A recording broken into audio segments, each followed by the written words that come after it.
I think first let me introduce myself first. Some of you might know me, some of you might don't know me. I think you better don't know what I'm doing. Okay.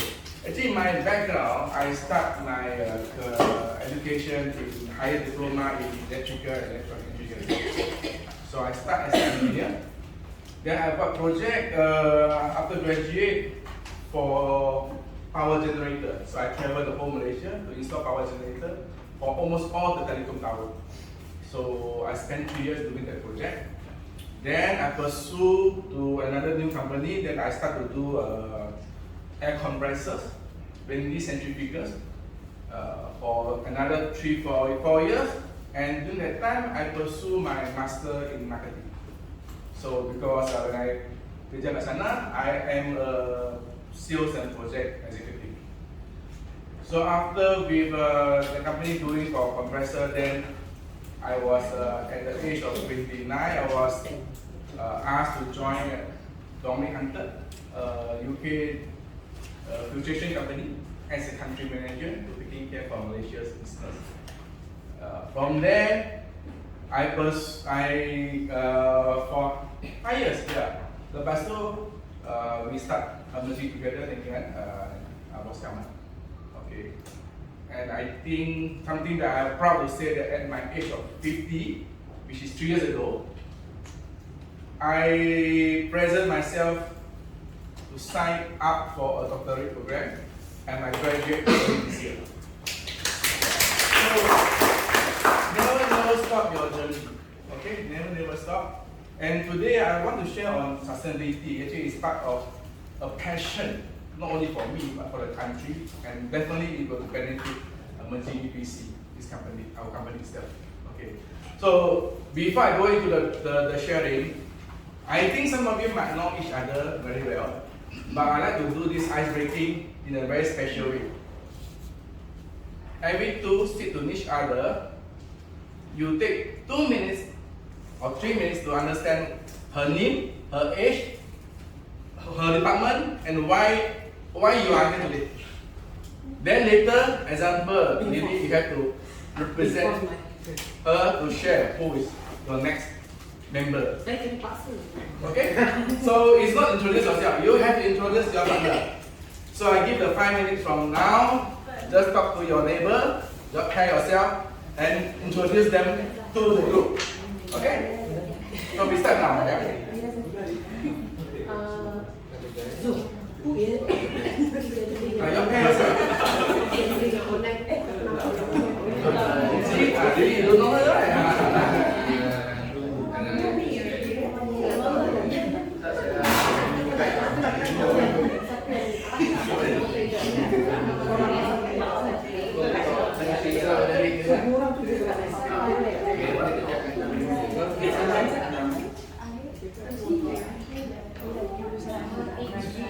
Cukup kepek.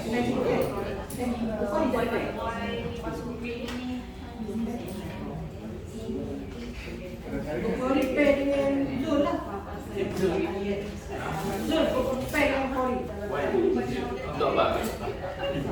Tak ada ni?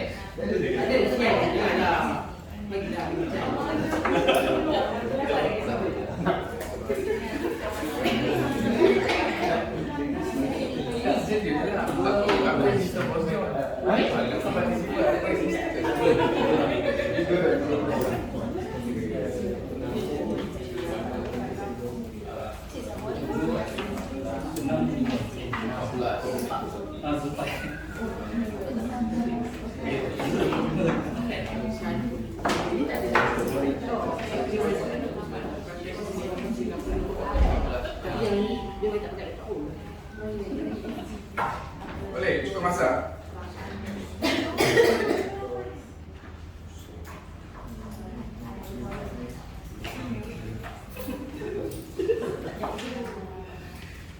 Don't stress out, no exam.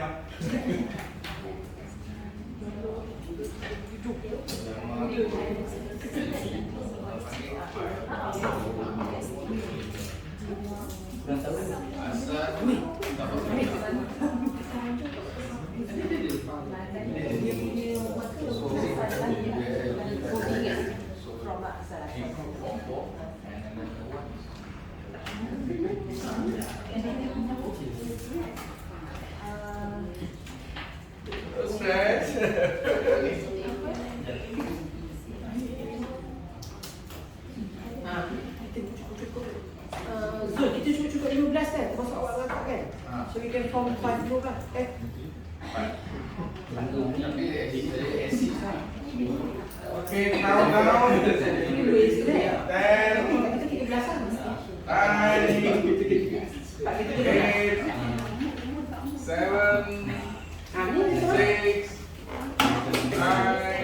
4, 3, 2, 1. Okay, who want to start? Introduce your partner. Okay. Yeah, I can stand up. My mother. Sami is a lady. She is 44 this year. Oh. She has been with emerging for about 3.5 years. Oh. She's married and has 3 children. 2 is boy and 1 is girl. She's here today with us this morning to have a clear and more understanding about the importance and the principle of ESG. Okay, thank you. Then later you can point who the next. You and yeah. You decide. You share first, then you decide.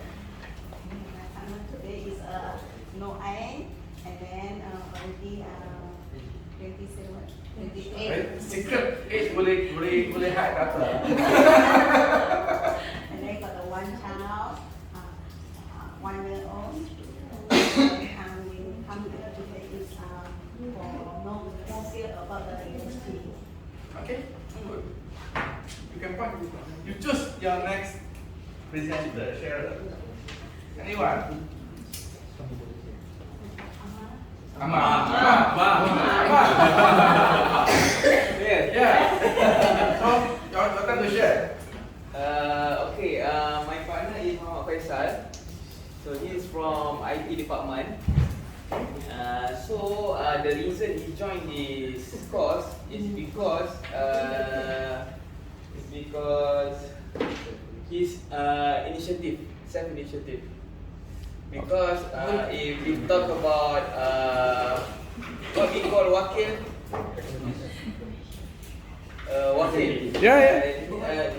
his department already have participate, but he want to join also because he said this course look interesting. Okay, Thank good. you.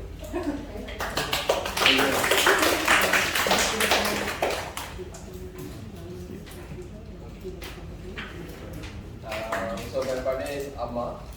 He is 35 years old. He's from the logistics department. The reason he joined, wakil this department. And I think we both can agree that sustainability is an important thing for both of us to learn. Yeah, choose the next one to share. Choose the next one. Aziz. Okay, today my partner is Muhammad Fuad. Now he's 28 years old. He's from sales department. And he's here today with us because he wants to know more about the ESG in detail. Thank you.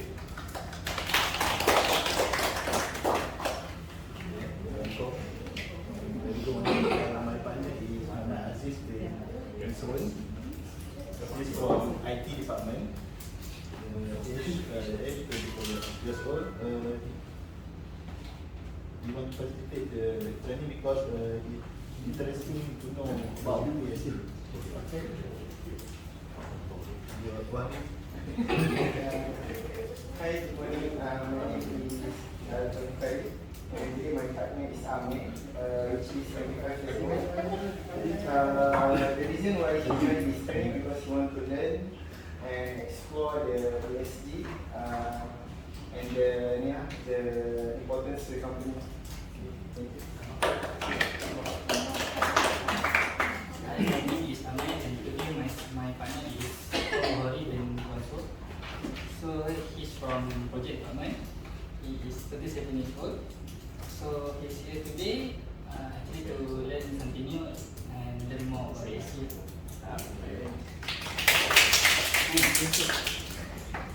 I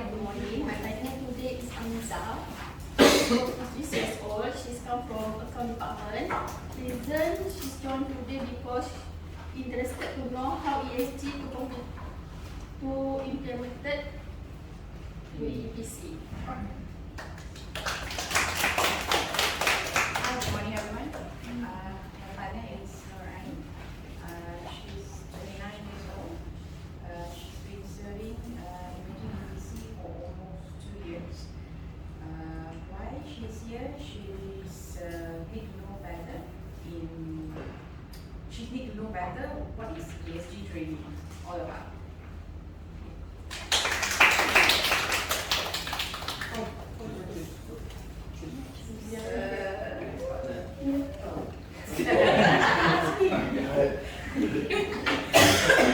Hi, good morning. So my partner is Jason Hall, 40 years old. Jason, introduce Jason. Yeah. So she just have a baby, a daughter. I think 2 months. Almost 2 months. Congratulations. Lovely daughter, and he's here to learn more knowledge about ESG regarding scope 1, 2, and scope 3. So yeah. Hi, I'm Jason. My partner is Jason Kwok. So today he is 26 years old. So today he is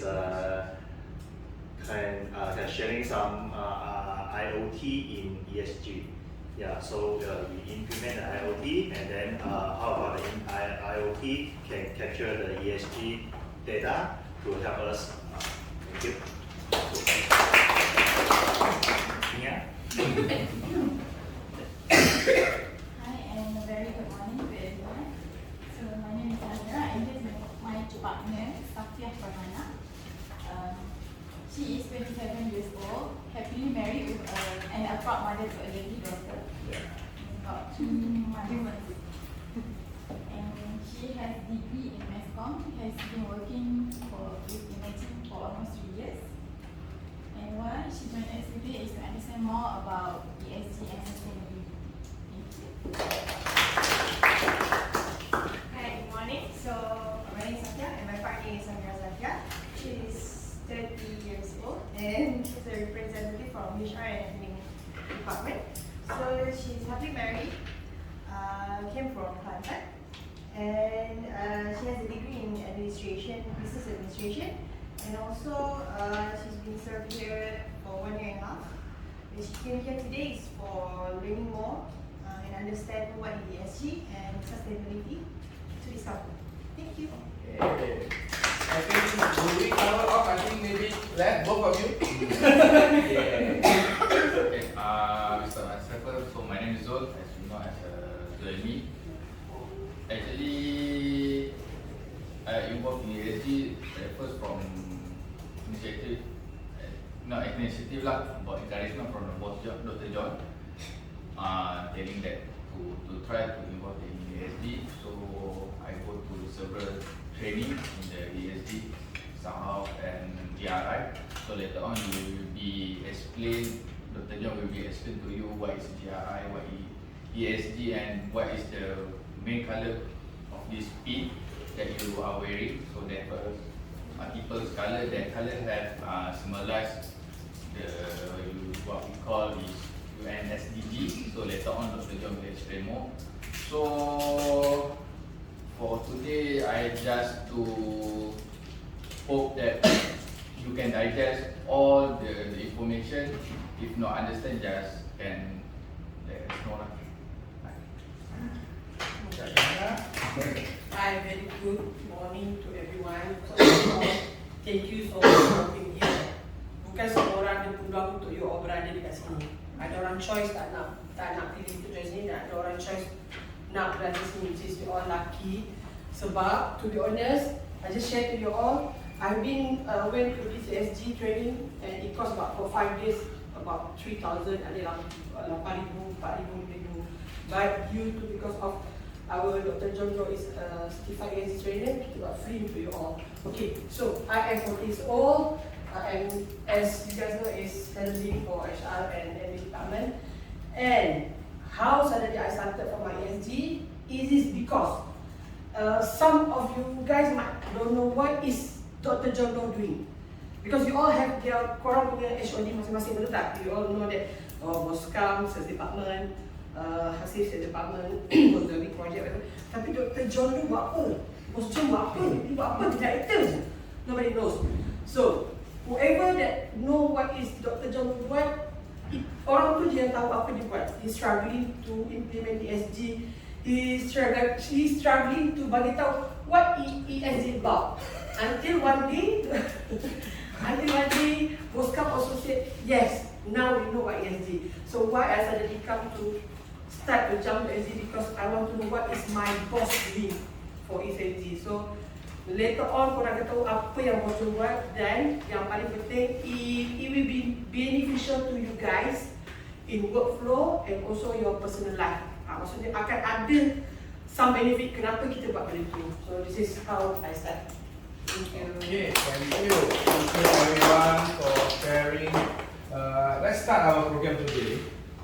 The program objective today mainly to how to equip you all and build you all to have the knowledge about what is sustainability, apa itu ESG, apa itu SDG. So banyak-banyak terminology sangat kat in the market, and a lot of people might confuse what is the relation and why ESG is important to emerging EPC, and why sustainability is important to the country, and how sustainability and ESG can work better for company, for actually every department, to improve company productivity, efficiency, and the last most important, the profitability. Actually, ESG is a tool to measure what we are doing day to day. It's not just a philosophy, it's not just another audit or formulas that people need to do for just compliance. It's not valid for compliance. A lot of people thought, oh, another macam ISO. Okay, so ESG is not only compliance, but actually a lot of value inside ESG. So our agenda today, we'll try to finish it by 5:30. We try our best. We work together to wrap it up, because sustainability and ESG is still new for each of you. But I hope I can use a very simple method to share with you in a simple way. Okay? So let's go. First question. Anybody know what is sustainability? Tahu tak? Apa itu sustainability? Anyone? Pernah dengar tak? Pernah dengar kan? Okay, emerging have to pernah dengar. But you don't know why sustainability is important. And in the past many years tak dengar this phrase sustainability kan? When we dengar sustainability is about business sustainability kan? But sekarang sustainability it involved dengan environment, social, governance. So why we need to adopt? It's not a choice for every company, because our PM signed agreement in 2016 April 22nd that Malaysia going to reduce the greenhouse gas by 45%. So it's a national initiative. Ini bukan inisiatif emerging atau oil and gas atau apa-apa sektor, but it's mainly because of the government initiative. Okay, and our government announced commit to achieve net zero emission by 2050. So that is the target that what our government want to achieve, and I think this year they announced they already achieved about 70% of SDG. That one based on DOSM, Department of Statistics Malaysia. Okay. So when you talk about sustainability, SDG, pernah dengar tak? Net zero, carbon neutral. These two terms. So if I go back to this word, Malaysia want to reduce greenhouse gas and achieving net zero emission by 2050. So the difference between net zero and carbon neutral is net zero not measure only the carbon emission, not only CO2, Actually, dalam net zero, you have all the gases from our fuel, from sulfur, SO2, where Zoe are trained for ISO 14064-1. There are about 7 critical gases that fall under greenhouse gas. But for carbon neutral, different. Is you need to want to plan to reduce the CO2 only. A good example macam ST Micro kat Muar. ST Micro, they want to reduce the CO2 emission because their production emit banyak CO2. So what they do, they can build one solar farm. You all know solar farm kan? I think kat Kedah. And then they buy the credit from the solar farm. They have a calculation how much the solar farm can give the reduction of CO2 and they do a carbon neutral. Macam if you emit 1 kg, you buy 1 kg, you neutralize. So this is carbon neutral. So I don't want to go deep into net zero carbon neutral, but today I want to focus more on sustainability and ESG and the importance for specific industry. Okay? So, what is sustainability? Before we go jump into the term of sustainability, have a look on this one. Second place.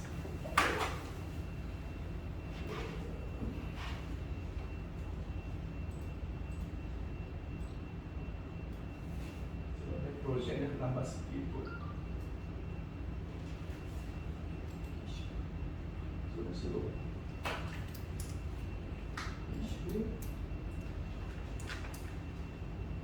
no sharing to team dia lambat sikit. Hang.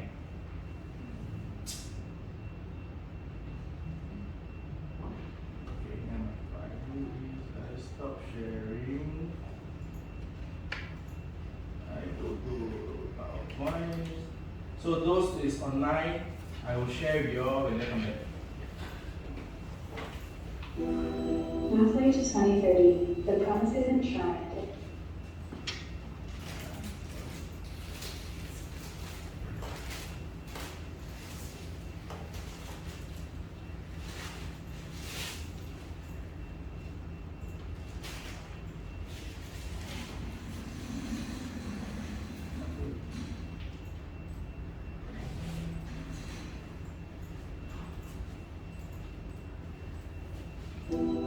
Pathway to 2030, the promises and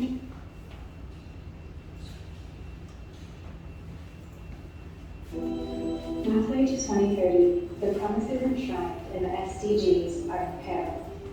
Where do we stand?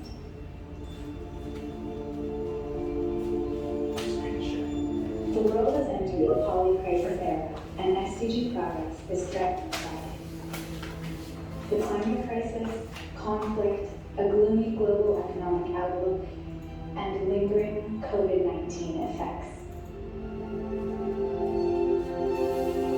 The latest assessment of the SDG targets paints a concerning picture. 15% are on track, 48% are moderately or severely off track, and 37% have stagnated or regressed. The world continues to grapple with lingering COVID-19 effects. 1 in 3 people worldwide struggle with moderate to severe food security. 25 million children missed out on routine immunizations in 2021, 6 million more than in 2019. And 4 in 5 countries studied saw learning losses. COVID-19 has also triggered the largest increase in between-country inequality in 3 decades. The world could face big misses across the goals by 2030. Under current trends, by 2030,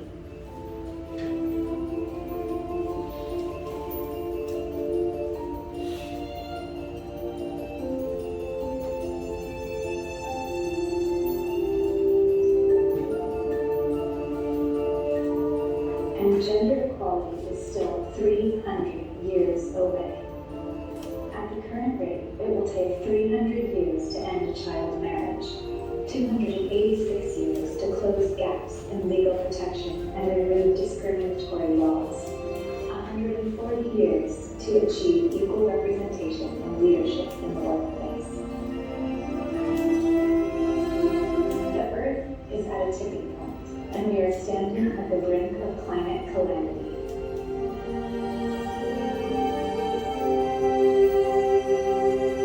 Heat waves, droughts, flooding, and wildfires have become far too frequent. The rate of sea level rise has doubled in the last decade, threatening hundreds of millions of people in coastal communities.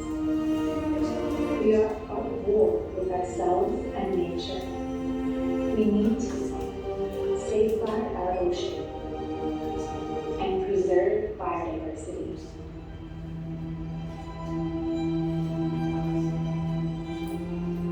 War and conflict are inflicting a devastating toll on the SDGs. As of December 2022, over 108 million people worldwide have been forcibly displaced from their homes, 2.5 times the number a decade ago.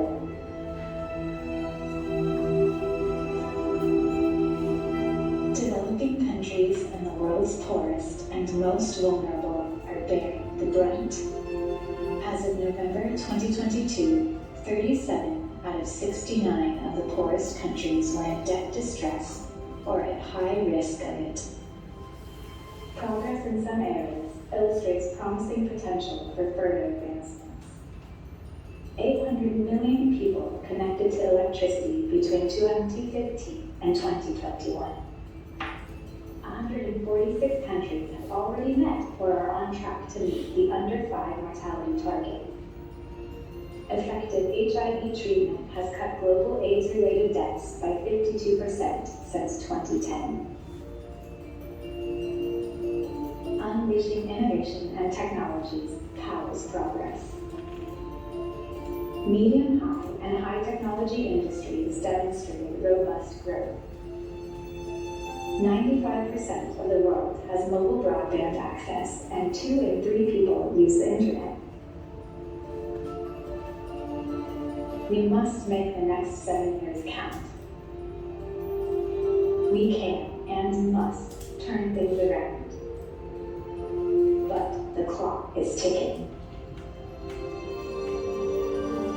To deliver a rescue plan for people and planet, the Secretary General has identified 5 key areas for urgent action. 1. Commit to transformative SDG action. 2. Advance inclusive policies for equality. 3. Strengthen capacity for SDG progress. 4. Recommit financing SDGs for all. 5. Strengthen UN system for SDGs. World leaders will unite at SDG Summit to forge a rescue plan anchored by 3 transformative breakthroughs. Equipping governments and institutions for sustainable and inclusive transformation, prioritizing policies and investments that have multiplier effects across the globe, securing a surge in SDG financing and an enabling global environment for developing countries. For more information, please see the Sustainable Development Goals Report 2023 Special Edition. Okay. So why our government want to sign up for the treaty? Is we see what happened now is technology advancement create a lot of impact for economic growth, but also a lot of impact for poverty.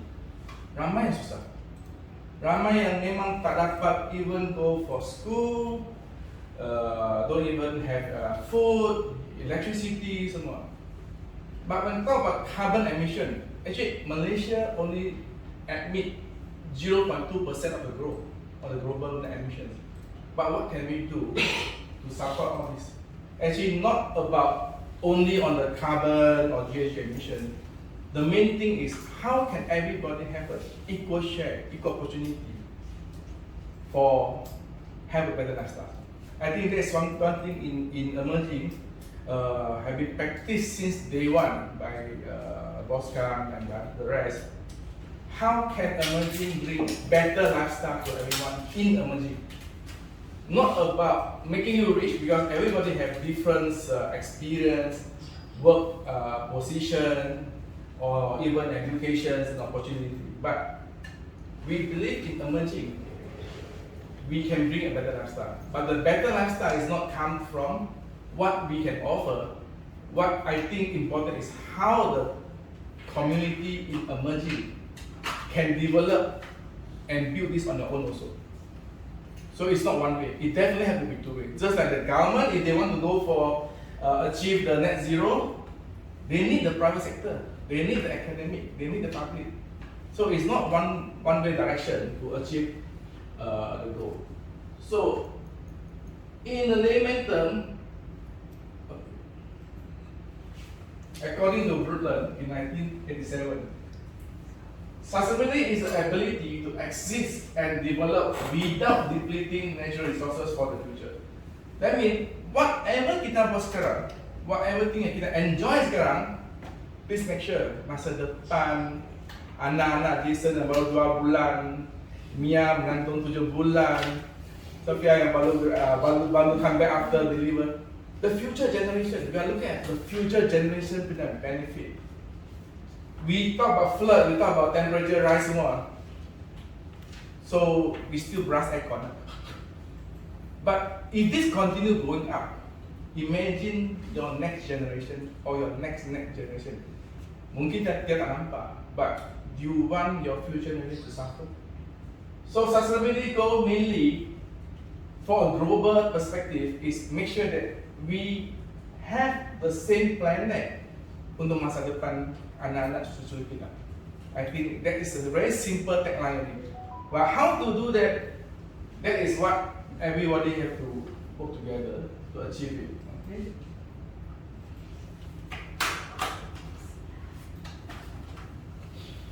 So under sustainability, you only dengar only the terms, terminology yang tak faham, later we can discuss. But there is a few terminology that duplicate ataupun they support each other when it comes to sustainability. So a lot of people mungkin confused until today, even the expert. Okay? So under sustainability, SDG they cakap about 3 things: environment, social, and economics. They call it EES or ESE. So it's different than ESG kan? So don't confuse.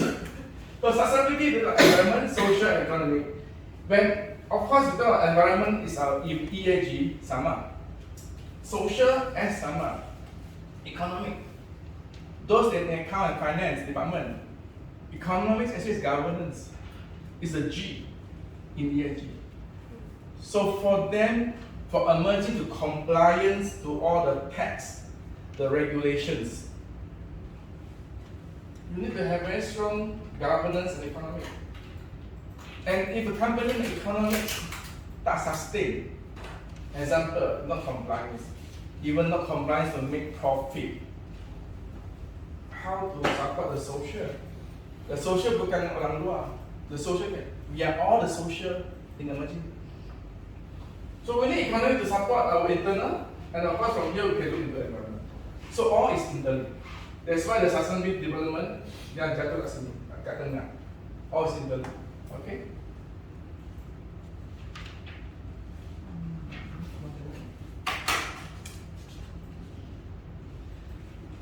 So under SDG, from the economics, the social, and the environment, they come out with this triple bottom line, where this is for under foundation of sustainable business. When you see kata sustainability SDG itu kan, they are for country. But under sustainable business, they split the social, element, economic into people, planet, and profit. Now we can see a little bit relationship why company need a lot. Okay?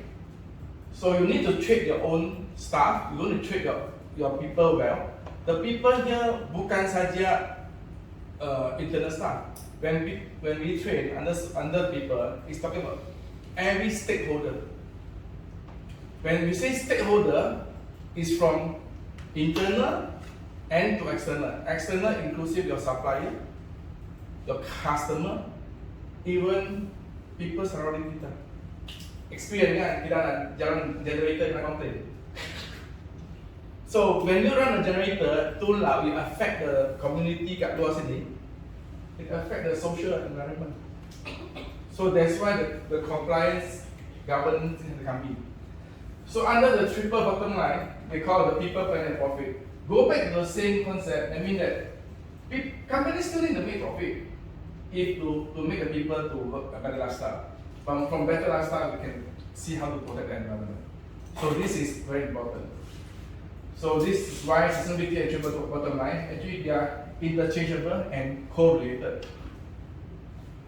So under the 3P, we look at planet, environment, sustainability. So we need to have a good environment for business strategy. Example, we need to have a good environment, working environment kat sini. Do we have enough lighting? Temperature, is it okay? Do we have fresh air emerging? So all these things have to consider if you want to have a good environment.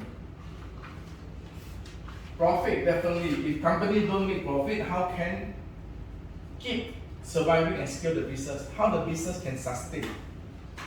So SDG bukan saja untuk environment, improve the temperature semua, but actually it's very related to our day-to-day life.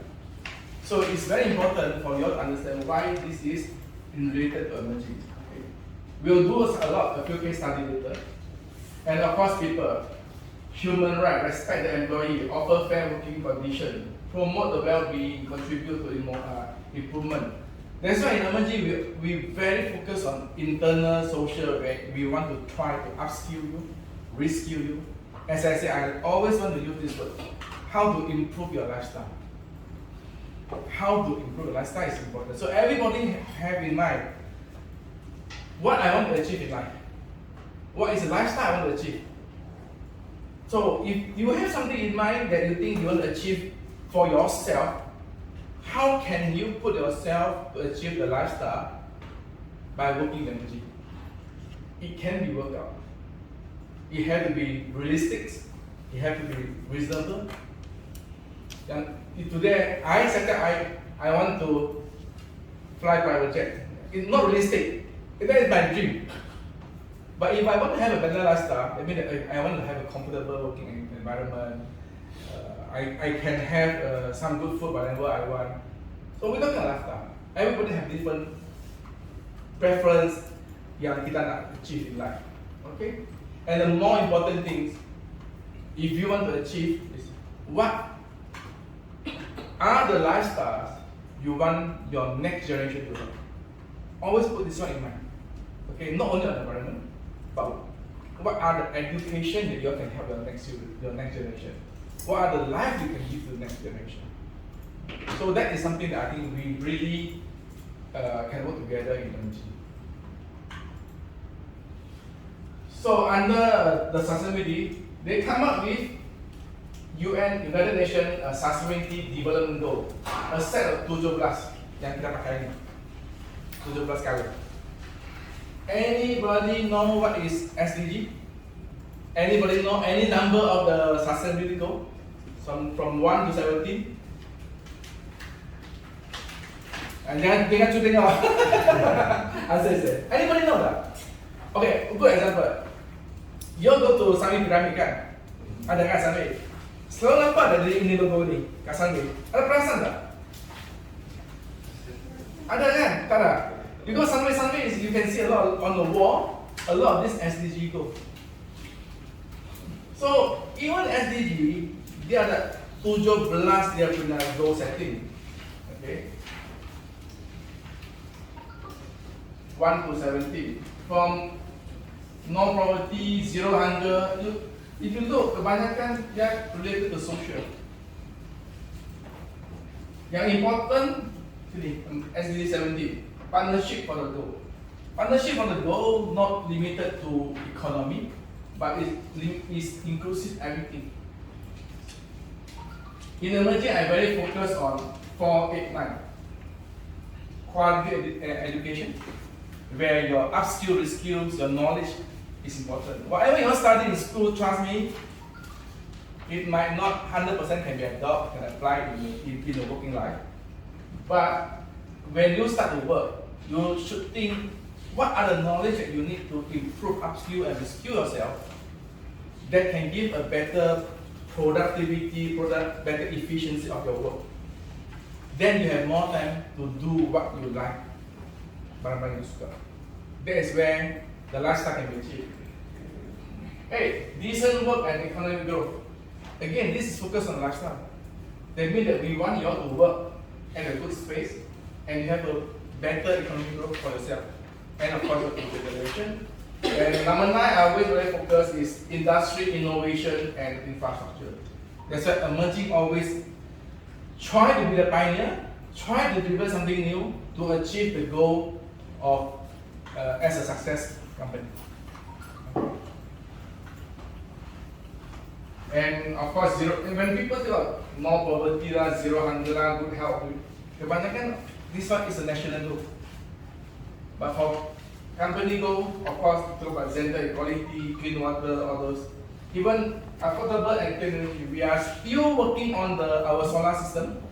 We are trying to apply for the solar panel installation. Hopefully by next year we can install. It's been delayed by almost 2 years now.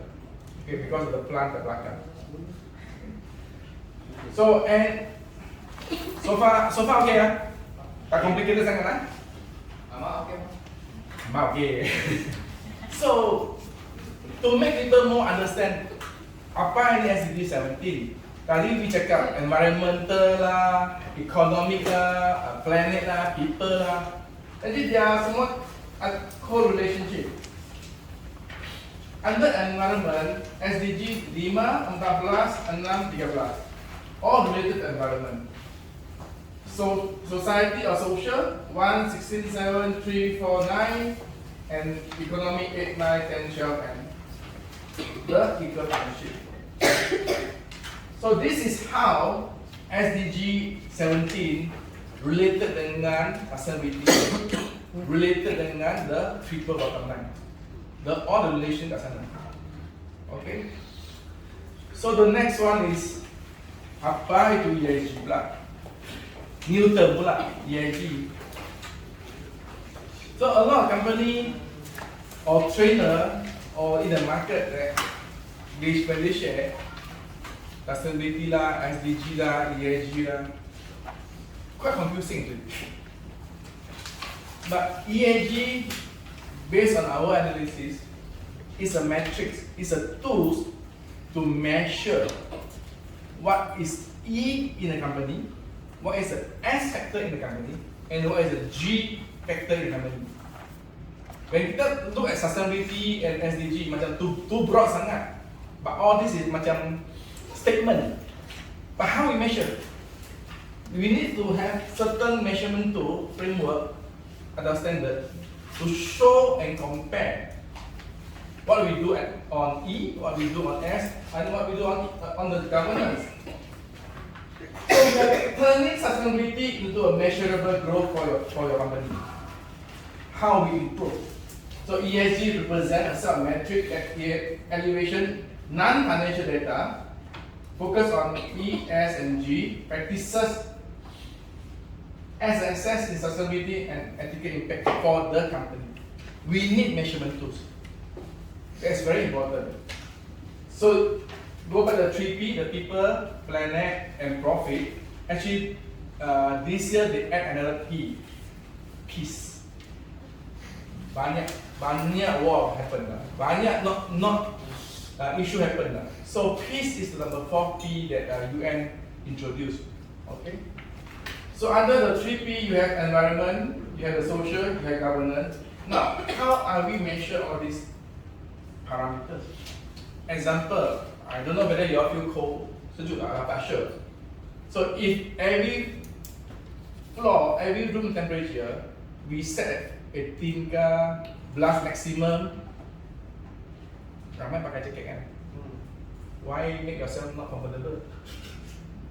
Why don't emerging set a target at 22 degrees for every aircon maximum setting? Now you tweak a little bit. If we every day on the aircon at 18, and now we on the aircon at 22, I think everybody is still comfortable to work. Tak susah sangat. But for the company, account department say, hey, every month we save 4 degrees of temperature, it can equal to certain dollar and cent. We are talking about 4 degree energy saving. Tak payah invest single cent. But the company can give a comfort place for you to work. The company can save the 4% energy. After 12 months, there is a value. Bukan itu saja.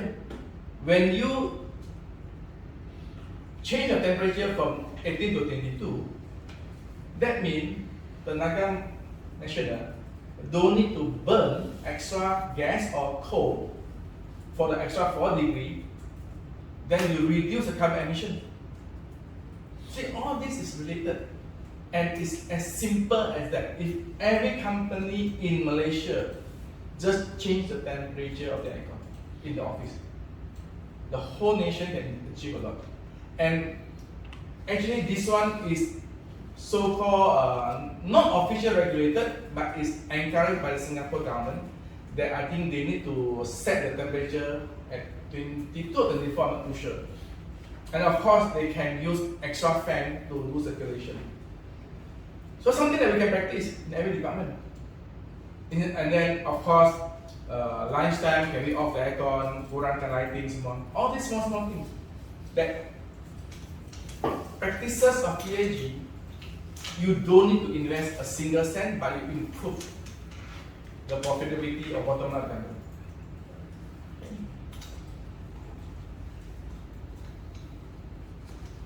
So that's how ESG, we call it the triple bottom line, tadi yang 3P, and the SDG, they are all interrelated and is aligned.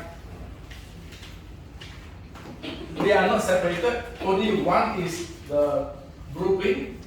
The sustainability SDG 70 is the blueprint. You might not have achieved the blueprint already. Okay. Triple bottom line is the foundation that you need to achieve the sustainable business. But to achieve the sustainable business, you need a structure and tool to measure. So that's where the E, S, and G governance. A good example on governance. If the company don't pay tax, if the company bribe, what happens to the company? It can tangkap. So if the company can tangkap, the company will kena penalty.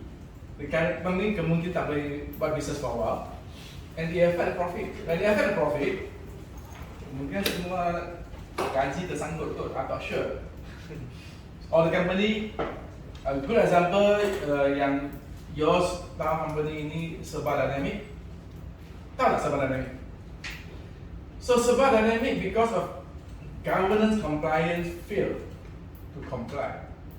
The whole company, a $1 billion company, supposed to be the model company for Malaysia, is totally closed down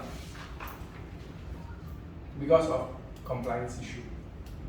So not only this one, if you look at 2-3 years back, Top Glove, compliance on human rights, also kena huge penalty.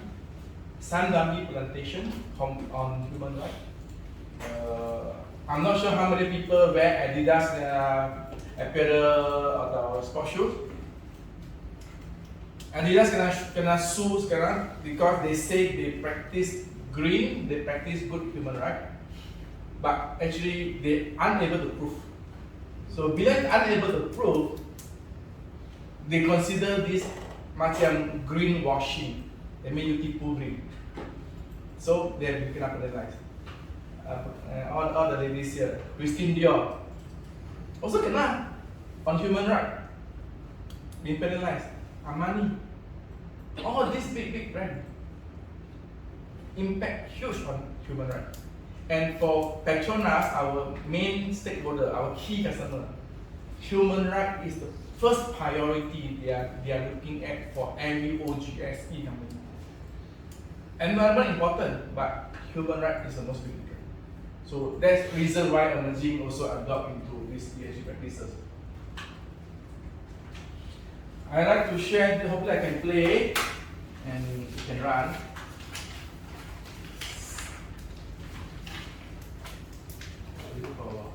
Hopefully it can run, I'm not sure. I think 2 years ago, emerging started to adopt in the IoT.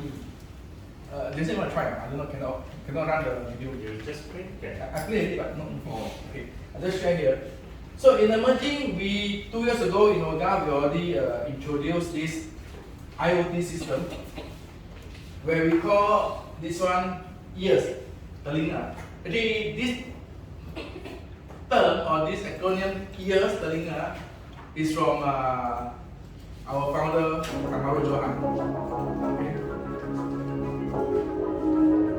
Some of you might have seen this video before, some might not. Have a look, and maybe you can share to me what this can achieve for emerging to measure E, S, or G.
I'm not sure how many people have seen this video before.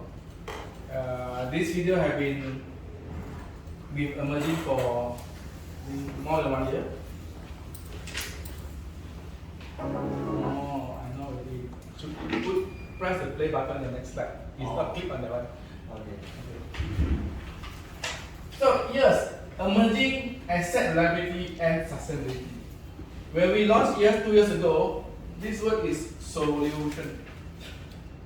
But because the trending of sustainability is so big, we turn this into sustainability. And when we try to think of the name for this, so what Boss can say, why we don't guna ears? Telinga. This equipment is the telinga that dengar about the equipment. So simple plug and play, and maybe you can install. Okay, I give the example of how this thing works. If this is an equipment, what they need to do is one, they use an IoT instrument, just tap the sensor, the signal from the equipment, and then all wirelessly transmit. Why we don't want to use wire? Example, kat offshore platform, you use wire. Memang susah, you have to reroute the whole platform kan. But we're talking about wireless. Okay? Second, with the data capture from the equipment, that means that you have a real-time data of the equipment 24/7. Bila masa, as long as you got a telephone or computer or anything, you can log in and see how this thing, how the equipment is performing. Any abnormality, any alarm, any trips, service time requirement, all those things, it already adopted and embedded inside the dashboard. So in one glance on the dashboard, if you want to have a look, you already can see. The next thing, you can give a push notification. if there's alarm, is there any issue on the equipment?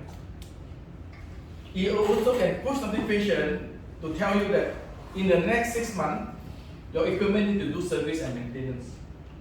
What is the benefit? Sales can plan in advance to the customer, say that in the next 6 months, your equipment need to do service. When do you want me to send my people? So that I can pre-arrange and reserve my technician, FSR. I can get and make sure all the spare part is available during the maintenance time period, because we can already plan in advance. Those procurement pernah facing kan, nak buat service tak ada spare part, nak pergi offshore tak ada orang, and customer complain. But if we can install this to the customer place, we can solve a lot of problems on customer. Okay. So, what is this related to ESG? Anybody got any idea? Exclude the 3 guys behind. They are playing this day to day. I have shared something with them. But later I want them to tell me also what is the benefit of using this one. Anybody? As electrical, the background. And I'm the electrical background. oh, okay. So anyone got any idea? What this is related to ESG? Boleh? Tak boleh? It's okay, don't worry. Any 3 of you, anyone, can you share something? What you all do and what you say?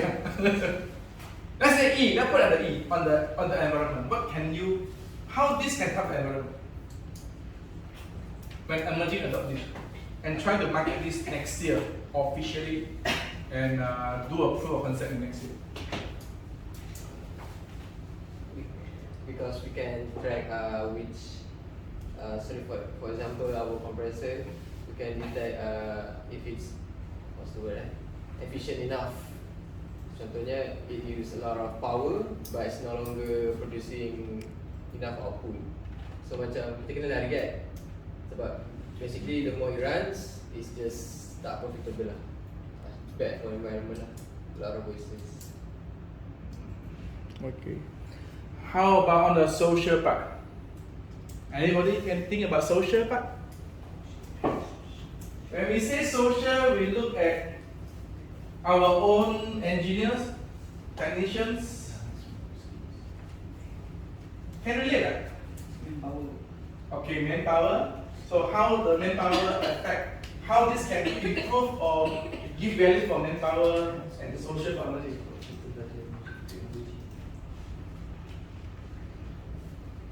Definitely is manpower, yes. Okay, prepare in advance. Okay, so they don't have challenges and how to say surprises when they're doing the service maintenance offshore. But I think what's very important when people talk about offshore with a service, or I give a question. To go to offshore, what do you need to equip already yourself? Skill. And then, if I have skill, can I go to offshore? Knowledge, okay. With these two, can I go to offshore? What is the most important to go to offshore? Passport. License. Why you need to have OSEC? Why you need to train? Prepare yourself before the offshore. Requirement. Why the requirement is important? Safety. Just imagine, platform always is not safe. It might happen. Hazard might happen. If we can replace by using IoT, real-time monitor the equipment, instead of we send our people. And I always like to use the word non-productive technician. Go to the compressor at site and take the data, the running hour, the temperature, the pressures, the flow, and then come back, what's the report, and then submit to Petronas. Yes, emerging, but we can earn the daily trade. But do you look at the behind, the safety of our team, travel from house or office to maybe any other port before they go to the offshore. The risk. So in Protenos, the 300 over platform, what is the risk factor if you're talking about human rights? Why don't they adopt? Governance. Anybody can tell on the governance side?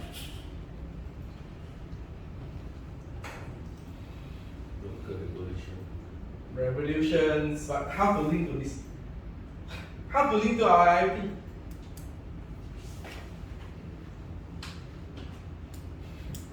So for example, sometimes you don't catch what you do is so important, right? It's very important. Again, when governance, we talk about regulation, we talk about policy. If there is certain abnormalities, certain hazards, certain things that happen on the equipment, people sometimes might be able to hide. People might not report, I don't know. Possible. Because they want to protect their job, they protect their role. So, if the equipment got minor issue, people might think that's not important. Due for service, tak apa lah, we drag. And because of this, if the equipment explode, cause failure, the belt, everything drive, I don't know, on other equipment, it creates hazard, and again, it will impact the human. But with the real-time monitoring, you cannot hide. All is on one place at a glance. So, emerging asset, reliability, and accessibility, it looks like another gadget in the industry, but it embedded a lot of value if we are able to tell. Just now I talked about social, technician from office to offshore, safety. But you put under environment, how much CO2 emission from office to offshore? Bawa kereta, emission, chartered boat, emission, flight, emissions. So in Petronas, again, you got 300 platform, every year, let's say got 500 trip, so many equipment. Total CO2 emission reduction is very, very significant. So, yes, macam when we discuss with Jason, and even I try to adopt the ears inside our ERP system semua, macam toys. It treat like a toys, but actually it has a lot of value inside. Okay, so give you another activity. Can you identify out of this? You have the picture, right? Out of this 20, 1, 2, 3, 4, 5, 20. Which one is E? Which one is S? This is a G. So I try to simplify for you to understand on the E, S, and G with the criteria. So you all can have a look, because I try to mix up some barang here. So I think morning everybody's still fresh. I will give more time on morning. Then later I think afternoon more activities. Yeah. The activity you put under the matrix. Boleh identify? I think boleh go. It might not be all lah. I'll give you, let's say, 5 minutes. You all just write which is E, which is S, which is G on the paper, and then later I give you the answer, you compare. You compare what you learn.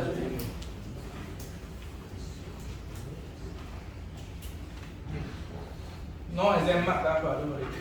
Christmas is coming. Okay, kalau environmental tu E, related dengan environment. So, everything related dengan environment semua boleh jadi E. Kalau S, social, because staff, your business, related dengan that lah. And then governance ni more to government punya regulation lah, compliance. government. Policy, handbook.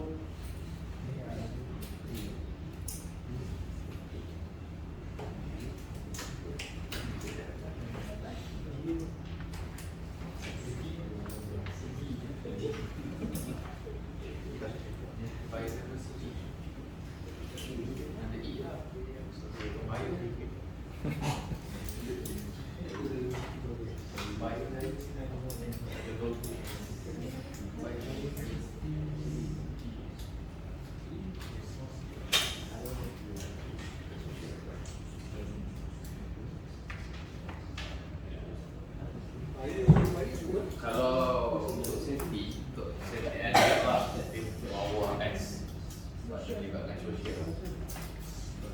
Bio tu apa bio? Bio. Biodiversity. Biological and social.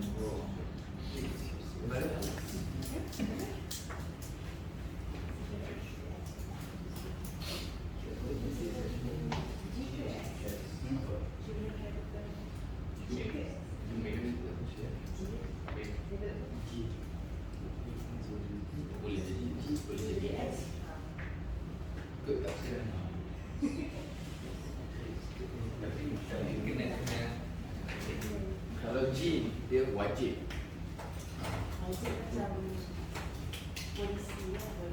Jaga Tidak boleh tidak. Tidak boleh tidak. Governance macam anti-bribery lah, tax lah, yang compliant, rule and regulation. Memang rule and regulation fall under governance. Ya. Ini confirm ni.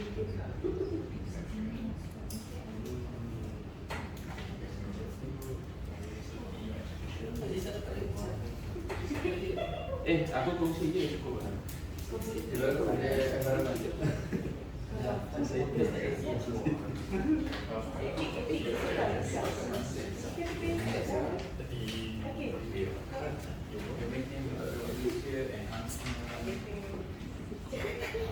Okay, I show you the answer. But before I want to show, I want to ask, risk management under what?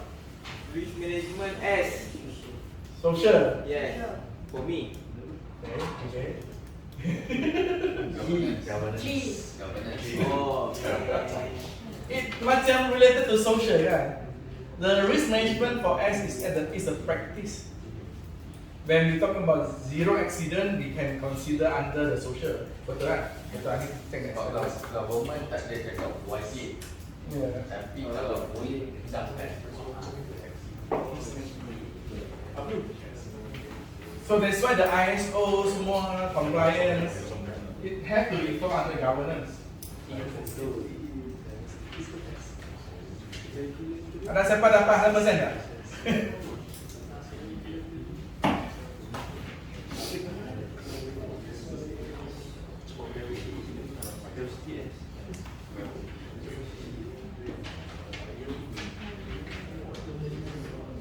Pas, clear.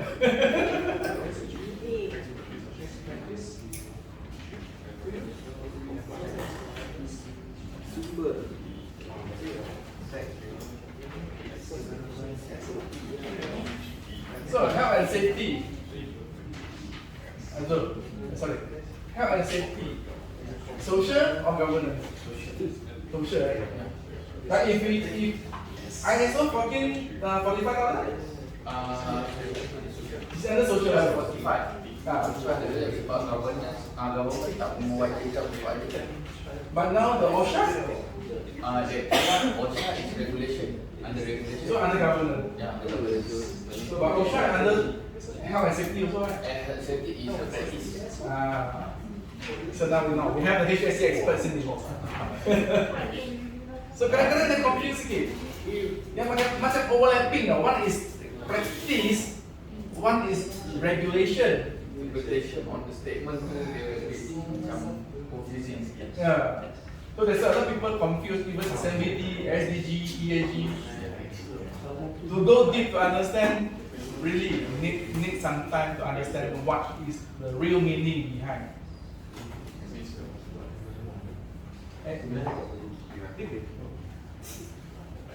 Okay. Boleh ya? 95% correct. IT should be able to achieve more than 80s. Actually, it's 80. 100%. Stakeholder engagement, why is it not S? This one is also the anti-bribery.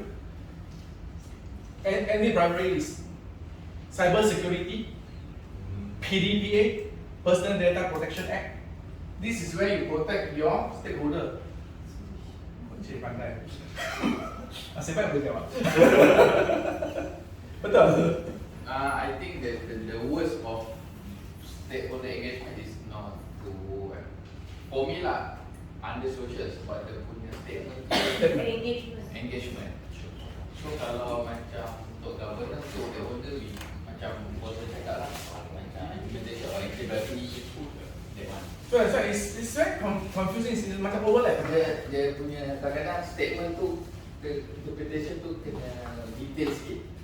So kadang-kadang jaga keliru lah. Okay. Tapi ESG is more right and wrong. It's not positive.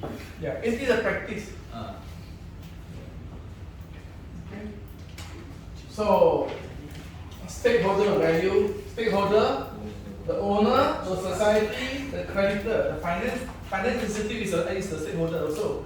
Supplier, government, customer, manager, employees. All this is considered stakeholder. It's like stakeholder is everyone. Semua orang is stakeholder. Even your wife, your husband, your children is stakeholder because if you are unable to make a living, you affect them also.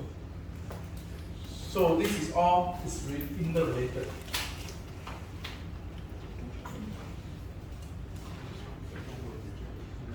So we have, let's say, take 15 minutes break before we go to module 2. Okay. Okay, we come back at 11. Take a break. Or before the break, any questions? No. Okay, so far so good, Hope you all learned something on sustainability, SDG and ESG. Then we go to emerging later.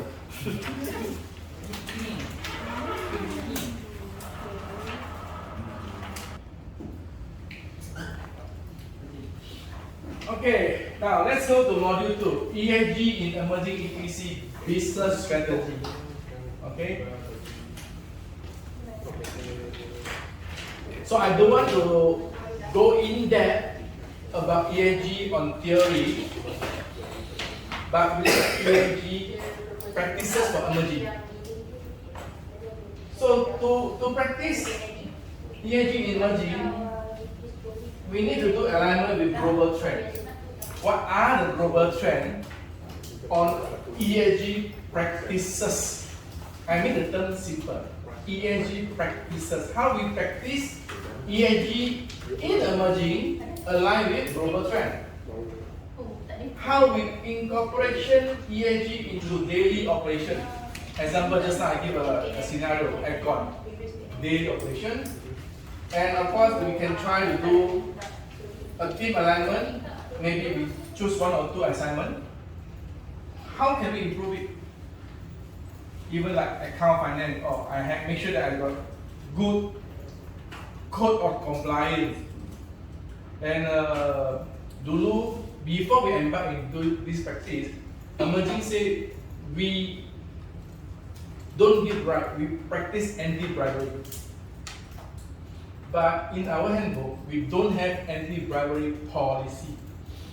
So we don't even have a policy, we don't even have a manual on anti-bribery. So we only say we practice, but how to quantify, how to prove when people come and audit, say you don't practice. What is your criteria? So because that one, then we start to develop based on ISO 37001, 37001 on anti-bribery. We come up with about maybe 8 to 10 page simple policies. But again, when we come up with this policy, I think we also didn't share with everyone for you to have a read and then agree on it. So in 2025, definitely a lot of policy we will implement in the emerging, because we want to be the pioneer for practice. Anyone know that emerging actually been awarded in 2023 as a first SME, small and medium enterprise, for ESG reporting disclosure.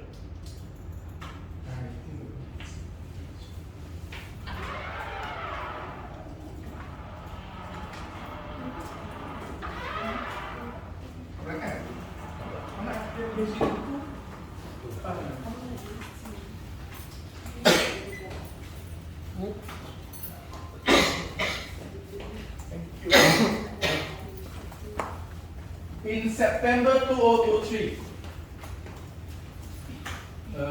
Emerging published this ESG sustainability reporting, and we hand over this one to YB Yo Tiong Lai during the Smart Up and Tech Up event, and this sustainability report 2022, Emerging Today, Sustain Tomorrow, has been used by many government agencies as a case study how to disclose a sustainability report. Even MPRC, Malaysia Petroleum Resource Corporation, under Ministry of Ministry of Economy, in their framework they quote this one. So Emerging in 2023, December, we get the award from United Nations Global Compact as the first SME published. Normally we say publish, but in SDG they call disclose. Sama meaning saja. Disclose the report, and we got the award for that in 2023. And in 2024, I think this year, that's why I spent a lot of time in different roadshow, in different events, even Bank Negara, Bursa, Ministry event, even Petros at Sarawak, even at Sabah, BHD, share about why Emerging adopt and practice sustainability. A good thing, a good important explanation is we are in the oil and gas industry. Oil and gas industry always classified as a dirty industry that emit CO2 because they want to reduce the oil, new energy, future energy, try to change oil to solar more. So oil and gas definitely is a target for everyone. Even certain banks also say they are not going to finance any oil and gas project. Tak akan bagi facility dah from bank. So when we think of this one, we think, definitely Emerging, you have not a choice not to adopt. Why don't we become the pioneer? So that's why in 2023 we published and disclosed this report, and that's how Emerging gained the recognition, the respect, the value from the industry, not only in OGSE, not only in oil and gas, but in all industry sectorial, that we are the first SME practice, embrace, and work to promote ESG business practices for the SME. So this is what we achieved in 2023. And in 2024, I think you all have nampak itu gambar. Our good colleague Zuhelmi got the award for the fast moving sustainability manager award for UNGC also under the global impact.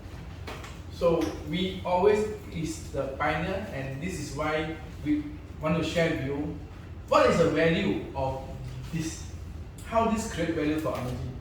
Okay, not only about the data, but how we practice and embrace it later. So to produce or to come up with report for the ESG, tadi cakap ESG is a measurement, is a metric. Definitely we need to align with global trend, because any report that we use, make sure that the report compliant boleh diguna di luar Malaysia. SDG is drive in Europe very seriously. any product that you want to go into Europe by 2026, they will impose carbon tax. So that will be more detailed. They call CBAM, CBAM, cross-border adjustment mechanism. Any example, if we have a compressor package, we need to calculate to build this whole compressor package how much CO2 emission for every component total up.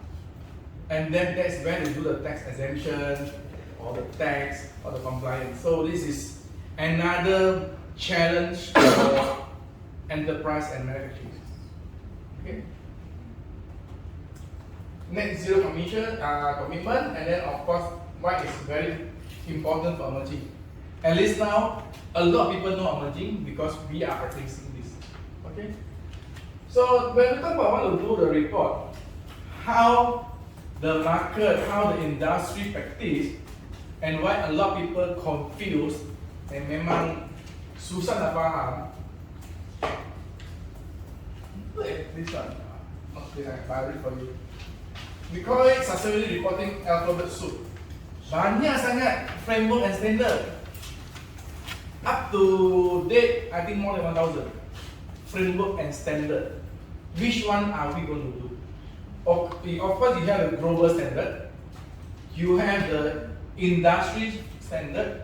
You even have the government agency. In Malaysia, macam MITI, they come up with ESG, mainly for industrial manufacturing.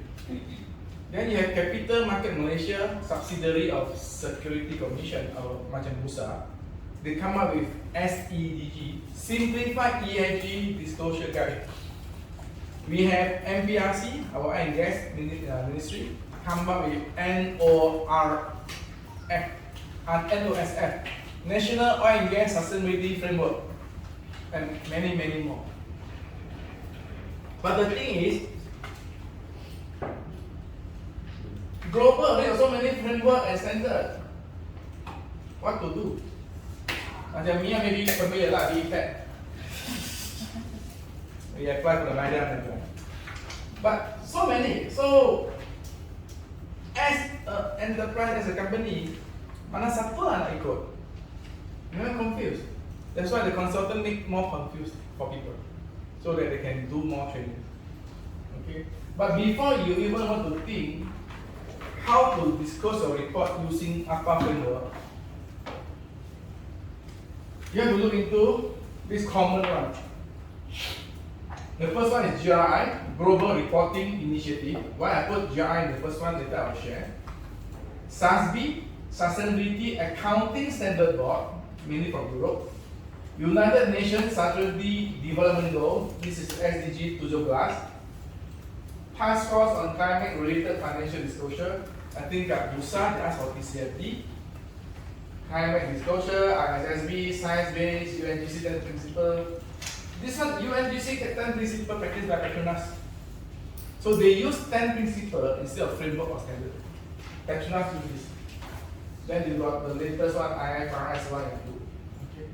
So this is on the international side that more people practice. But for emerging, if we want to do this, we want to spend time to do reports, get everybody involved, to get all the data. We want to make sure that our report meeting certain standard that we can really use local and global. No point I buat satu framework or guna framework yang tak boleh export guna. Example, if I follow meeting IESG framework, I cannot use the report go to Singapore pun. Because Singapore don't recognize IESG. It's not a global standard. Okay. So what happened is, KPMG do an assessment. Okay, they are a big four for coming from. Okay.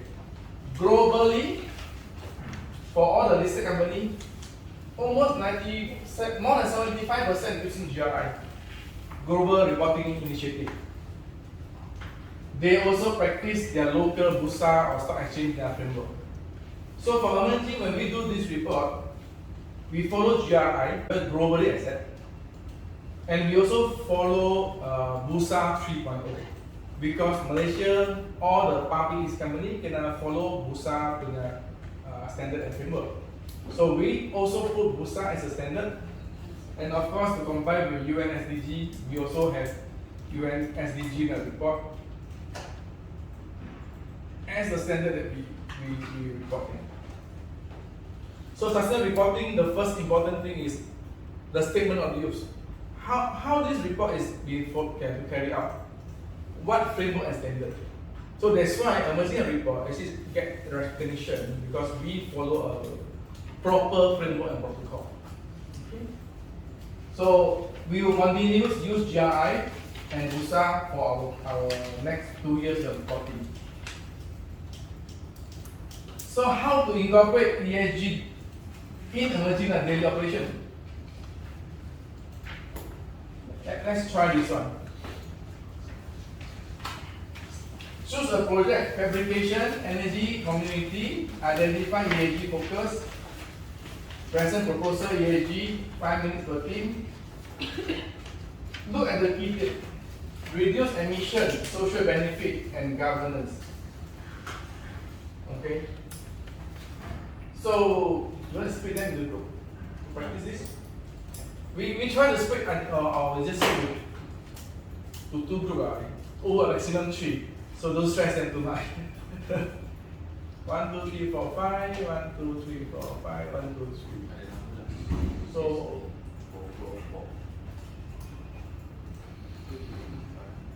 you want the 5, 5, 6 or 4, 4, 4? Berapa? 14. So 5, 5, 4, 3 team. Can we split to 3 team? Think of, maybe you choose your department, you decide. Your department, actually, what can your department develop on maybe 1 or 2 of the element of E, S or G? Is it good enough for Zoe? So how you split? 1, 2, 3, 4, 5 sini? This one you can without one road. Sebab ikut 5. Yeah, So yeah, this one 4 and 4. 4 and 4. Or you want to combine into 2 group only? Your choice. Mana? 2 group. Okay, 2 group. Okay, 2 group. So 1, 2, 3, 4, 5. 1, 2, 3, 4, 5, 6, 7, 8. Okay, tambah sangat. 1, 2, 3, 4, 5, 6. 1, 2, 3, 4, 5, 6, 7. Kat sini. Kat sini. You sana? You see.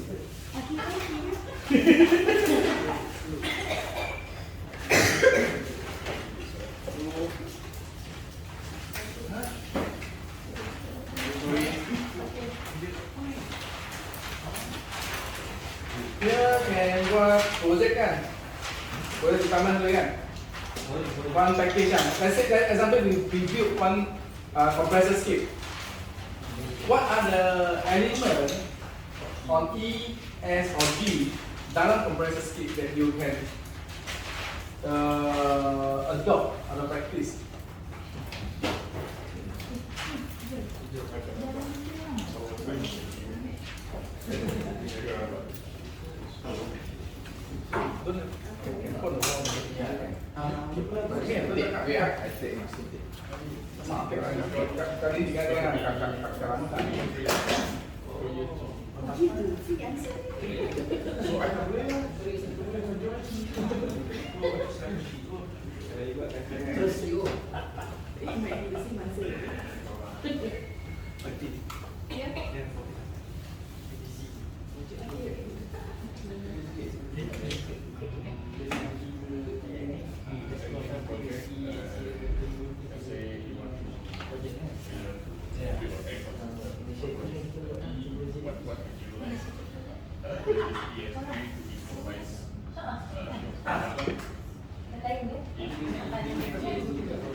Mana Lily? Sini kan sana? Sini yang ada. You choose yourself.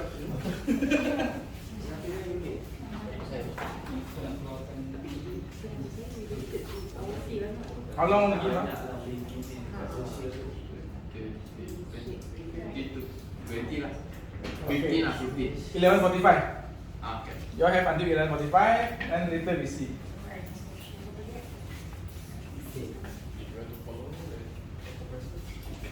Feel free to ask. Don't worry. This one ambil compressor pendek.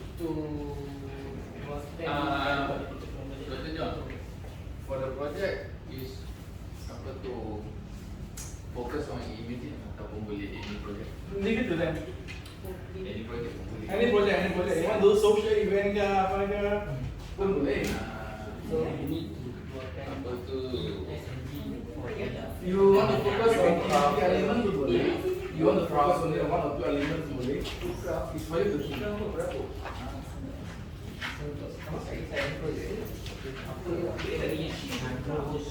Apa?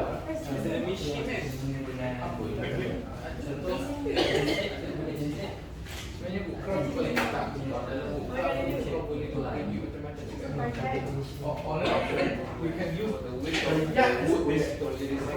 how to utilize the yak. Example, you want to install solar energy kat the yak, then you can save. Waste management, safety. Then think about that.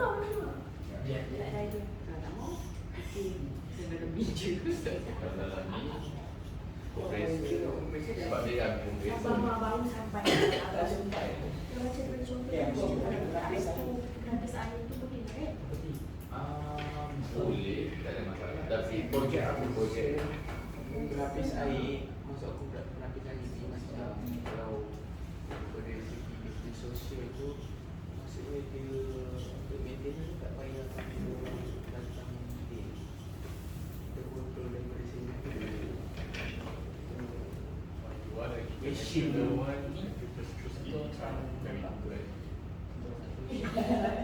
Boleh aja, boleh aja. You can do what you want. Ada tak indikah? Tapi better woodcraft lah bagi senang. Buat woodcraft luas sebab macam better tu dia fokus saja. Kalau buat yang buat ESG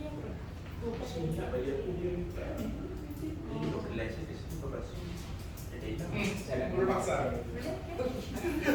Human right. Kalau masa longkap dia janji akan jadi Mungkin tak ada advice buat projek yang boleh. That one is senang. We prepare the yak, makan dulu. And then we can use the idea for yak.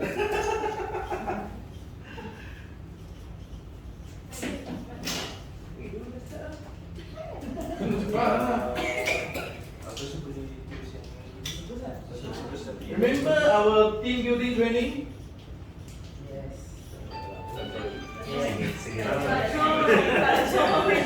Okay, whoever join, I think a team need to start with a leader. Who is the team lead?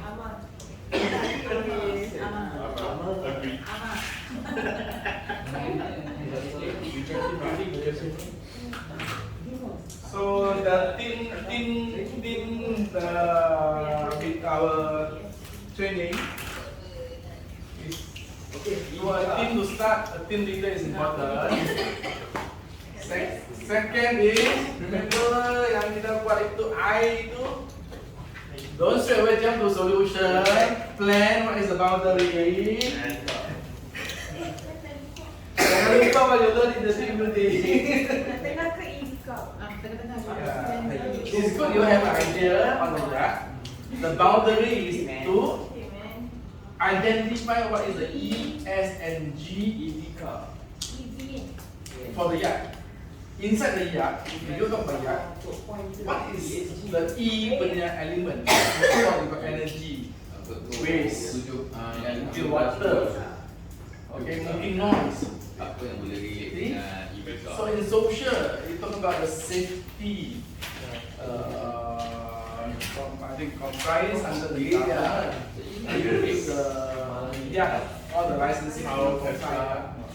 So think along the ESG as a boundary. Then you work on it.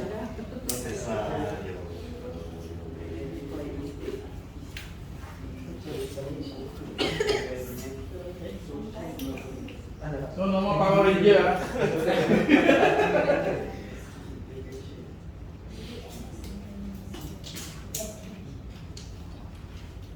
Who is the lead? Mana bahasa? Okay. First,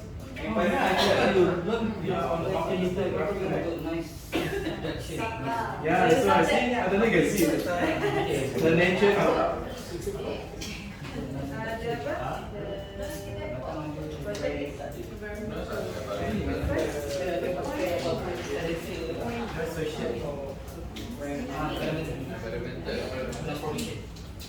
Tapi kita tak akan boleh letak for environmental, kita boleh letak for water governance, regulation and compliance.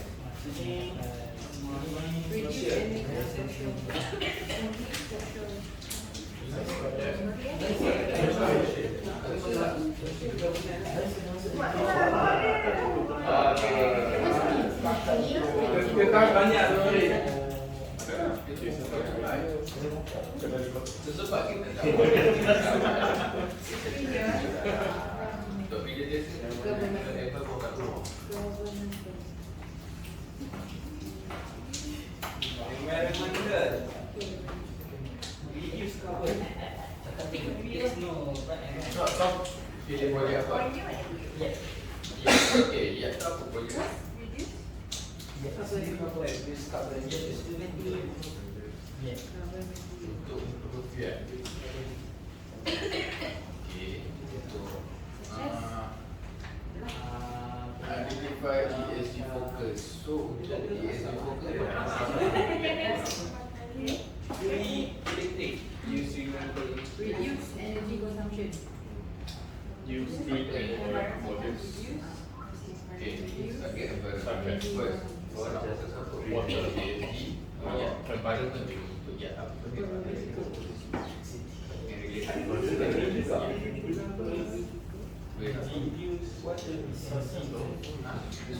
guna clean energy modules. Environment modules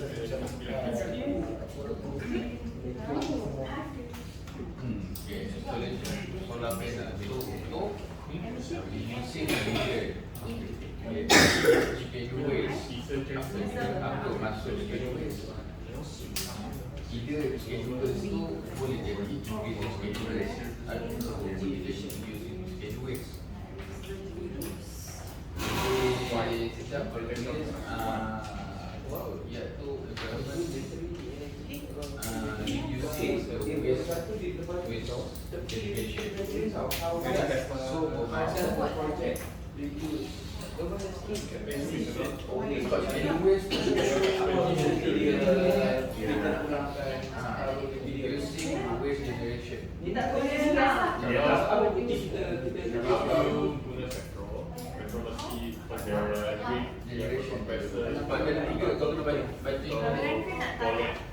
buat ada social benefits. No, this is not big. How reduce government fuel is carbon. So one fuel. You mean petrol? Petrol.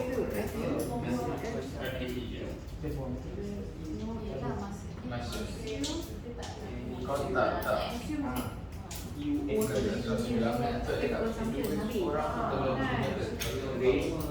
Kau kan selalu kau terlalu fokus on elok orang macam kan padat reduce waste generation. Maksudnya apa generation yang dibuat kau reduce, apa konsep kau nak reduce, apa cara kau nak reduce from the generation waste. Contoh macam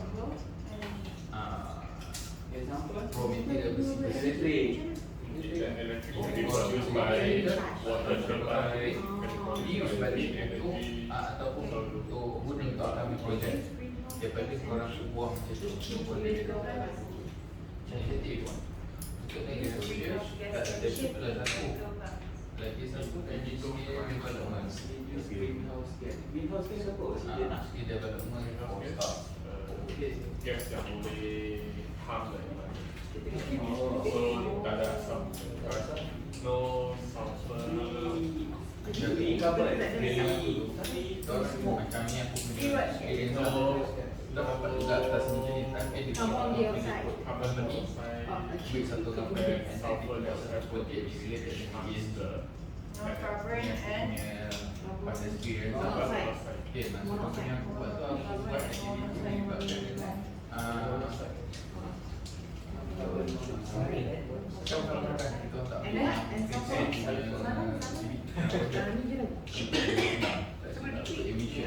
carbon and sulfur kan? Nanti pada macam carbon and sulfur monoxide.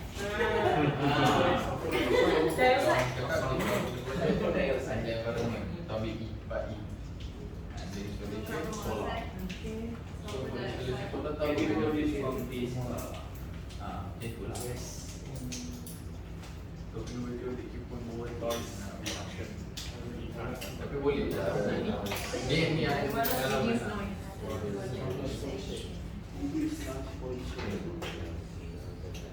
那个要爆，开心啦，那个要爆。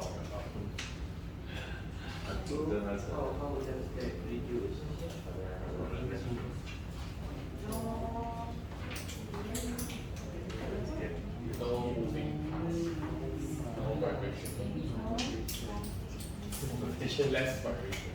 No. Less vibration. No vibration. Dia tak ada. Bukan tadi. Less vibration. Less apa?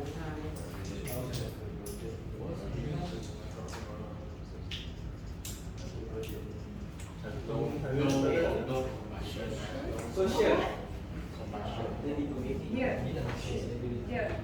You are allowed to use tools. I mean, you are allowed to use your phone. You are allowed to use ChatGPT. You are allowed to Google.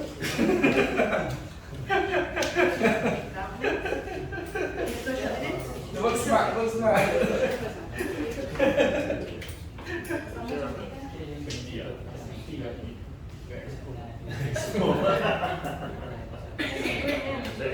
tak perlu kadang-kadang ada safety tak perlu ada apa dia bukan wajib dia tak wajib tapi saya bawa social media kalau boleh kita relate kalau tak boleh dia tak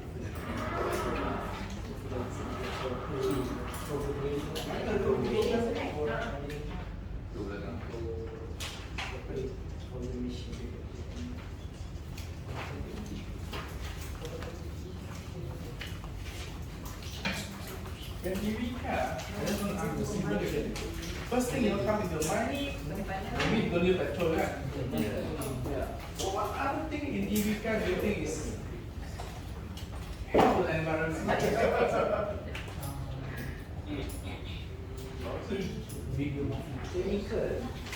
Chemical. Oh, social. No, environment. Untuk tu kan EV car. Oh, environment. Anybody own an EV car? So I went to the EV car sales or marketing. I said, you only market on tak payah isi petrol. Okay. What else is important? Okay, you drive a car. What is the thing that you spend in car? Petrol, then maintenance. EV car kena maintenance. You think I put Less maintenance. EV car ada maintenance tak? Maintenance apa? Battery. Guys, wear and tear. Yang mana maintenance? EV car tak ada. You don't change oil kan? You tak change filter kan? No. Less paper. Your tire, EV car non EV is the same. Yeah. What's the difference? Special ones they can tahan more because heavy. Oh, that one I don't know. Yeah, very expensive. Oh. But this EV kan tak payah maintain kan? Dia tak payah every 3 months kata orang pergi maintain kan? So when you tak nak maintain, Save time. Save time. You also reduce the generation of unnecessary punya waste. You tak tukar oil kan? Tak tukar filter kan?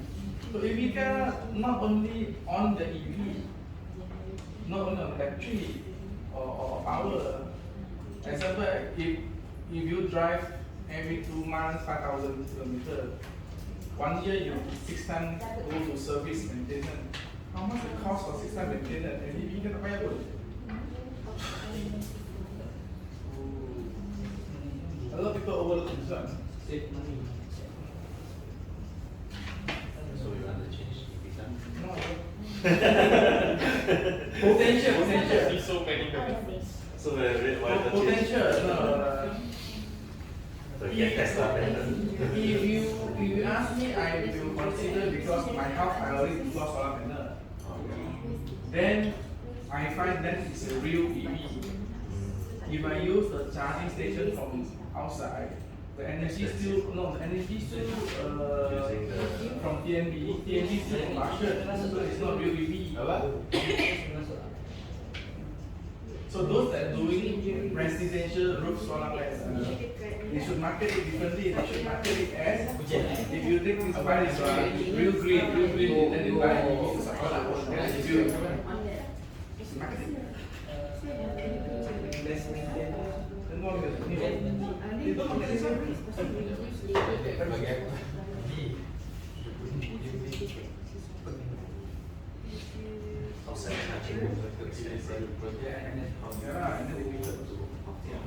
So now, Actually, what you charge? So now people might say every car, the battery cannot recycle. So you generate waste. So dalam 17 tu ada sebab What are you going to do? What can you do with the battery? 17 jadi What can you do with the battery?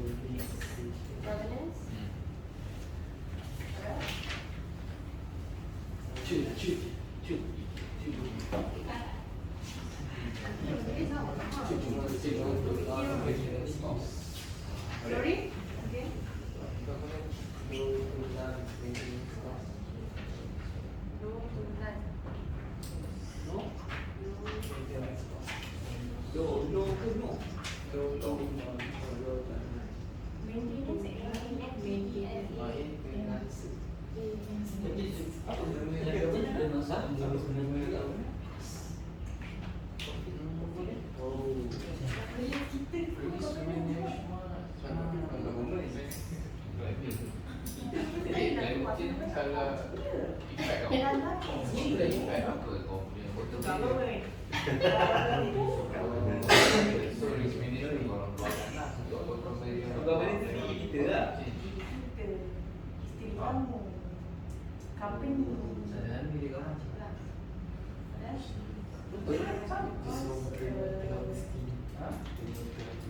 Okay.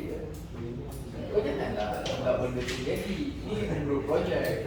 Benda apa idea boleh guna pakainya. Kita ni impact business ni.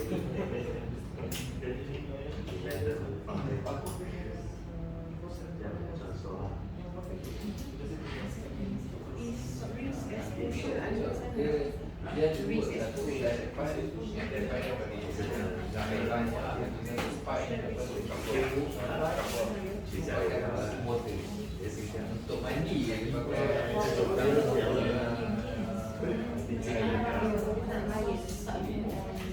banyak orang boleh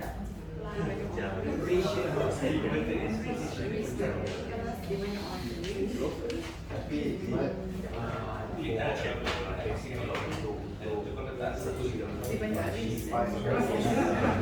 memang construction part ni. my police poster dan dia pakai konsep so for pipe yang bagi macam bidet semua dia pakai regular Betul lah saya belajar di sini. Put that in the sendiri apa dia regular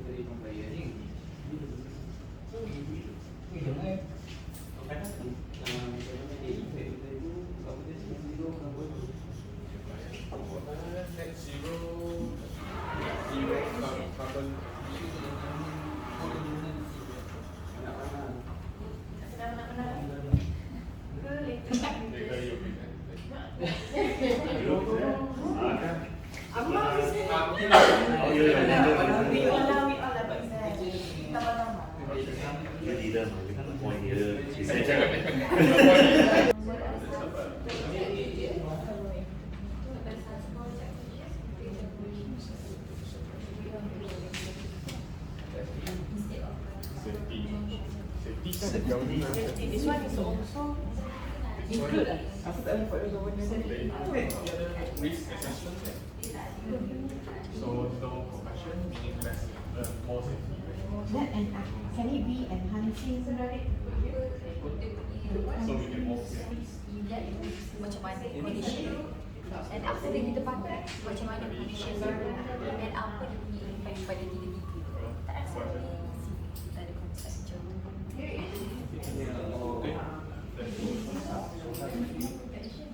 Pecah ketiga protein. EPC, TA, TION. Tak yang tengah ni tak ada. Oh, wow. PEC, TION. Singapura dan Malaysia dah lama.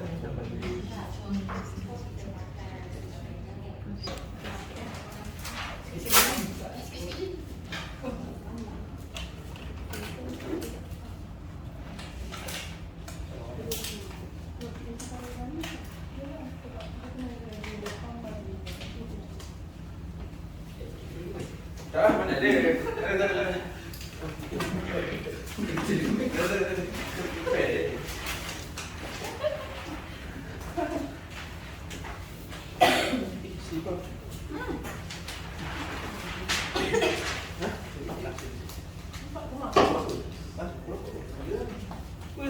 Cik, per.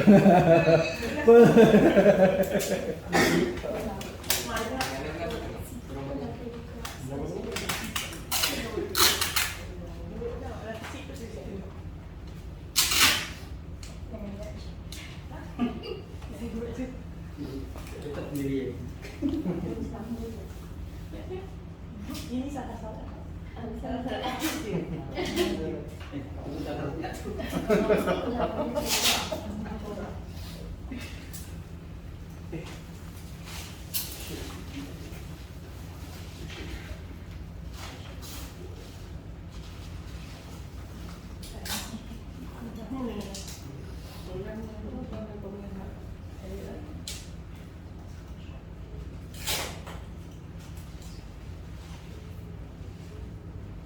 So, group solar siapa present?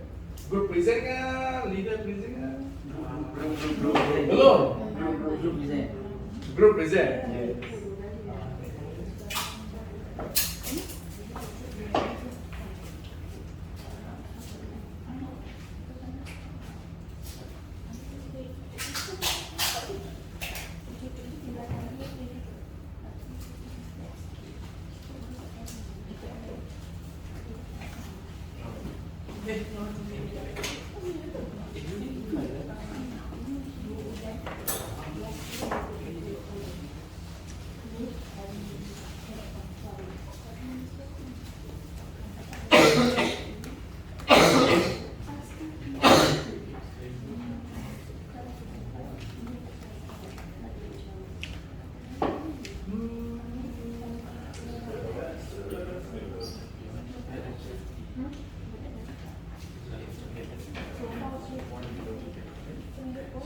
Okay, siapa nak start?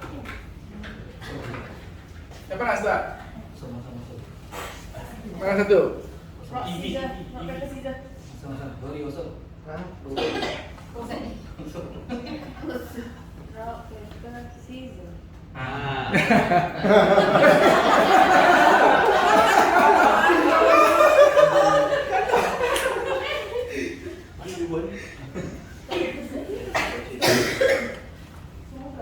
Semua dah sama. Dia dah selama. Sini tiga. Semangat. Okay. Wait lah. So, you all be the judge to them. Lagi, you challenge tau. Okay, go. Okay. Hello everyone. My name is Muhammad Amar. So So they agreed to choose me as the leader for this project. And the project that we chose is EV car. So how does this EV car compliance to ESG? We separate into three points: environmental, social, and governance. That means today this group have 3 representatives to speak about social and governance. So for environmental, I will explain. The first point for environmental is reduce carbon material. So how does that this point prove is the EV car does not consume any fuel. So that's the proof that EV car reduce carbon material. The second is reduce energy consumption per vehicle. That means EV car only use renewable energy. Like EV car use electricity. The third point is reduce greenhouse gas emission vehicle plan. That means no carbon monoxide and sulfur dioxide can be produced from the usage of EV car. And the last point is reduce noise pollution. So the EV car, as we all know, they don't use any their mechanism less vibration and no combustion. So that's for the environmental. For social, I will pass to my friend Jason.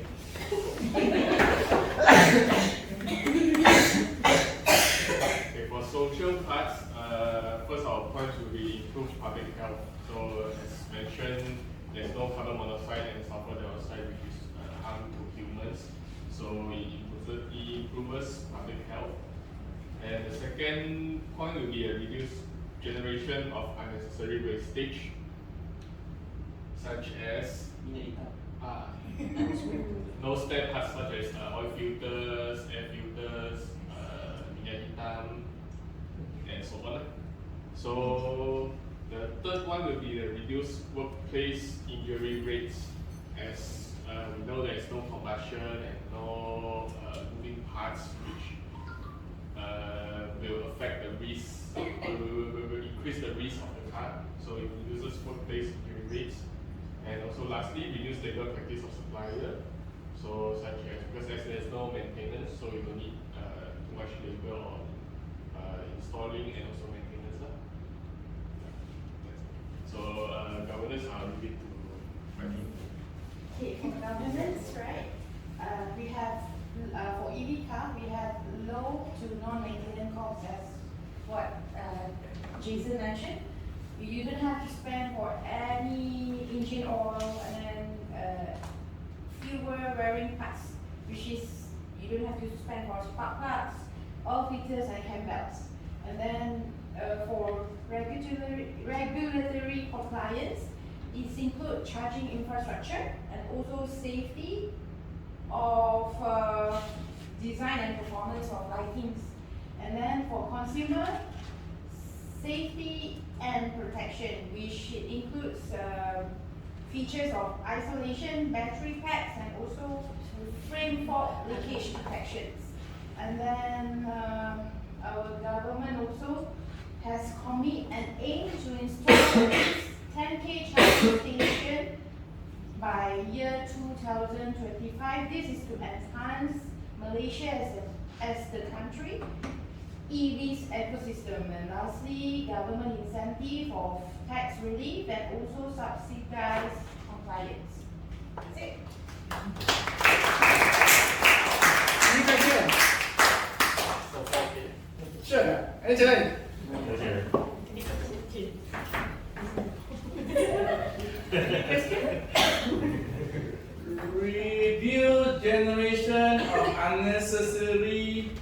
wastage yang engine oil, filter semua kan. Under social.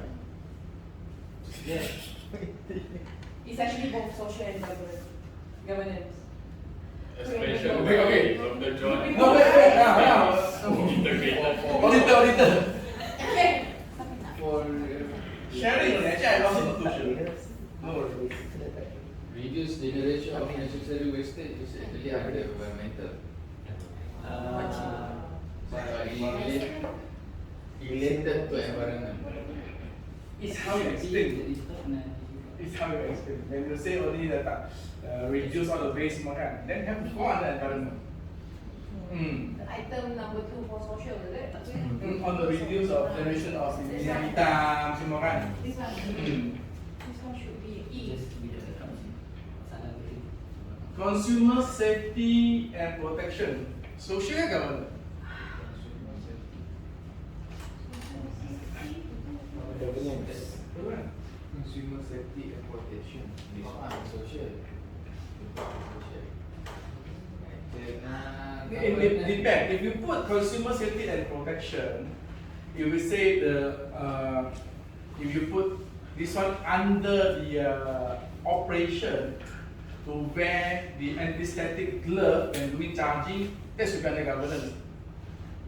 Betul? I don't know. I'm not too sure. I agree. Do not EV car actually even to do charging, you should supposed to wear anti-static glove.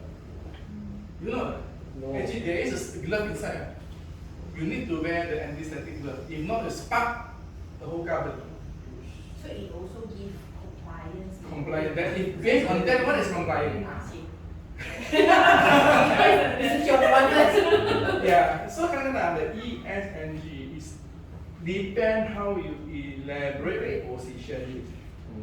Then there's another question. Like safety and subsidies compliance. You said this one is EPC. What is on the subsidies? On what? Control sendiri.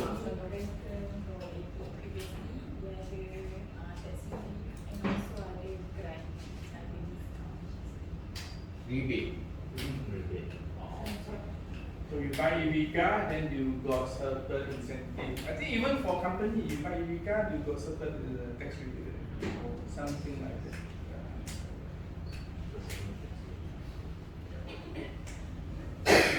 Any question? Kalau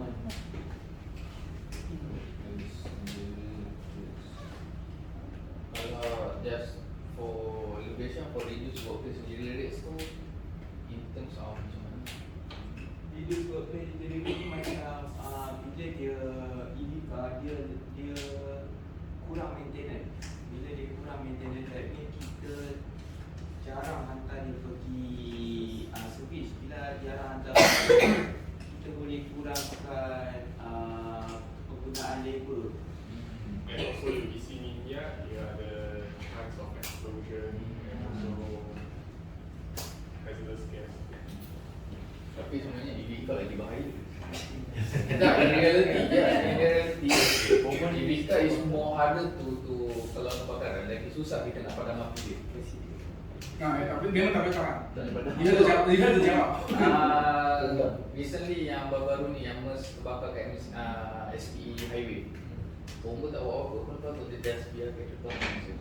Sebab EV car punya control measure untuk kita lepas terbakar tu memang agak susah. Control measure buka pintu keluar. Within how many minutes kan? Memang kena cepat lah. Lepas tu dia tengok compare. Reduce labor. What is of What is that? Your answer is not wrong, but I just want to challenge something. Or brainstorming only.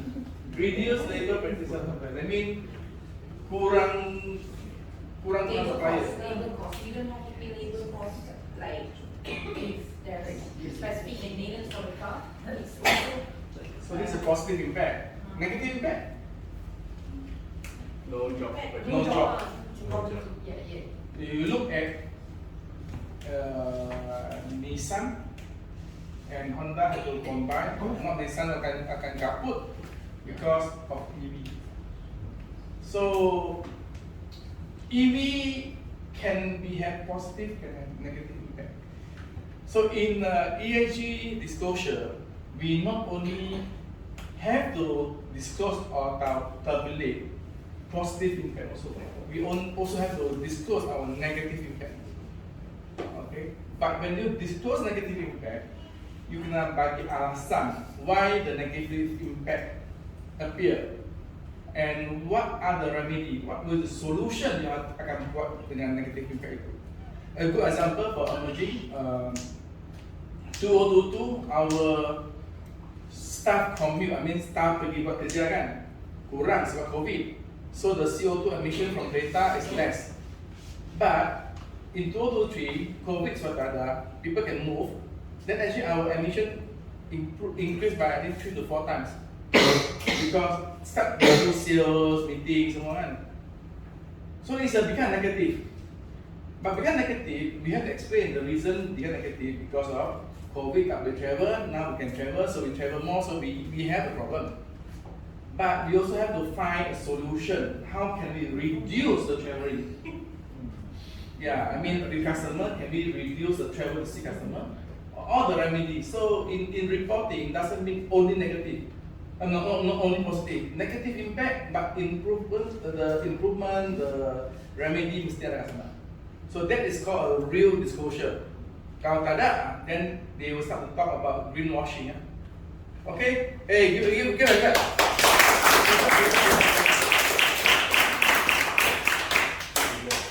Okay.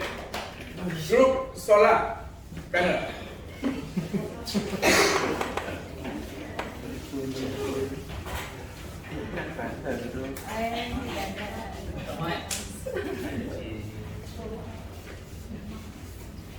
Enjoy your brainstorming, enjoy your learning. Actually, the important is what you learn.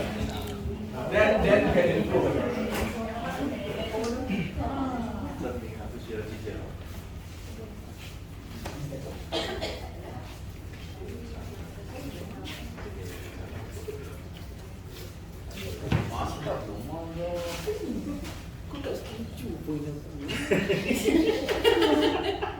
Okay, start. From group 2,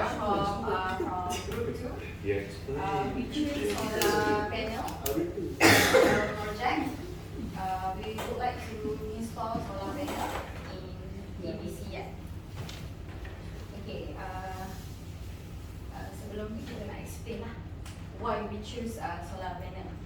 Because we know that without solar panel, the yard will rely on the electricity. So this may cause big assumptions and operation costs. That's why we plan to choose this solar panel. So for environment,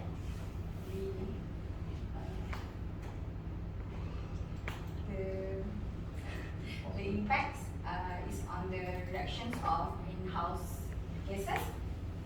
So as you know, the solar panel, they generate the electricity by converting the sunlight into power. So they produce harmful emission like fossil fuel. So by replacing the electricity and fuel, so we can reduce the carbon dioxide and other greenhouse gases. Other than that is reduce the air and water pollution. Solar energy doesn't produce air pollution such as sulfur dioxide. And also for the power, water pollution.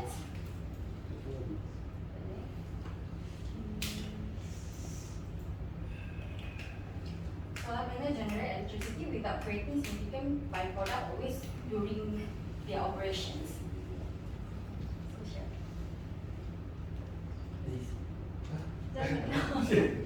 Okay, for social, we skip to the skill and development. Okay, so because when we installing a solar panel, we seriously need a serious skill onto installing the solar panel because and the industrial solar panel is not like a consumer because it generates a lot of power. Sometimes when you disconnect the cable, you will generate a real spark. It is a very dangerous job. And then job creation, because solar panel is a very good alternative other than relying basically on TNB power. So the solar panel will create a job opportunity because maybe after this, it's not maybe, it's confirmed, the company will see the goodness of the solar panel. And then lastly, social equity. Okay, the social equity is not only based on the perspective of a company, it's also on the others, for not for company but also general consumer for house. When they see, oh, this company uses a solar panel, I bet this will decrease our power consumption, because as you know, there is two systems on solar panel. Firstly, it uses a battery pack to keep the power from the sun. Another one, is more consumer friendly. It's direct to the TNB power. So basically, at the day we use the direct solar. At the night we use from the TNB. Okay. So next is the governance. Okay, for governance, first one is license. So we do require a license to install the solar panel. So the license maybe we can get from the TNB. Okay, the next one is risk management. This one includes compliance with renewable energy, incentives, including subsidiaries, tax, also dengan tax rebate. And then the last one is stakeholder engagement. Okay, stakeholder engagement can include as awareness campaign, benefit of solar energy, and also opportunity for employee involvement for the solar panel. So, any question? Okay. You tak share nanti dah habis dah. Dah awal apa? Mak. Ini personal ni. It's not. Don't be mad. I just want to ask. It's not personal. Nothing personal. Okay. I just want to ask, how does that this project under social can create job creation? Because when you use solar panel, from my point of view, when you use solar panel, you will affect the staff of TNB, right? Because when you use solar panel, you will use less of electricity. So how does this implement to job creation? Okay, basically, solar panel, as you ask, it will decrease job opportunity at TNB, right? Yeah, it will affect the staff from. I would say the impact will not very significant, only a little bit, because this is only a secondary option, not a primary. If not everybody can purchase this solar panel technology. But we talk about future ESG. This is, okay, as you say, this is not a primary source of power for now, but in the future, yes. But we do still need the TNB manpower to install the solar panel. Also, the solar panel maybe sometimes it need to take service or maintenance. So we will, kita perlu lagi lah manpower TNB tu. So untuk nak cakap job creation tu maybe ada, tapi maybe sikit je lah yang akan effect. Something like before lah, have positive and negative. Yeah. Because we also need a TNB from power from TNB, because for example, for heavy machinery company. The solar panel maybe cannot support their consume. So they need the power from the TNB, and then solar panel maybe is for office use, not for the manufacturing use. Okay, it's clear to me now. Thank you. Untuk job creation tu Mak, actually in order to achieve net 2050 net zero, so every company akan try to create a new renewable energy. From that, most of company akan ada new job creation. So tu pun korang boleh relate, expand kat Amal lah. And then another one, as we know, TNB is the, untuk Semenanjung lah, TNB is a main provider our natural electrical source. So untuk mengatakan untuk TNB kurang pekerja tu, in data kalau ada studies pun maybe TNB kurang pekerja, dia macam bila kita start guna solar panel, dia akan effect TNB lah kan. Bila kita dah kurang pakai electricity, sebab TNB kan dia yang supply electricity. Tu macam aku cakap tadi, renewable energy. So nak ada, dia effect TNB lah kan. Takkan effect langsung, TNB akan lebih. Sebab TNB yang orang panggil. So that okay, for now on, energy dia orang macam so solar. So dia buka peluang pekerjaan lah dekat luar. Even TNB pun akan generate profit pun sebenarnya. Maknanya solar panel ni ada TNB juga. Yes. Okay, now clear. Actually, banyak job creation. I mean, you look at the whole supply chain. To start with solar panel, you need to have the raw material. So the rare earth. Rare earth is another new opportunity for people yang embark into this industry. Then you go into the manufacturing. So many solar panel company manufacturing kilang-kilang kan. So and the consumption of the solar panel getting more and more. That means the size of kilang, you look at First Solar, Longjil, semua memang besar. So it create a lot of new opportunity instead of only focus on E&E atau automotive kat Malaysia.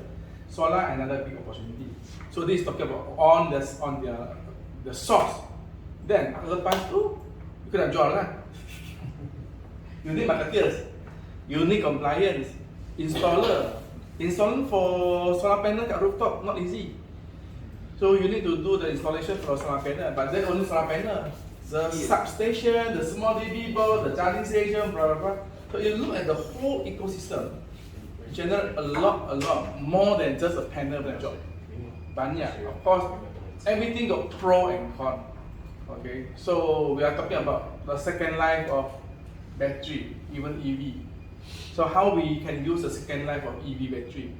So about EV car battery, if the performance drop more than 80% or 70%, you cannot use anymore. But dengan ada cakap, pagi generate, petang guna battery.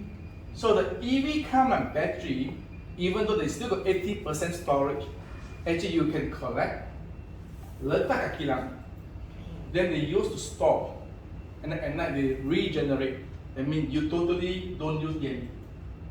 Yeah, and of course TNB power still required, especially sekarang Malaysia memang is a country that people come and invest on data center kan.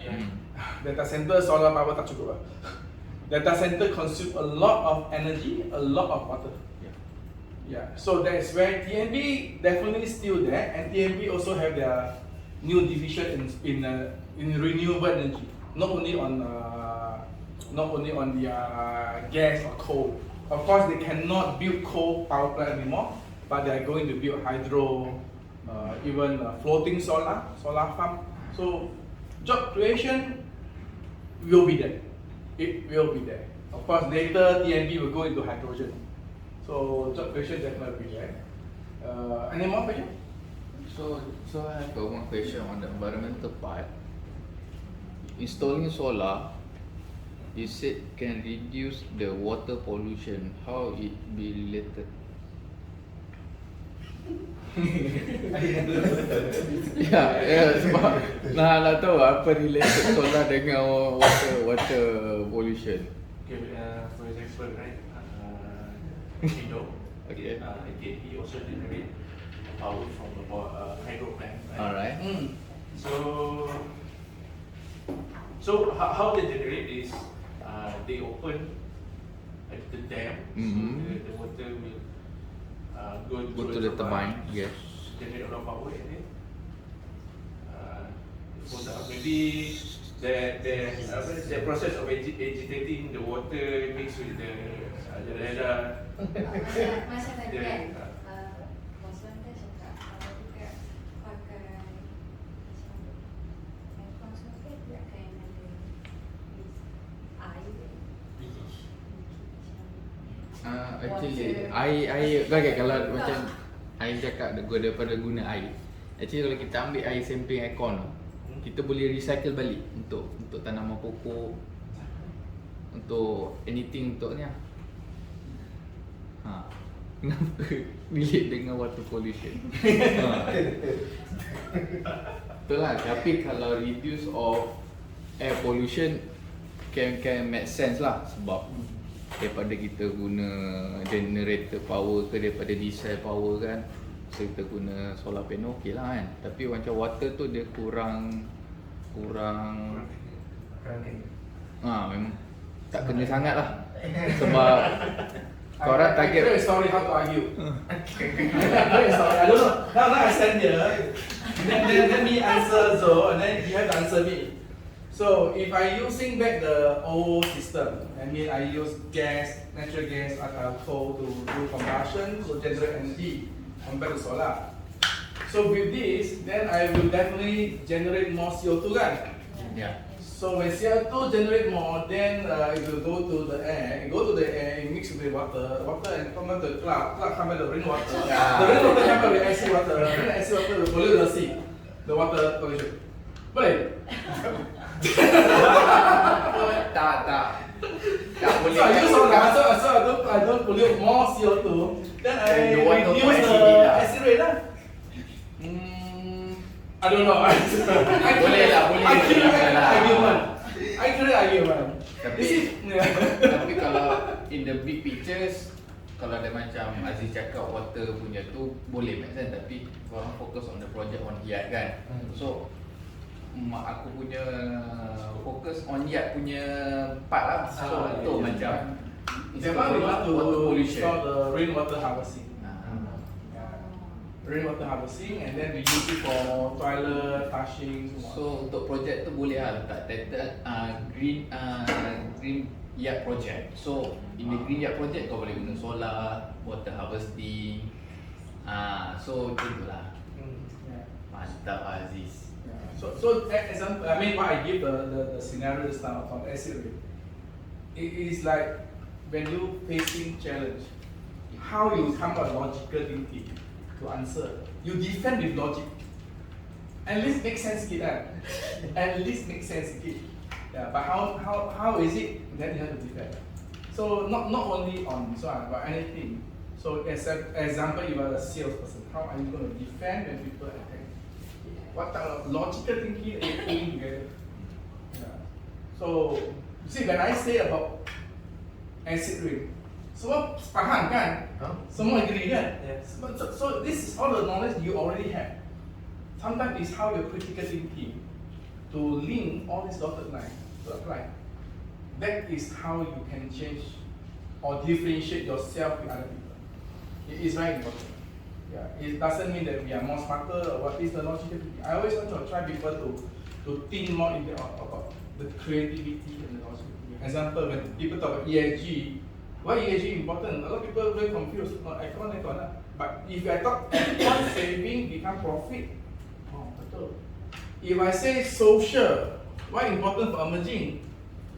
If emerging practice a very, very good social for internal staff, all the staff being treated well, fair, skill, reskill, opportunity given, try to improve better lifestyles, education, blah blah blah. Will the team emerging stay longer with emerging?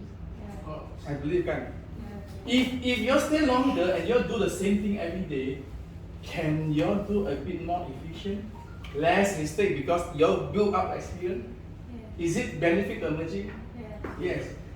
And the next one is if you have practice and doing better and then you tak nak kerja 8 jam buat same thing repeat lah. In this one I can just guna software shortcut, you guna ERP, I think 2 jam dah habis. Then you can with the experience that you learn in emerging in your day-to-day job, share your maybe solutions or any idea to your department. Maybe we even can improve better for the company. So it's a total value. Governance definitely. We can tell our client everything we all do is got the personal protection, cyber security. Look at cyber security, even Bank Negara put like that, ransomware. So all these things is benefit the company. So if we look ESG as a business solution to improve, to give value for company, I think every company will embrace ESG. If every company will embrace ESG and save a little bit of the CO2 emission, it can become a very big value. I give another case scenario. I work with Bank Negara. Bank Negara, they have this JC3 called Joint Climate Change Committee. So they have green financing. So this one I try to work with David and Jason also. Today you are a manufacturing plant. You use compressors, but efficiency maybe not so good. Jason got a compressor, energy efficiency. And he very sure that by installing his compressor, your cost to operate per CFM is lower by 30%. Actually, they are product macam ni. Then they reckon I have money to support you. Now the scenario is I do barter trade. Barter trade means that I just exchange saja. You guna equipment from Jason, and you got 30% energy saving. Then you take the bank facility, the saving of 30% every month, you pay your bank facility. Then Jason dapat order from you. Dia dapat sales, dapat order. So Jason now my sales achieved with revenue. Your energy efficient improvement with new equipment paid by energy saving. Bank, I got place to loan the money. You don't need to create another opportunity. Between the three party, job solved. Barter trade aja. Boleh make sense kan? But you need to find company yang boleh buat memang guarantee 3 years or 4 years punya ROI based on energy saving. And one more factor people tak nampak is by doing this, when your plant reduce 30% energy consumption, apa yang boleh soal lagi? You are reducing 30% of CO2 emission. Is it helping the government to achieve the net zero? Yes. So, 4 parties dapat keuntungan without spend actually a single cent. You dapat order, you dapat equipment, bank dapat EPC, and government also. So this I've been working with Bank Negara. Hopefully that next year we can push this together with them, and then that's where we're going to introduce Sound Air and also zero loss dryer and our IoT system to help the industry. Hopefully the industry can adopt. This is how we try to help the industry, and by doing this, if you are a manufacturing company, now the most consumption energy is compressors and HVAC or chiller system. So if you can reduce 30% of the operation cost on energy, that means your cost of production is also low. That means you can have a better margin or can sell at a better price to compare with products from China, from Vietnam. So we are looking at the whole ecosystem now. So ESG is just not a practice, but it really adds value. No.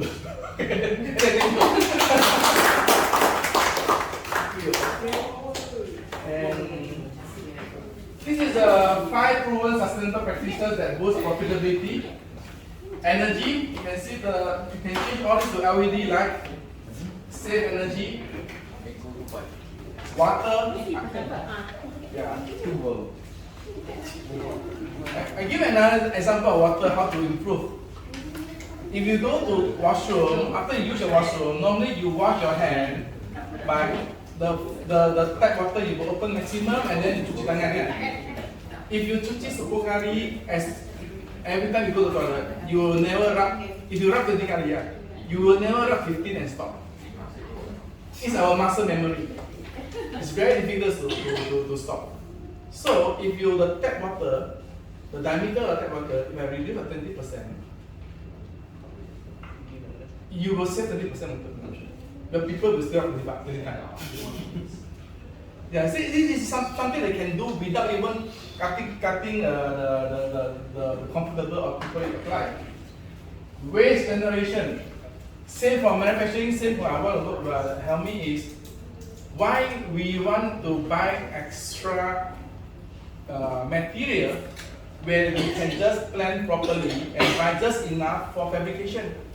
That's why Jason Ho is coming in with the ERP system to monitor the bill of material. Why I need to have excessive? When I have excessive, it's a cost to company, it's a waste. So waste generation definitely is another proven practices that can have profitable. Packaging, lighter weight packaging, that means that you are not increase the weight for transportation.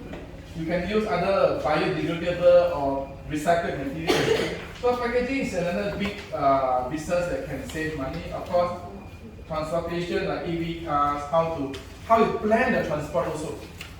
Kadang-kadang, actually you can consolidate before you deliver with the same truck, with the same car. So by practice these 5 sustainable practices, the company can get a lot of benefit as well. So I think we end our morning session before we go to another interesting topic on how can emerging practice based on what you all learned in the morning. We come back after lunch. Lunch until how long you need? Lunch no ada. How long you need lunch? Until 2. 1:45 lah. Okay, 1:45. Oh, today Friday? No. Oh, okay. Okay, 1:45 lah. We come back at 1:45. Okay? Thank you everyone and see you all later.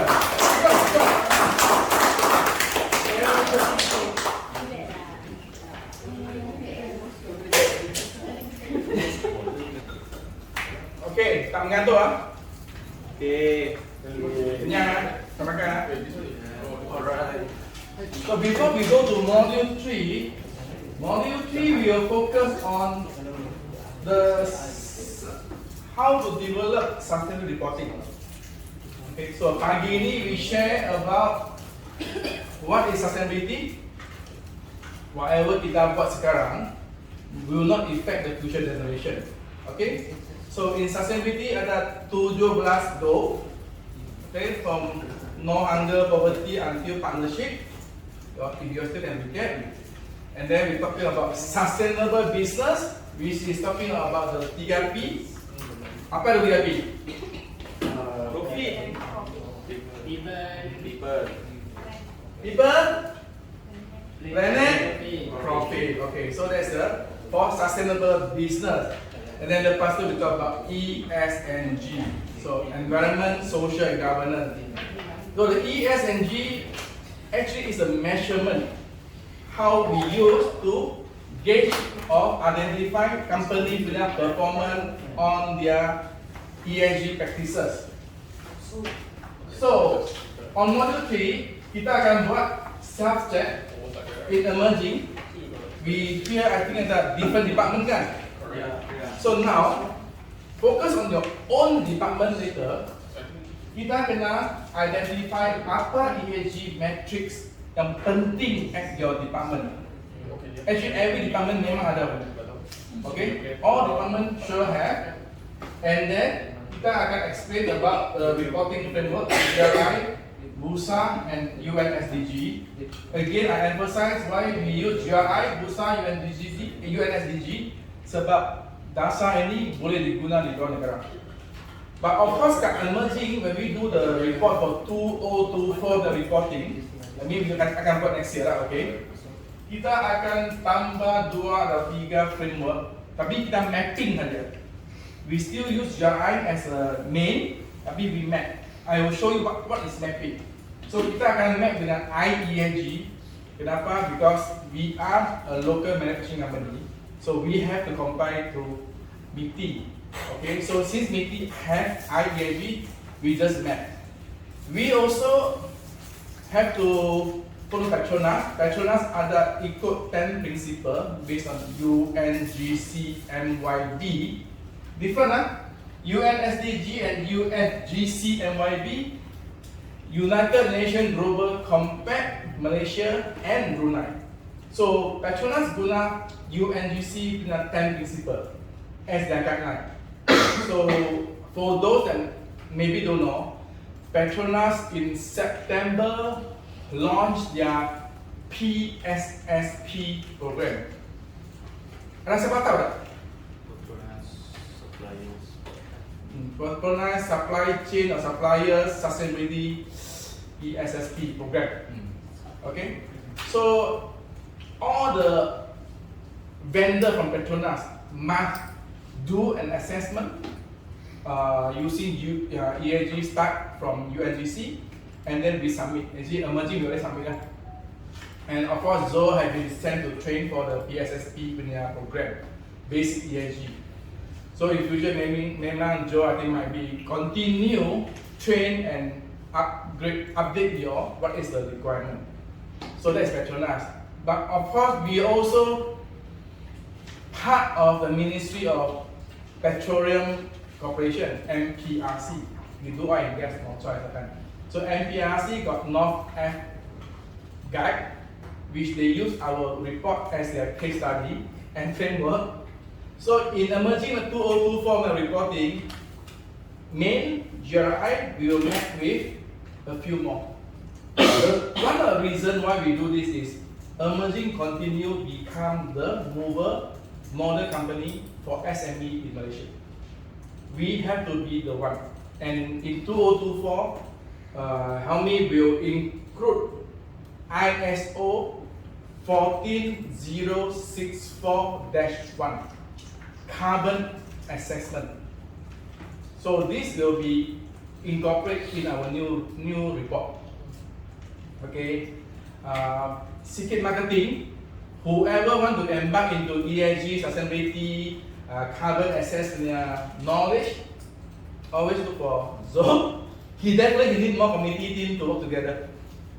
But definitely is a skill set that you all need for future. Okay, so it's very important. The next one, of course, later we will do this one, group activity, materiality assessment. When materiality assessment, bagi engineer, confuse sikit lah.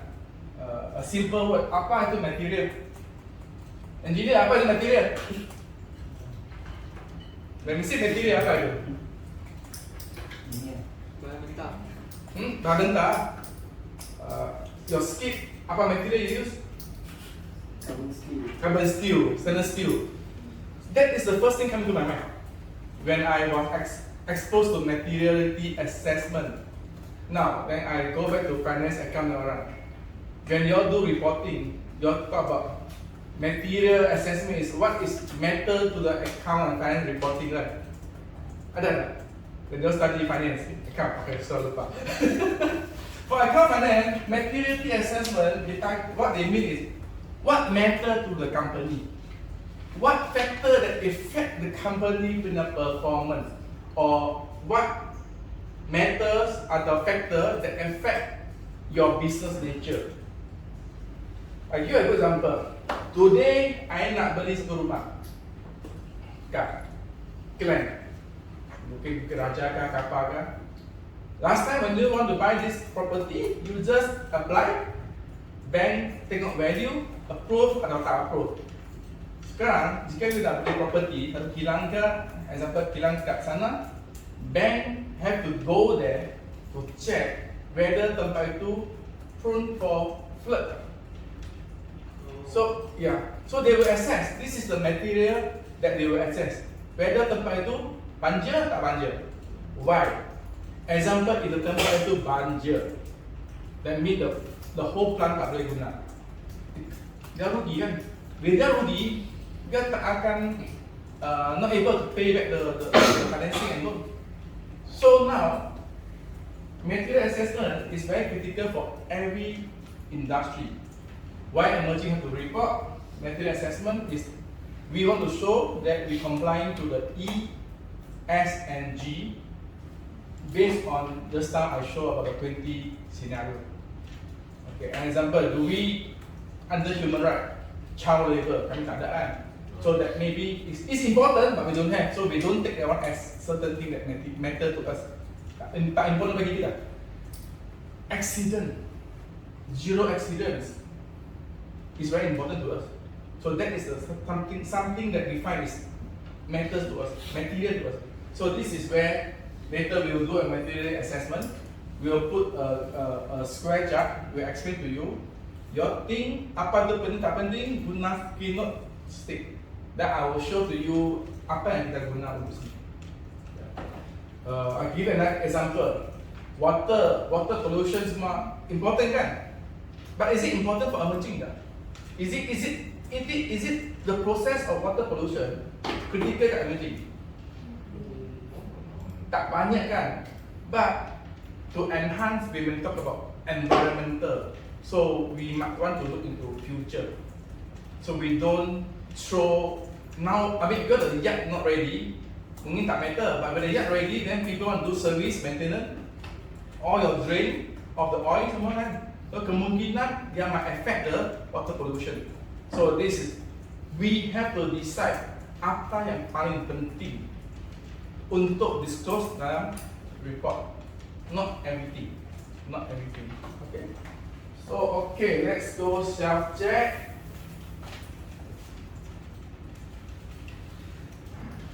This is normally how I share to the participant or even some company. If your company need to prepare sustainability report, first, regulatory requirement, penting tak? Penting kan? Okay, no choice. One thing already. Stakeholder demand. So who is our stakeholder? Top management. Top management aja. Lagi? Employee then? Apa tu? Neighbor. Pagi ada training kan? Customer. Supplier, vendor. Actually, anybody relate to our business ecosystem is stakeholder. Okay? So, no choice, stakeholder. Risk exposure? No choice. We need to meet the risk exposure. Competitor action. Penting tak? Penting. Why? Affect our sales. So when we have to show the market that we practice this one, that means we have better competitive edge. That means that when people tak ada, kita ada advantage. Okay, so this is why. Example, if a European company want to buy equipment from Malaysia, they will compare. You don't practice, I cannot buy. You practice, I can buy. So we got the edge of competitors. Corporate value, ada tak? Okay, apa itu makna corporate value? Company branding. So does it create our company and brand better? Yes. Okay. Market position. When we practice this one, we launched in 2023. Now almost all the government agency know who is emerging EPC. All the oil and gas, even Petros also recognize emerging EPC. When I was in Petros last September doing sharing on why emerging embark into this journey, they encourage kita pergi invest and contribute more to Sarawak. I asked Petros one question. I dengar Petros not welcome Peninsula punya orang datang buat business. I think we all dengar kan. Petros the answer is, John, if Peninsula come to Sarawak, bring value, bring added value, knowledge, ada apa, we welcome because we need value, we need knowledge. But if come and take our value, balik peninsula, without contribution, we tak welcome lah. I think sama kan? If my house, if people come and don't bring any value, and take my thing and go up, and then pencuri, memang tak suka pun. So I think it's fair. So we should recognize value generation. So it's very important our market position. In Petronas also use emerging as a model company. So even at Petronas sustainability punya department, emerging memang well recognized. Okay. Investor relations, you can touch on macam bank financing. Dia nak ada nampak dah. I think few months back CIMB openly announced in newspaper they are no more supporting any more new investment or development for oil and gas in Malaysia. That means if any exploration, CIMB tak akan invest, tak akan bagi tank facilities. So how can this sustain? And this is announced in the news. So kebanyakan bank when look at oil and gas, dirty industry. So they are trying not to give facility to support lah. If macam ni, how can the OGST company can sustain? Every project we need financing. Yeah. As our colleague there.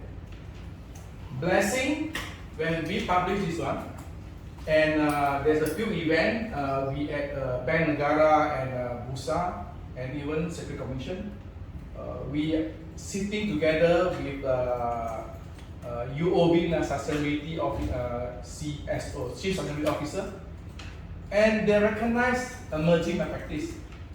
And through that recognition and nampak emerging practice and really embrace and become the driver of the industry,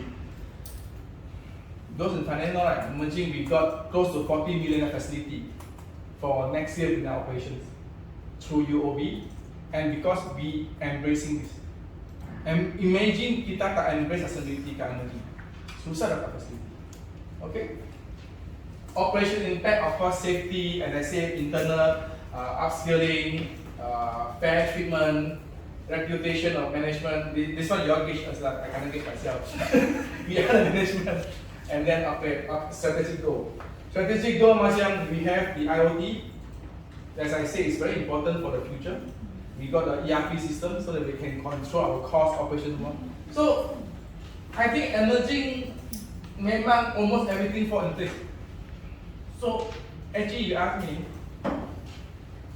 I think semua company pun kena. If semua company pun kena, I think everybody will practice. And it's not a choice because our government already signed the treaty also. So I always tell the industry, sustainability reporting is not a choice. It's a license for the company to operate. I pernah ditanya, John, why you all need to do sustainability report? Then I throw it back a simple question. Why your company got ISO 9000? Is it regulated to do business? Tak kan? But why you need to have? Oh, customer nak. Oh, ya betul lah, customer nak. You already answer me. Customer need all these things. Okay. Certain company also macam McDermott everything, they say quote unquote, if you have sustainability practices, they can give slightly price higher to compete. But that's what they say lah. Practice, tak practice, I keep it to them. Okay. So memang sustainability reporting is important. But what is the challenge and opportunity? Challenges. Susah tak? Susah kan? Susah when we don't know. When you know, memang tak susah. I always say, if you know how to gather the information for the reporting, you need about 1 or 2 PIC to work with other departments, getting data and do report. So that is how we try to simplify the process instead of complicate it. Aku example lah, bila buat team building training, nampak satu I saja, and we manage to break record. Simple thing, but we make very complicated. You know why? That day I was standing behind, I said, because we are engineers. It's not that we don't know, because we are engineer, we want to make sure that every 55 cm is betul-betul. Dari luar ke dari dalam ke dari tengah ke, we want to be very specific. So end up, we break record lah. Okay. And then I also saw we also measure sideways pun, not only square lah. Wah, nak gena pun kena measure. Masih push. Canggih lah engineer semua. No, you're good. But you are practice to be engineer. You want to be very precise. Do you think the trainer dia akan measure 55? Tak ada kan? So that is the thing that we learn. So is macam kita tadi, we make sure that only one leader, only one PIC. Every time those that work with me, I will say I only deal with one PIC. And then make sure you give a clear instruction to the PIC that he or she know what they need, what is their boundary. Belum kahwin kan? Girlfriend ada? So kahwin? Belum? Okay, yeah. Now today, your husband call you. Yang I balik makan malam ni. What are you going to do? Prepare the dinner kan? Example lah, betul lah. Jika dia dah prepare, okay, I rephrase. Okay, today your husband call you. Yeah, I'm coming back for dinner tonight. What are you going to do? I said, siap lah keluar sekali. Pukul berapa? Siap-siap keluar dari mana? So the thing is, this statement is not clear. Example, if I tell you I need an I don't tell you what I want, you also don't know. But if I tell you that I'm coming back for dinner, what time you going to prepare your dinner? You don't know, right? If you prepare at 6, I balik ke 8, kenapa soal sejuk kan? Komplain. I datang balik ke 6, dia masak ke 8, kenapa tak siap lagi? That's the problem of leadership. Not clear, not specific.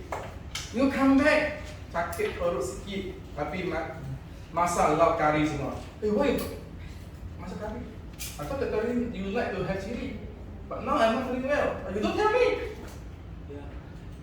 You are all leaders in your scope of work, whether with your colleague or with your customer. So be specific. Then you can get the value up. Always be specific. I come back what time? I'm not feeling well. I want to eat. As simple as that. Even as simple SOP of nasi goreng. Telur dulu kan nasi dulu? Sure kan? Telur goreng. See? I don't know. I don't have the answer. I don't have the answer. Teh tarik, letak susu dalam teh itu dulu ada letak teh dulu. I saw people put susu and then letak teh boleh sama. So, which is which? I don't know. Actually, I don't have the answer. But if you prefer to put the teh first, you tell lah. If you prefer to put susu first, you tell. So please, everybody is future leader in the music.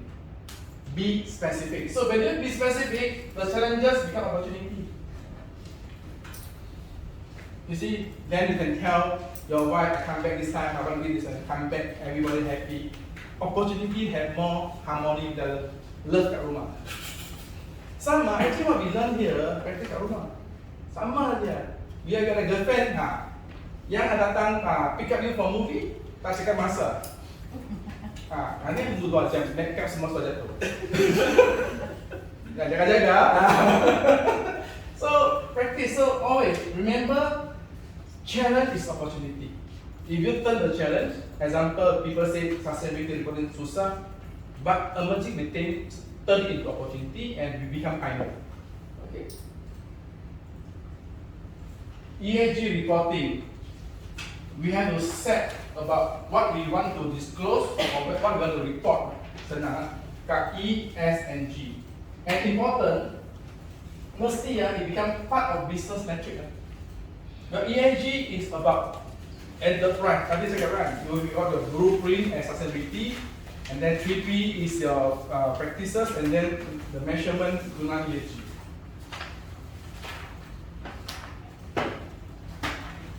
Just now, I think somebody asked me about scope 1, scope 2, scope 3, social and governance. a simple matrix. In emerging, actually, we report 1, 2, and 3. Okay, when people say scope 1 is you measure the carbon emission from equipment yang you own kat company asset. Example, boskan kereta. How much petrol boskan kereta guna? We need to measure and calculate. If company have our own forklift and we maintain ourselves, that's why I learned from expert. Okay. Bukan only the thing that we rent or what. If we don't do the service maintenance, it's not under us. It's not scope 1. Okay. If we have generator yang kita own and run diesel is our own, then we have to calculate. Okay. So this is our own product. Macam aircon. Aircon yes kan? All the fuel gas from water dispenser. All those is under scope 1. Okay. The term very simple. Asset of the company. Scope 1. Scope 2 is the carbon emission that we buy. A good example, electricity.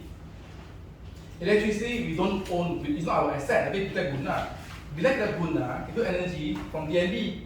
So if you take DNB dan bill, memang they have state how many kilowatt, how many CO2 emission already there.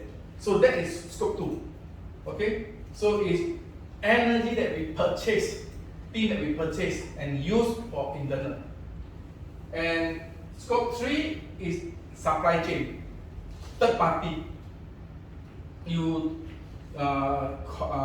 Grab car is considered scope 3. It's a third party that. So it's out from the boundary. Okay?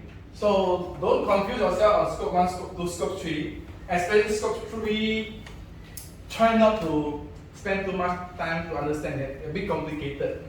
Sebab even the government also not too sure how to disclose the actual scope 3. So focus on scope 1, scope 3. But what we have to report in the first year, we already disclose the scope 3 staff commute, staff punya activity, kereta pergi buat sales semua. I'm not sure we add in the kapal terbang not in 2022. You travel and plane actually supposed to be scope 3. You stay in hotel is scope 3. Taxi, Grab semua scope 3. But we talk about company punya action guna action ini untuk company business. Have to be very clear. Company Expense yang untuk sendiri lah. So sebab scope 3 banyak sangat, but we classify clearly.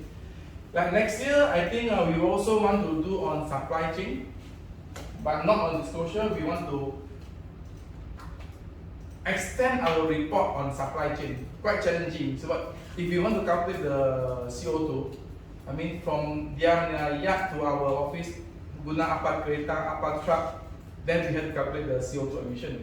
But what we want to do as a start is to understand whether they have any ESG practices at the company. So simple way, we do survey, send survey to all our suppliers. They just answer yes or no. So if they can, they just answer what they do. Simple. So we don't take the susah-susah data. Okay. Social, of course, always be focused on training our employee well-being, community contributions. That's what. So you think, emerging, what is environment? What is social? Based on maybe your own department. Is your department sent for training? Anything that you add value for the company? And then of course governance, anti-corruption, data protections, and also safeties, ISO. This is something we do to measure for emerging. I don't know how many of you have read this report. It's been there for a while. Hard copy, soft copy, don't worry. I supposed to do this sharing about a year ago, but I've been delayed. So today at least we can do this. So step 1, if you want to prepare, I think later we will get Zoe to come in and guide you also. Consultant and stakeholder engagement. So who are the stakeholders now in this room? We all. So we all are the stakeholder for energy. Okay. Actually, when they talk of stakeholder, there is no hierarchy. Everybody at the equal position to identify the material, the factor that affecting us. Consultant, okay, mungkin for me and Zoe we have some knowledge, so we can become the consultant to work together. Establish which framework we want to use. So definitely we'll still go back to GRI, not SI. All these kita akan mapping, but the one it's a journey. We cannot complete in one day. Okay. Conduct interview with all head of department to gather detailed insight. So this is where you all represent your department. Even though your HOD is not here, but every one of you is representing that your specific department. Okay. Don't worry, I won't report to your boss whether you do right or wrong. It's brainstorming for everyone. Okay. We will do material assessment, data collection, later drafting, assessment later, and of course finalization and delivery. That means you got this report and then assurance. So this is what we do. Simple step. The first thing yang paling penting adalah material assessment. Framework, and again I go back to this 4 is quite critical for emerging because we try to comply. Especially this one no choice. The 10 principle is where Petronas want us to comply. Okay. So the next one is let's explore what is important for emerging. Okay. So we will do this one. This one we call it the basic layout of materiality matrix. Okay, matrix ini important to the company, important to the environment or customers or social. This is the stakeholder. Example,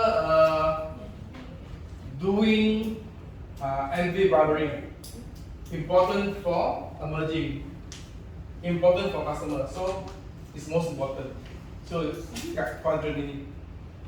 Water maybe for emerging not too important, but stakeholder we don't touch much on water, maybe kat sini. So we want to see how are we going to play around with this matrix. So Zoe, where you want to do this one? Asuwa ya. Kita dapat tambah kat sini. We touch. Yeah. Kita tambah sini boleh, tak kisah pun. Okay kalau tak besar tu. Bisa stiker note saja kan? Mana ada stiker note? Ya. Less paper users lah bagus Aziz. Boleh sustainability. Boleh. If you go to the next 3 page, you nampak ini. Environment, you got water usage, and then macam social ada ini, and then governance ada ini. Okay. So for your own department, if you think carbon emission is important, you write your department. Okay, then project department, you put there. Okay, this is important for what? This is important for what? Boleh?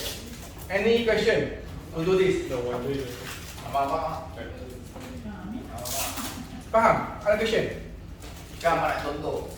Contoh. Okay, let's do something first. Nyesal lagi.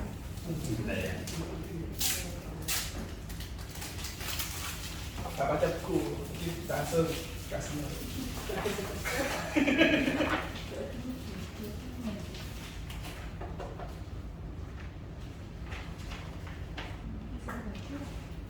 But this is what we do in 222.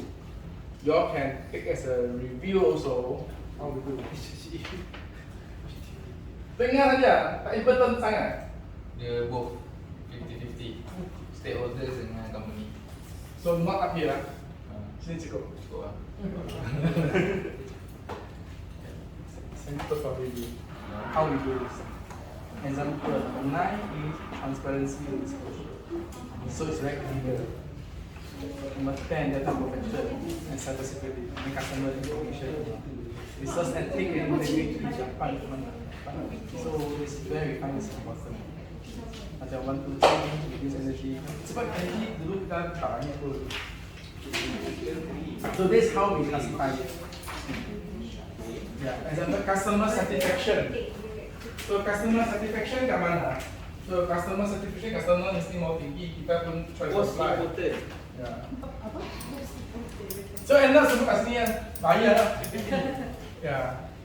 So some company when they do this assessment, it might come out to even 200 punya item. Then we have to fine tune to make 10 atau 15 yang dia buat.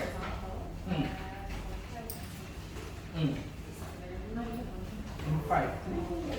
For us it's very important, for customer bilang push. So we look at, okay, when we buat ini, we talk about internal boundary. I mean, this is only in emerging punya premises. Okay, a good question. So what we do this is talking about emerging premises punya important. Okay, so this is where we think emerging as an enterprise important for us, and how is it important to the customer. Hilang lagi. Oi. So this is not healthy lah, ni high sugar kan? Zero sugar. Beli dah sudah. I give you until 2:45 in 15 minutes. Just think on the own department and stick aja. Sini. Kata Mia HR training important kan? So maybe you put training and then you put where you put.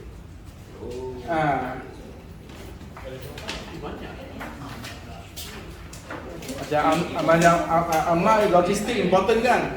Warehousing important kan? Safety of whether our warehouse ada insurance tak? A good example. Does our warehouse have insurance? I don't know. But abang yang jaga warehouse, and he don't know whether got insurance tak ada insurance. Tak tahu tak ada. See? But important tak? Yes.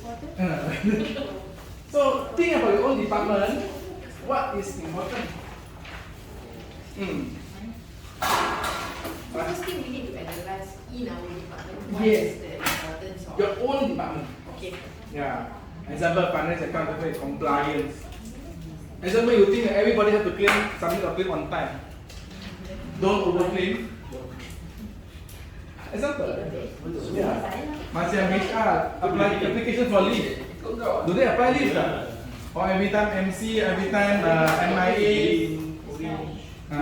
So all this thing, your own department.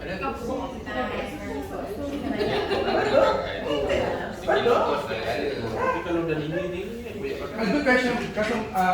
Pay supplier on time. Okay. Correct. So tambah ya. Now you start the thing kan. So it all related to company.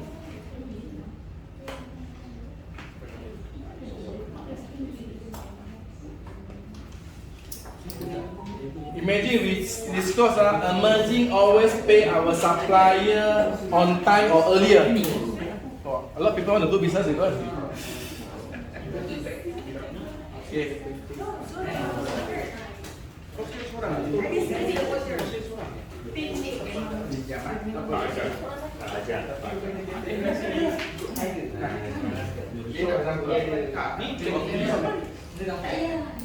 We after semua itu buat ini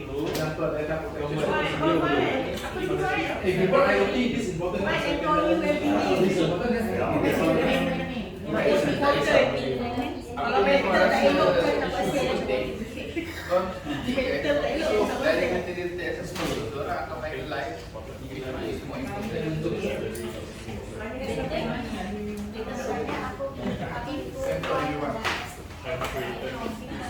But this is oh guy. That's why as a ini macam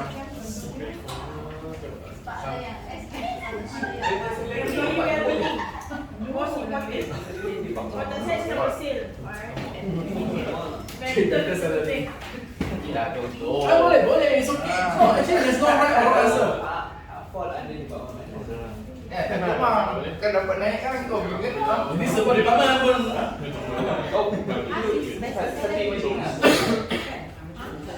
Contoh. Benda yang mana okey lah, contoh je bagi senang faham.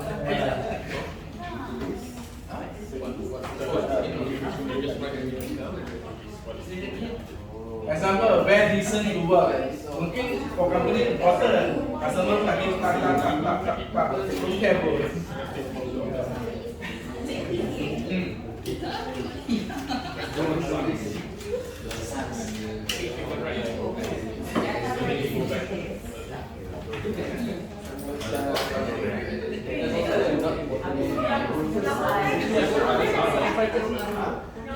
If you can.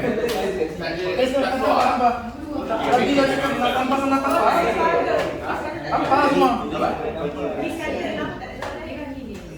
Tanpa I can ignore pun tanpa pun. Nanti aku take apa total and review.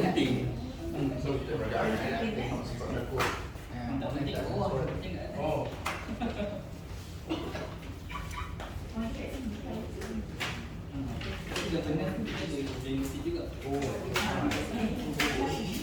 Dengan ni. You ikut. Ni tak apa. Sangat ikut.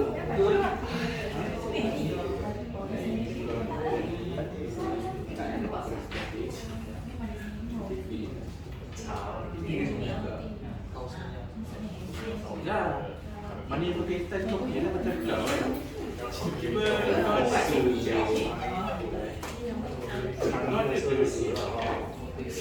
What do you think?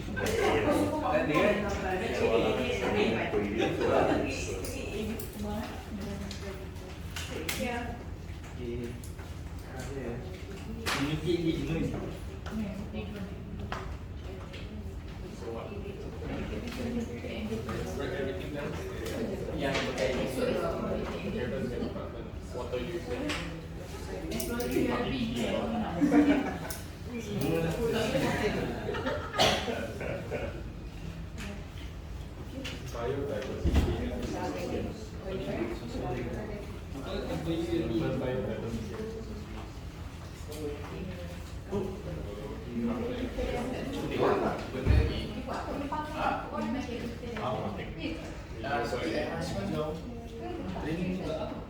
Kalau nak senang faham, tengok SDN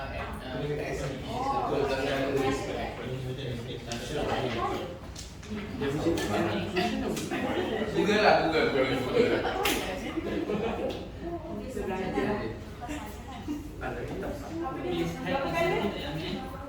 UNSDG dia 17.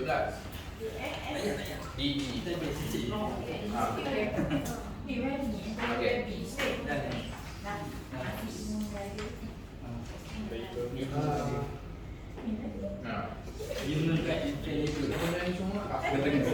Boleh letak je tu.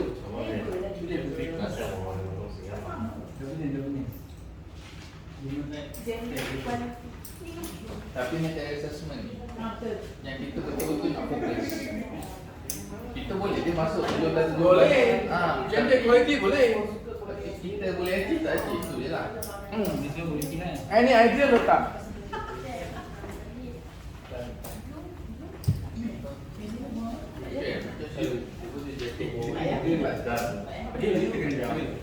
Apa orang sakit je kan? Jadi boleh jadi. biru untuk tiga. Dia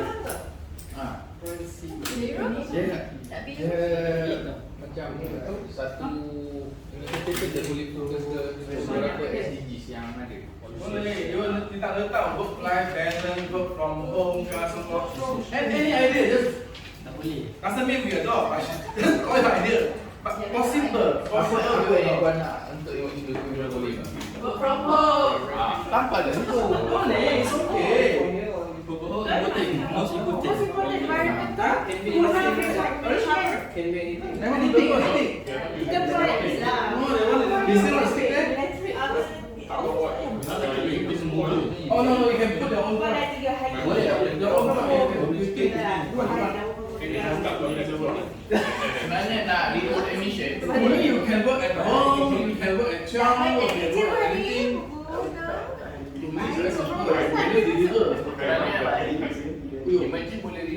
Saya pun boleh buat dengan work from home. Betul. Sebab Sebab most of the staff, betul. Lepas tu company ethical tak perlu. Betul. Tak banyak.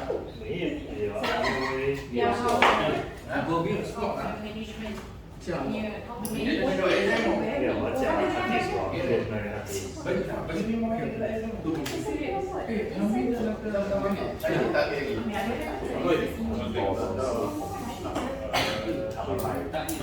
So every year, sustainability report ni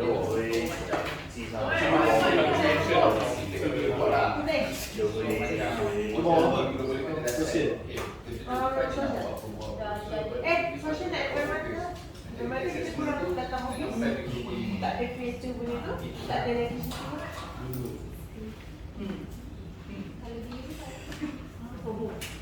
Example for next year, I think also first week of January, everybody come to office. We will do a BMI check.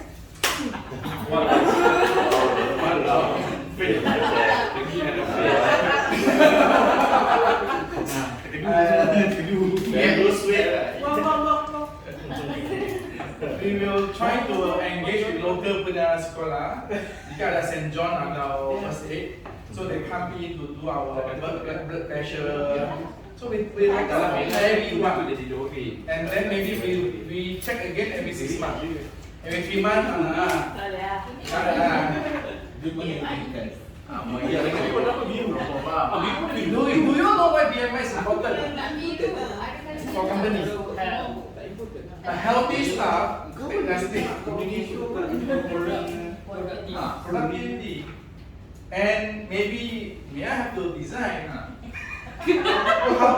how to reward people like BMI improve. sebab SDN ada benda tu. Kita bagi cash money. You all can propose. Honestly, you all can propose.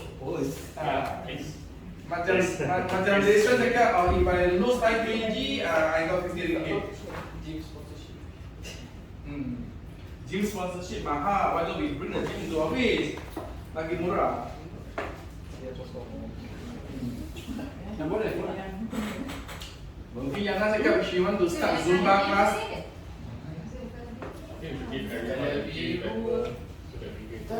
I can give, but do they go? You do not. You can do every Friday. Zumba kat sini. I don't mind to lead. Tu cyber kan ada tasik baru buka. Cyber kan ada tasik baru buka. Boleh buat group running emerging kan? Boleh jadi. Boleh. I nak tasik group running. Every Saturday or Sunday, ada nanti tu lah. I will be at Taman Sajaran Hijau, Tengah 7. Sangat best lah. Dah nak flat. Where? Cyber. Cyber ada new link, new park baru buka. Okay, boleh. Kita buat sama-sama. Every Sabtu jangan every Sabtu lah. Every month satu kali tu. I ingat they can see I'm very happy already. Bukan ni lah, our sport snap. Oh, dah straight lagi. Bukan ni dia boleh jadi our sport snapper lah, so check kat dalam ni. I memang kat sana lah every weekend. 6 PM. Ya mana? 3 PM. Dah Taman Sajaran Hijau. Yang very besar, saya tu. Dah lama I train dah. Alah. Kau dah main game lah. Oh, iklan kan? Aku apa yang saya tak ada. Hiking tu boleh. Kayak sampah tu boleh. Sampah. Paintball. Oh, paintball. Tadi tengok Bos David injury sana injury.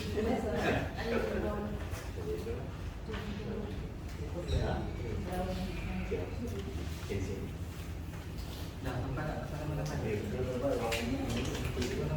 Yes, come on. Tak ada.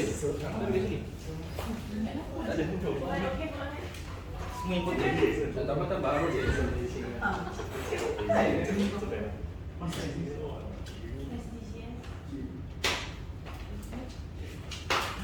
macam susah. Under the SDG 17 got 269 target. Ya, ada so, betul kan? 269 target kan? SDG 17 tu 269 target kan? Oh, nasib baik I still can remember. Not easy.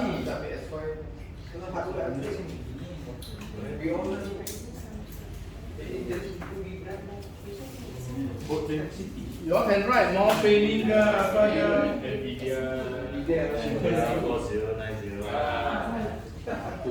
New laptop improve efficiency.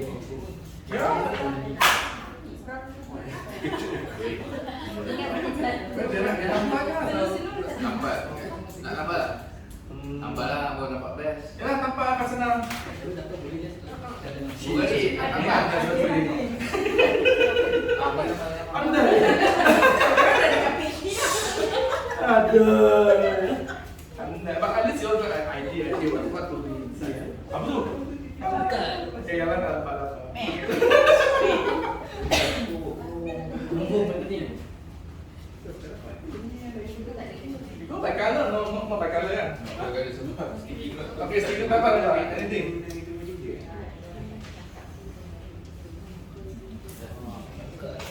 Okay, let's go. You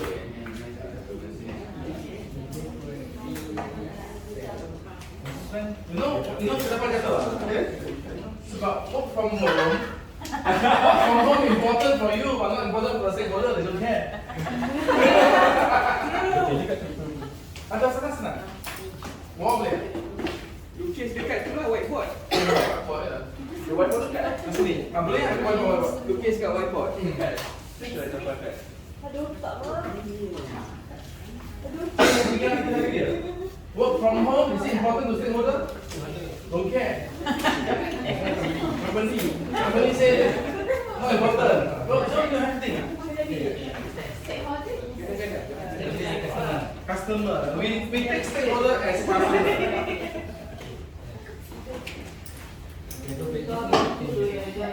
Okay, rephrase. We take stakeholder as our customer.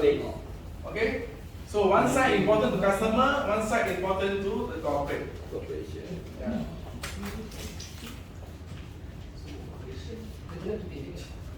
So kalau internal important to corporation lah. Corporation lah, under corporation. Macam kita punya skill, competency, corporation lah. Corporation. Expertise. Medium. Itu.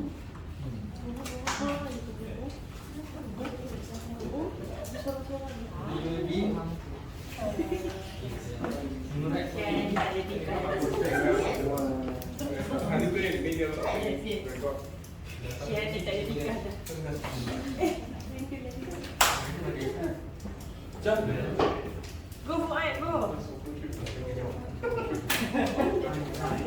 I'm waiting for you. Pesan? Hah? Kau mana tu? Tak apa. Sudah tu. Aku nak high end. I'm waiting for you, Fuad.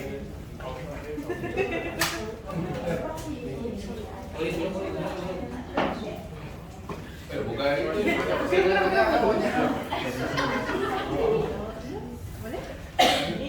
Saya nak sebab kita sales kan.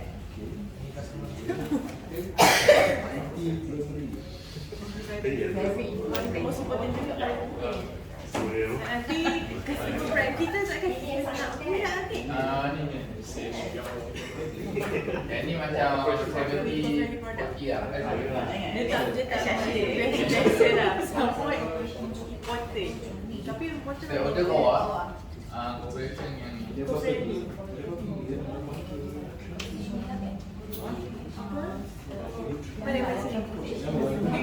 Warna kuning apa? Social kan? Governance? Sama tak risau. Tak kisah. Mau dekat lagu. Dia apa? Fabric. Untuk customer. Untuk Okay, I give you some tips.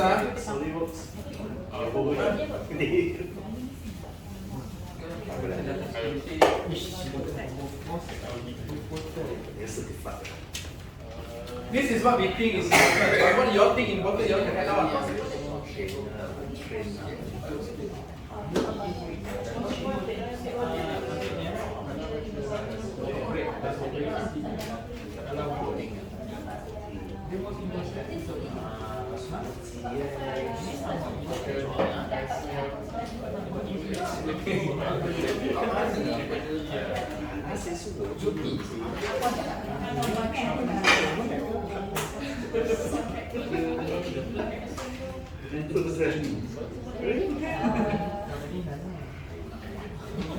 Examples, labor practices company yang important kan.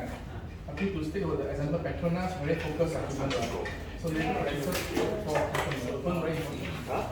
I have to think macam ni.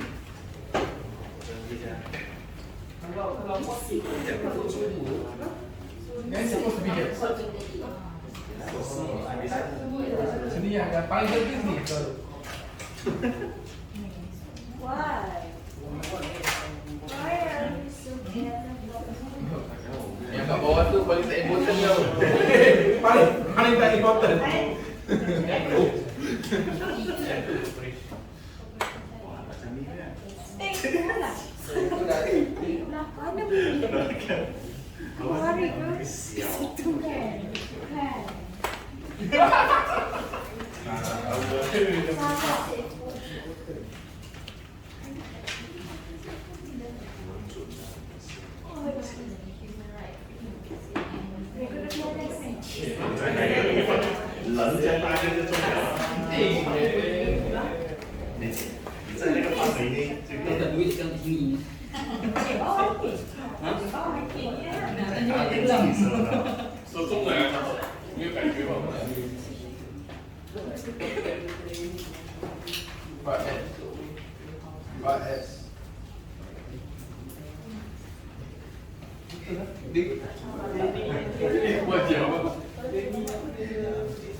Oh, ESG 排那个台湾人的。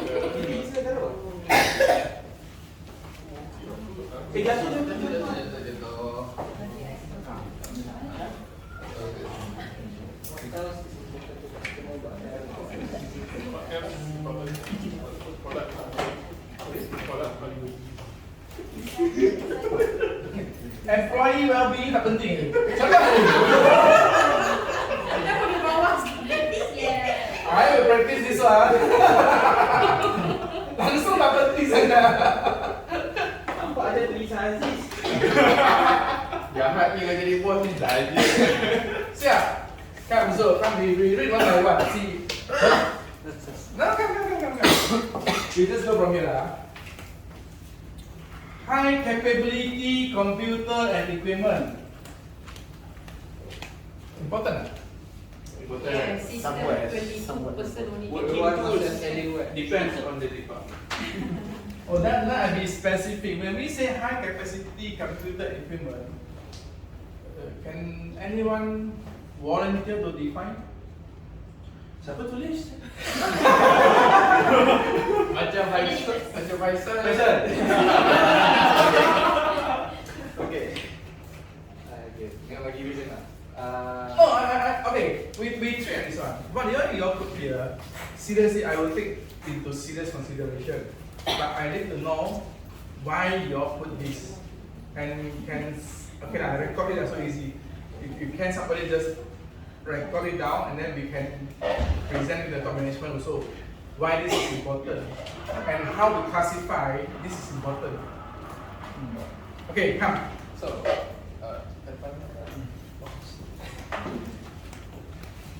So I write high quality computer equipment. Okay, so in my experience, the first time I got here, I received a computer from Singapore to do my software IoT stuff lah. But the computer is not powerful enough. So that's why it's important lah. So I requested new computers, much more capable computer lah. Okay. So I think when we put this one again, some like I say, leader have to be specific. It's good also each and every one of you. If you think that you are required to work more efficient, I think the company never reject you all to propose. Yeah, but within the budget, we will make sure it can happen, can be delivered. Okay, so it's not saying that we don't want to give a good equipment, but I think we have to manage it properly. So if you ask me, I want everybody to have a good equipment so that we can perform better. So this is something, it's a good proposal. But why you think it's not important to the customer? Because when you put here, it's important for emerging company or your own, your emerging startup. But why it's not important bagi customer atau practice? How would they know? Does it matter to them what equipment we're using? No, I just ask you. It's depend on your own. Because in my perspective, customer stakeholders doesn't focus on like how we get to the result, how we get to the product. It matters to them the product. The end result. Oops.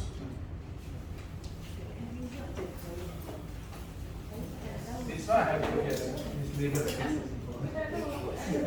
Okay.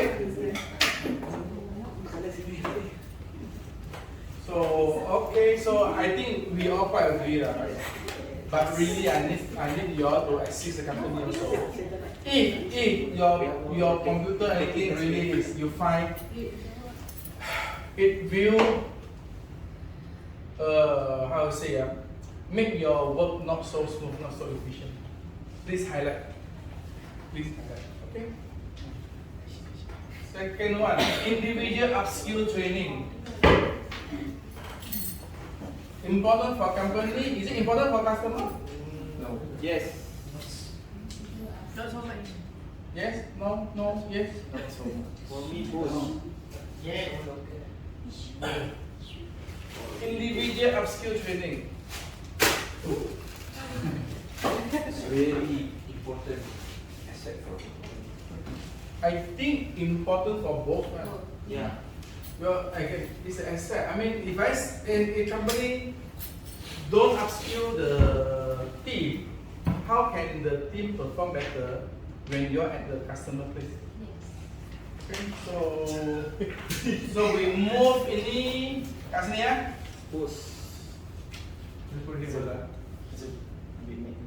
Annual bonus, interesting. I nak atas. Important. But my question is, annual bonus, what will this impact the company? With or without? With dapat attract untuk staff skill lagi lama dekat company. So you're talking about staff retention. Staff appraisal. Motivation. Yeah. Motivation. I always struggle on this one. It's not that we don't want, but how can we look into a more actual or strict KPI? I think something that we need to work together. I think between the company and all the teams, because I think for the past many years, emerging still practice. Kena everybody equal ke, agak-agak ke. I'm not sure if your HOD set real KPI for you. A KPI that we have to be mutually agreed. That means it's achievable, and both also agree. Okay, this is within my job scope, within what I can do, and within I think I can deliver. Then I cannot use the word worth. I am fair to reward. Okay, so I think definitely we always look for this one, but I always struggle to get the HOD to set a real KPI. Community engagement. Tak penting sangat ni, bottom line aja. So community engagement siapa tu? If you don't mind, okay. So kenapa community engagement important or kat sini saja?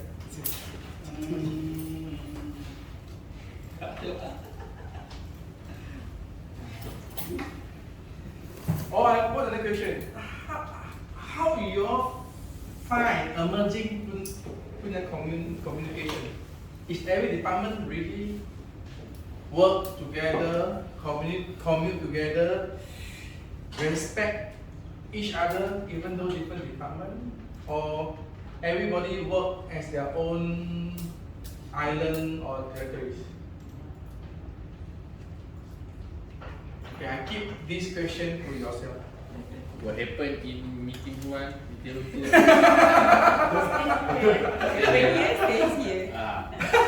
Cannot. Don't worry, a statement from me, a statement from me.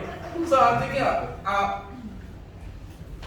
if this is important, I think we need to work together. Communication comes from both sides.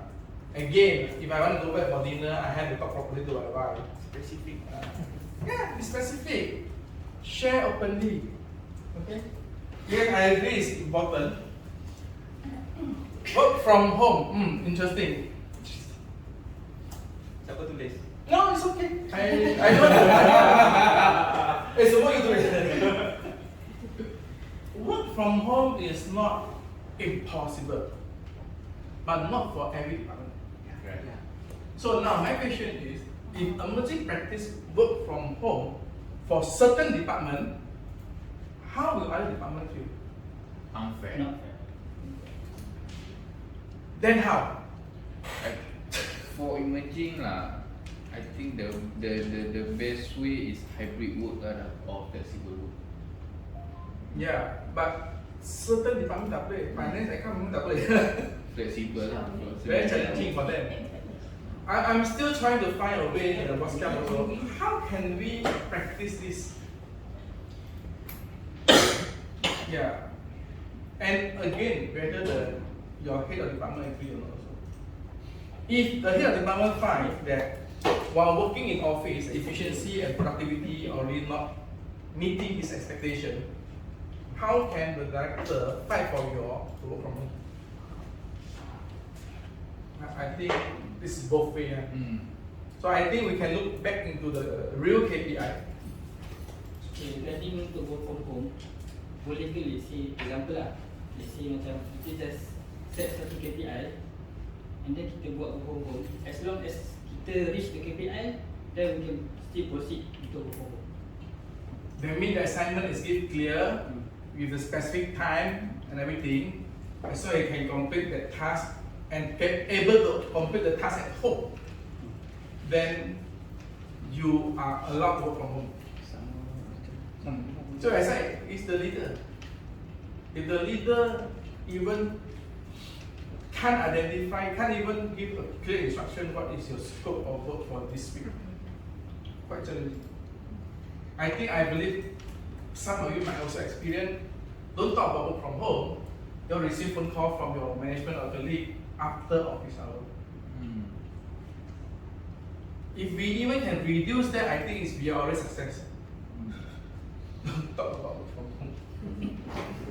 I don't know, this is my personal view. Yeah. So definitely work from home is something that we are trying struggle to justify. It's not a big one. It's not a big one. Okay. I'm not finding excuse today. Honestly, I'm not finding excuse. I'm with you all. Then we can share openly. Okay. Medical coverage. I think we have insurance coverage. Medical coverage can be more specific. Siapa yang tulis medical coverage? Okay, what do you think? Okay, what? Okay. Just putting it there. Yeah, but when you say medical coverage, mean what? I mean, as of now, we have coverage from my contract, 100 ringgit per month, right?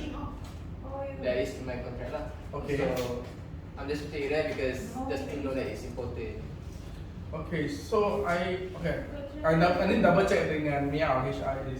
I think all the medical we can, so far we are claimable kan? Yes. Okay, but limit to 100. 1,200 per year. 1,200. Okay, I think they put a quota so people don't abuse, but if you... Why mine is lower? Excuse me. Why mine is lower? Well, you're more healthy now. Just I don't know. You can double check. If you're lower, double check. Okay? I don't know. Actually, I don't know. I'm not clear because this is set by the HR department. I think we can clarify this. And of course, I think they purposely set a limit. It's not because we don't allow you to sick. If you are too sick and you need more than that, definitely I think the company won't stop to pay for the claim. But I think we just don't want people to misuse. Okay? But I don't know. Do you think is it good if company have a medical card? I don't know. No. Is it good to have? Yeah, of course. Very good. I don't see kat sini kot. That kau benda tu include sekali. Medical insurance no, medical card. Sekali lah. Tolong tambah. So we can highlight. No, serious.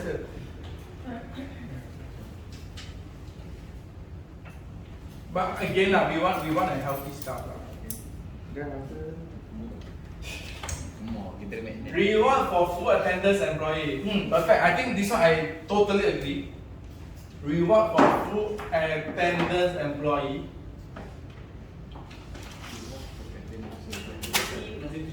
Wait. The full attendance mean on time and off time. Zero MC lah. Okay, I think some factory memang practice macam ni every month. They give a little bit reward on zero MC. Maybe you can consider this in the one of the proposal. But I prefer to reward those that don't come late. That one is more better. Don't come late. I just share with you. Imagine we're supposed to start 8:30, then we give leniency to start to come at 8:45. Then when we give leniency at 8:45, a lot come at 9. So the excuse is traffic jam. Too early. Okay. So Kamaro say, okay lah, we give leniency start at 9, leniency until 9:15. Then people come 9:30. Okay.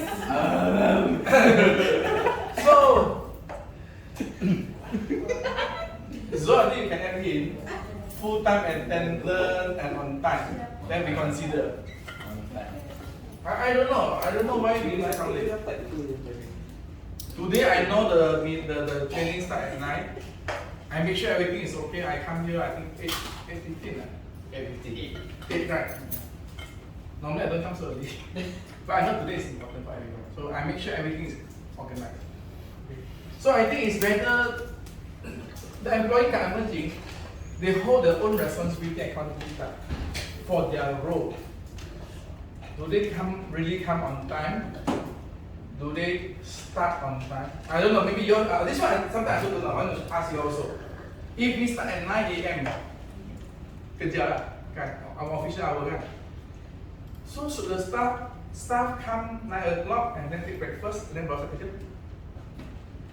No, I'm not pointing anyone. I just share with you. I mean, if it's something bad, what do you think? By practice, it's not appropriate lah. But as long the staff can deliver what the work they have on that day, it's no problem lah. Okay, as long it's efficient for him or her. So if they want to be not complying to governance, right? If our practices policy we start at 9, we have to start at 9. Breakfast should come before. Yeah. Breakfast one will be. But kalau No, I mean, imagine we are flexible. Honestly, we are flexible. I just want to see what your feedback. Because some really come early on time and they take breakfast and come in, and then they start to work again. Then suddenly the colleague just come in, relax. cook breakfast, go pantry, buy coffee, duduk, and then the house. You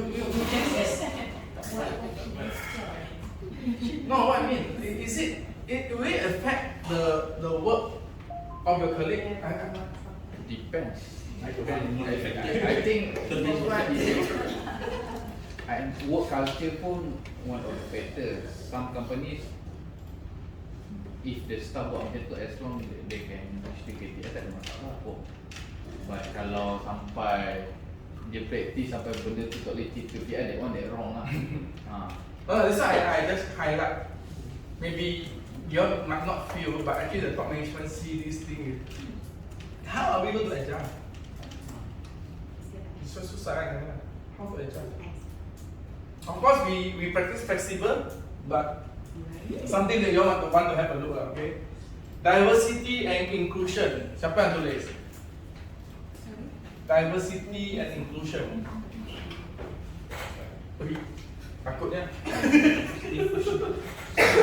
Kau dah lupa tulis apa?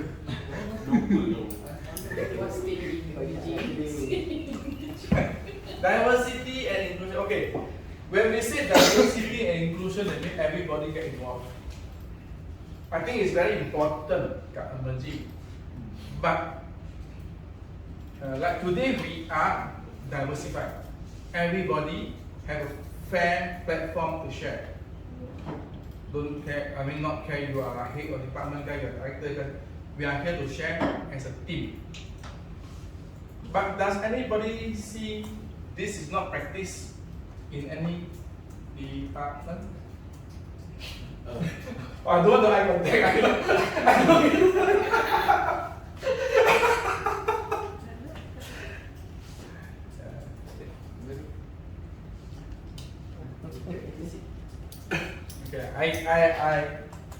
Okay, I don't want to make you all to answer for me. But trust me, on the top level, the director is open for you. The door always open for you. Okay, as long as thing that your practice is really need to align with the company culture and practices. Offer eco-friendly product. Siapa tulis? Okay. So when we say eco-friendly product, any example? Okay, not only about the product we have. So is there any other eco-friendly product that you think should bring to emerging for market expansion? Maybe next time. Example, you can help Faizal and Jason to promote the linear. It's a good product. Well, we are going to find a model. Maybe you can discuss with them after this when free. We want kami nak guna IoT tu buat satu modeling. Whether you want to put conveyor car or apa system that we can use for demo. So how can we demo? Example, we also thinking of buying to kereta api. So kereta api jalan, dia pass red light, alarm, green all these things. So it is how to guna a system to interpret about IoT. Maybe we can look for them to brainstorm. We can invest on that one. Okay. Definitely we are looking for eco-friendly approach. Flexible working hour and from home, I think quite similar. Implement various clock in and clock out. Interesting. Implement flexible clock in and clock out. So that means that every day you're coming for 8 hours. It can be 10 to 6, it can be 7 to 5.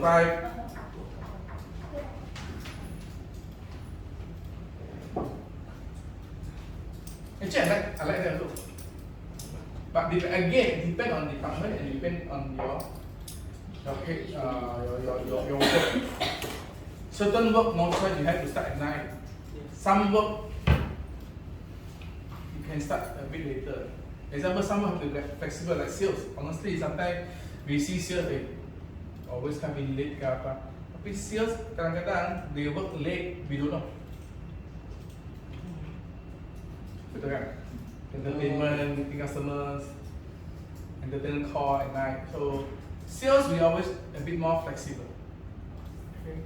I even suggest for Jason Guo, if your assignment to do the proposal, you can flexible work and you can complete on time and all the data information already in the laptop, it's okay. Rejected by David. This is Squad family issue. No, honestly, I think rejected, actually sometimes you should ask why rejected. I give it a scenario. You can save petrol, company save money. It saves carbon emission also.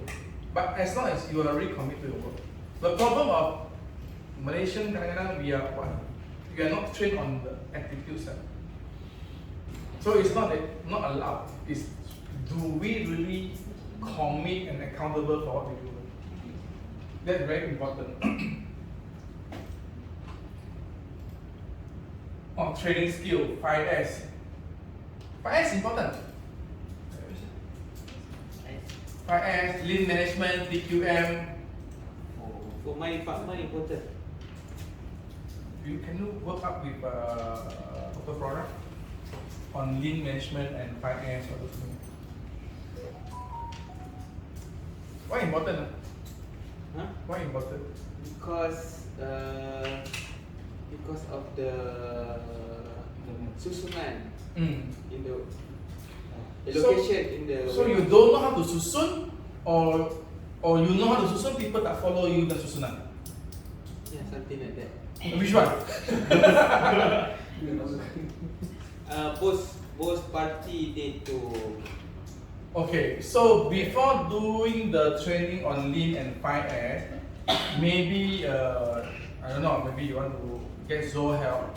Identify if you have any idea how you want to susun. How easy and safe way for you to move certain thing to a certain place. It can improve the productivity. Seriously, I know this one. At least when you want to search for something, you know where to search also. All is properly arranged. So again, I say sustainability is not a project, it's a journey. It might take 3 to 5 years, and it's continuing improvement. Okay, so I think we can definitely look into that one also. So important for emerging, yeah, okay. Proper workbench at yard. Any?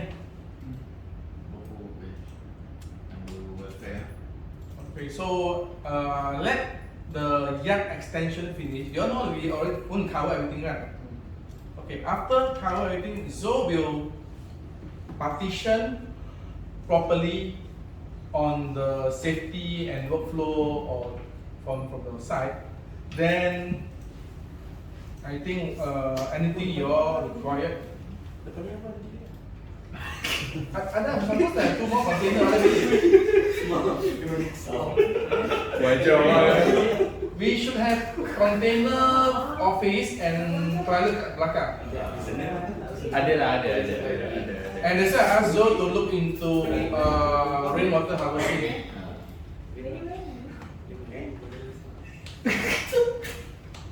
Human right and fair labor. Apa tulis? Human right and fair labor. So, what do you mean by human right and fair labor? Hah? Aku tulis. Yeah, you tulis kan? So, why do you write this one? Hak sebagai pekerja. Okay. So far, emerging not treat you fair. Oh, important. No, I'm talking about is there any improvement you're looking for? Okay. So, emerging still okay lah. Okay. Proper job scope itulah. Optimize resource use. Optimize resources use. What does it mean? Siapa tulis? Optimize resources skills. Resource reuse. Yeah, optimize resources use. Okay, so should I interpret it proper manage on waste management?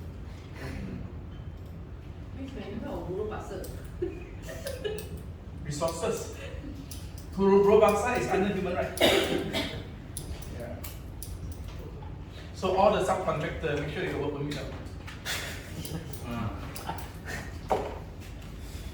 Human capital development. Okay, this one is definitely we want. Again, I talk to, I think quite many times when we have a meeting or sharing, I always ask you all, human capital development, I mean that you want to upskill yourself. Tell us what you want to upskill. We don't know what you want also by that. Okay, so we can plan. Yeah. Ada macam budak yang cakap, I nak buat website. And then you know, ada today, website punya training belum cair lagi. Tak tahu siapa. Tata.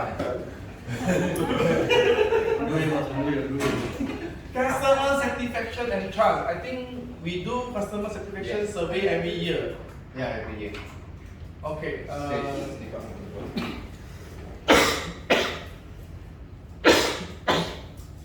Customer survey every year. Yes, no. I want to look into this one. When we send this customer survey, how's the response from customer? Are they? They have the survey we use our standard form from the ISO 14000. But the response from customer, are they respond most of them? Most of them respond because we have a target from percentage that how many percent we need to achieve the certificate to the customer. From the last year we achieved and have a minor comment from the customer on improvement lah. So in the ISO we need to have a preventive measure or what is the outcome to the minor comment. Yeah, important. I think the department or the director involved know what happened about the comment and practice and do it. I think no point we do survey and take action. That is very important. Okay. High-end equipment. Here, high capacity computer is high-end equipment. Besides computer, anything high-end equipment? Whoever write high-end equipment? Sama je macam computer. Just computer.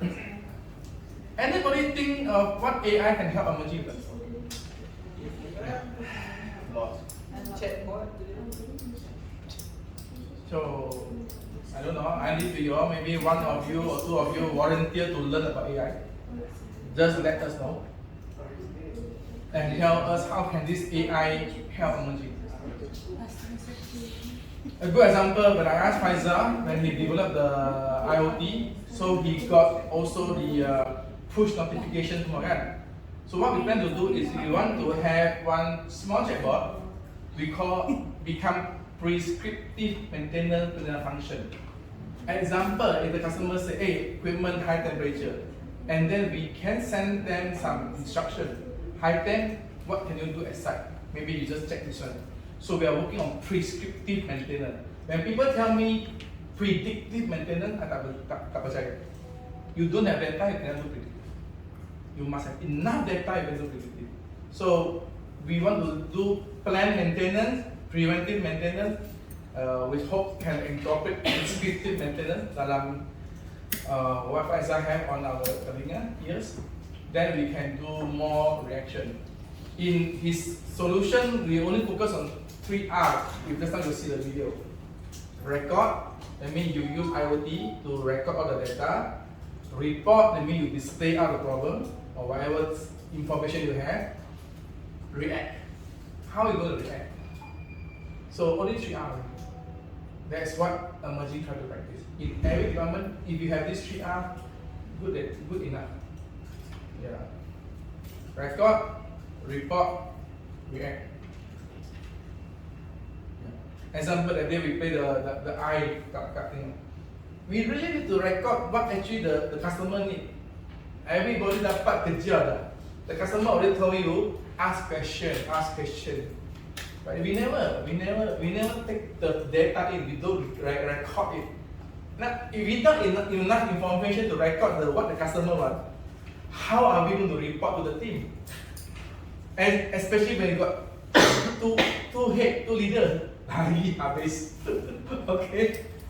Then with this communication, how are we going to react and do a proper eye cut on the floor? You see, whatever I sharing all is logical. It's not rocket science. Bukan I baca lebih ke no, it's just logic. If you practice this one kat rumah pun sama. You need to know your girlfriend nak apa kan? Yes. So you kena get data from her or her friend kan, best friend kan. Then you record down kan. Then you baru bagi hadiah kan. Sama aja. Sama aja 3R. It apply everywhere. Competency, license, crane, forklift, safety training. I think this one dengan 5S together. We don't have proper forklift license. Ada kan? So we need to enhance on this one. Only you alone Ya. Single person. Sebab ISO check. So we depend on the head of HSE lah. Maybe we need to have one more train. We see. Boleh, tapi we need to find a person that Correct. really have food on office lah. We write down our wish list and then we see what to do. Energy efficiency, we still want to install the solar. I don't know. Let's double. I think we have to speak when the yard is ready. Cyber security should be so far. I think should be okay kan. I think so far. I think Jason Ho doing quite okay. Board diversity. Besides Karen, still Karen. We will discuss on this one. See how to enhance board diversity. But I always like to use this. When people say gender equality, board diversity, inclusivity, I look at the performance, knowledge and quality, not because of gender. You're sitting there is not because you are woman or because you are a man. It's because you are capable to do the job. I think that's more important. Okay. Data security, productivity, customer certification, okay, data protection, source of proper data entry. Oh, secure of proper data entry. Apa ni ya? Secure of proper data entry. It's actually like those data that belongs to previous year which is not properly kept. Oh, okay. So we are still, I think on Canada still fine-tune all this thing. Let's see how the Udo ERP can help. I hope Udo ERP can really help us to have more accuracy. Okay, we'll look into that. Stakeholder engagement, skill upgrading, labor practice, customer certification, implement anti-bribery policy in sales process. Macam mana tu?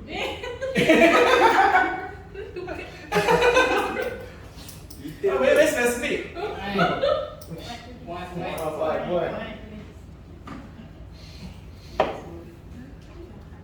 Anti-bribery policy in sales process. Education. Kita tak bagi bribe. Actually, we have a policy. I think we didn't share to you all yet. So I think that's why I will work with Helmi sini. We will cover all the policies. Then all the policy, I think we need everyone to acknowledge on it. Transparency and disclosure, zero of wrong order. Betul tak macam? Zero of wrong order. Oh, KPI.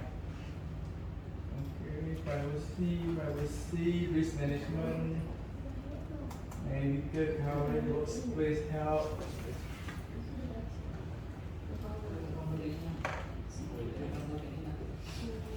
business ethic and integrity. From you wrote.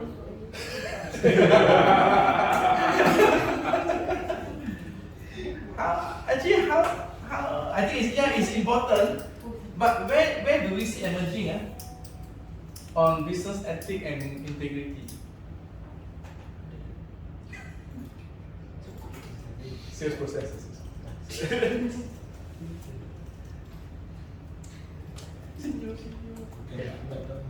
Not you. I will say we are practicing good. No choice. I have to say that. Okay, product quality warranty, 24 hours customer support, discount and rebate event. I think product quality we really, if you ask me, I think I want to pull it out. Those in project department, I think you all have seen a lot of projects we work. Exactly like what we do in the team building, a simple IoT we work 3 times. Ask for EOT. Ask for EOT. Buy extra material. Go we ask extra tech from people. And still kena LED because we are late. Actually the day when I sitting there and look, I really look at this is what really happened currently. Serious. Dapat order, I think our kick-off meeting not clearly define the job scope. Then we don't clearly define what is our scope. Kadang-kadang I can see when client wants something extra, we just give it comply. And then because of that, we don't measure the time, and then always ask for EOT. Project department, sorry, I just want to ask, which project we don't delay? No, I'm not blaming you. I think we have to address this and make it happen. Which project? Waste of resources, right? Same, if you, those, I don't know, when you see the small, simple eye, memang is emerging. When the trainer say, oh, want to show them how to do, I say no, don't show, don't talk, let them repeat. They're going to break record. Bagi dia break record. Betul lah, kita break. But that is you emerging maybe scenario. EOT lah, rework lah, buy extra material lah. End up we lost cost, lost time, lost investment.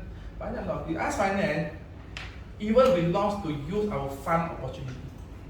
When we got 100,000 supposed to finish in 3 weeks or 3 months, and then I can use the same 100,000 for another project for 3 months, but you drag for 6 months, the opportunity of this 100,000 sudah kurang almost 100%. If you look into finance, just share to you, I never liked finance in my life until the last 5 years. Finance is very, very important. Trust me, from my heart. To me, I'm a salesman. But they don't like us. They don't understand. Serious. I'm a salesman, I don't like finance in the past. Memang. I always dapat sales mah. Tak. But cash flow, implementation, semua. Trust me, a company don't have a strong finance, the company will collapse. Can the company only do 2-3 million boleh ya? Imagine this year, if I'm not mistaken, we clock 70 something revenue. It's a record high. I stress to tepuk bone. Yeah, but hopefully by 2025 we can do better. Why? I can share it. We got better facility. Whatever project that we have in the past, I told Karen, yang sudah sakit dia sakit. Memang lose money, no choice lah lose. But I really want to work together with the project team for future projects. Do it proper. Supposed to deliver earlier instead of extension of time. If you already identify this project when sales dapat project, not you lah, sales dapat project, and they give you this time frame to finish, with this material, this costing everything, if your project team nampak doesn't make sense, please highlight to them immediately, not after almost the project going to finish before delivery. Planning around. When you plan earlier, you can do things faster and more accurate. It's very important. So I believe 2025, 2026, we can definitely do much better. I think more control. Okay. We will take all this into consideration. Seriously, thank you for your input. Whatever happened in this room, we live in this room. Right. Okay, trust me, trust me. Yeah. I won't disclose siapa yang tulis, but I will see how to implement. We get the feedback from the top management. Okay. We can't guarantee we can give this wish list immediately, but I think about emerging growth, we can go together. Yeah. Emerging not a company that the founder or the shareholder take all the benefit and not taking care of it. We look at lifestyle for you. Okay, so just a quick share. Actually, this is what we do in 2022. We put ethical business, private security, risk management as me. Renewable energy, we not focus. Carbon emission, we don't focus. Diversity. Actually, this one, this matrix, we will do it for 2022 reporting, 2023 reporting, and 2024 reporting. I mean, next year, 2025, I hope you all can be more mature on about ESG. Then we can do another proper material assessment. Why we don't want to change on 2022, 2023, 2024? Because we want to do comparison. If every year kita tukar, we cannot do comparison. When we can do comparison, we cannot improve. Okay? A good simple is under environment, energy consumption, water usage, GHG emission. So I purposely put this one, the GRI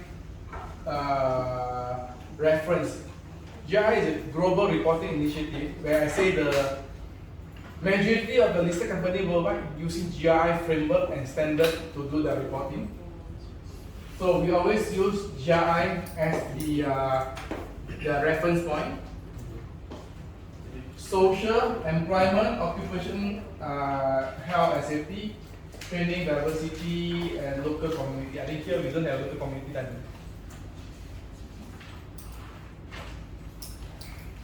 Anti-corruption, tax, customer privacy, compliance. So tax, we have to pay tax according to our revenue. My company, we can work on the tax, pay lesser. But I think for emerging, so far we just pay according to our revenue because we have intentions to go even for listing. That's the planning. But so everything must comply to the regulation. I think next year we have under the code of governance training. I will talk to Karen. I think maybe from finance side you might want to attend. It's a 6-month training for code of governance. Yeah. Shaping sustainable business future. Okay, so what we do now is what you have here. I would classify as internal stakeholder demand. Local PLC, MNC. Petronas, they want reporting. They want to see us comply. All the MNC PLC is looking for us to comply. Okay, so it's not a choice. It's business as usual. Right? Later on. Okay, no problem. So this is the thing. Just now I cakap kan, mapping. Mapping GRI, I find GRI is still a global practice standard with BUSA, UNFDG, and UNGC principle. This is Petronas one. So what I say, the framework and standard actually they are duplicate. The GRI, if they say economic performance under GRI 201, actually BUSA 3.0, they term it as economic value creation. There's a number. UNSDG 8, decent work and economic growth. And of course, UNGC principle, number 1, support and respect human rights. So, dia boleh map actually. But bila dia boleh map, we focus on GRI dulu, because globally accept. Then we see on Busa, on UNSDG, or North End, IESG, how we mapping this one. So that our report can use local and global. And here, energy management for Busa. How you do the energy management? Affordable and clean energy for UNSDG, X7. Principle 7, sama aja, precaution, approach to environment change, challenges, all these things. All quite related. But even some people say UNGC principle is not a framework, it's not a standard, it's a principle. But Petronas follow UNGC principle, we have no choice. He's our biggest stakeholder, our biggest customer. And sama dengan ini, so this one under the emission risk topic. Okay, you want to have a short break before we go for module 4? Yes. We 3:45, 3:50. You want 15, 20 minutes? 20. Okay, 3:50. Stress dah.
Dia orang ada tambahan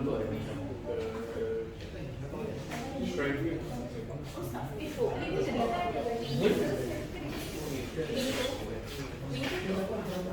Itu when you doing concentration dia ada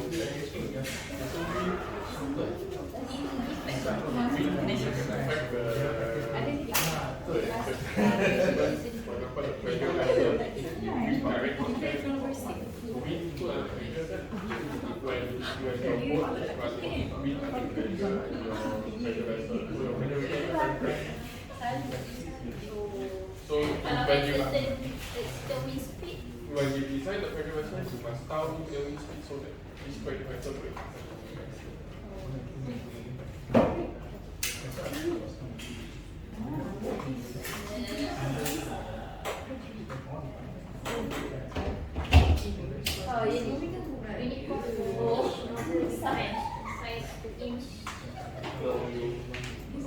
they have to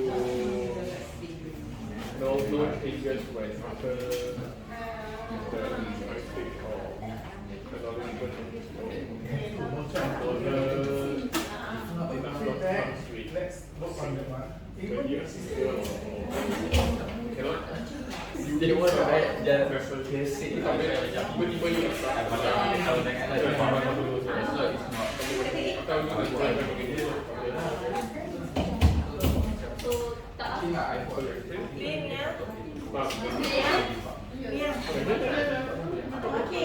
tiba-tiba you start. Even the fishing. Tambah satu kereta. Tambah dua itu.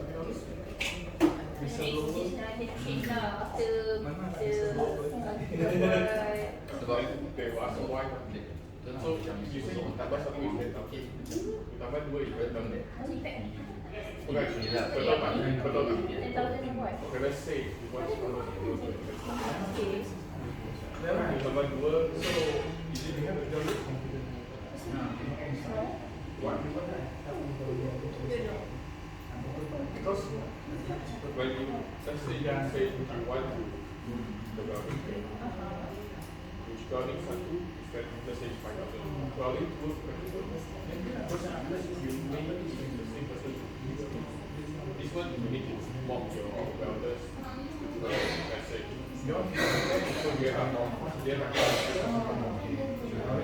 so let's say this model pakai dua ada welder. Okay.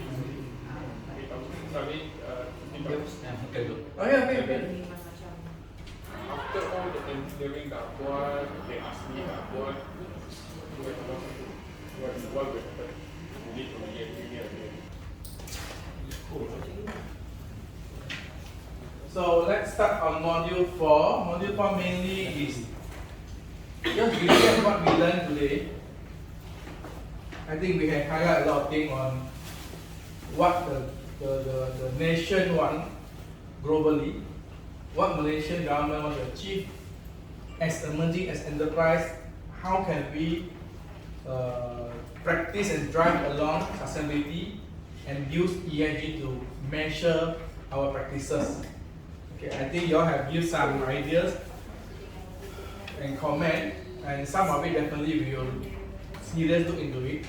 Some might not related to ESG. I can hear you all, don't worry. we will move as one. I think when Boskam asked you all to design the t-shirt for team building, Boskam always put we are one. Bukan kita nak satu aja, we are one. We have to work together. A little bit story when we start emerging. We are talking about how to build emerging macam satu family. That time tak sampai 20 orang ada emerging. Senang, everything we work together. Kerja, pagi, makan, lepak semua. Really bonding and close. Macam kickstart, betul? Serious. So masa tu kami cakap don't want to have any policy. Even for me, I tak suka policy. I want to be flexible. But when the company grow to 40, 50, 60, 70, 80 orang, how to manage? Susah. Then we have no choice to bring back policy. A good example, come on time to work. We already flexible dah, but still susah lah get people to commit to come to work on time.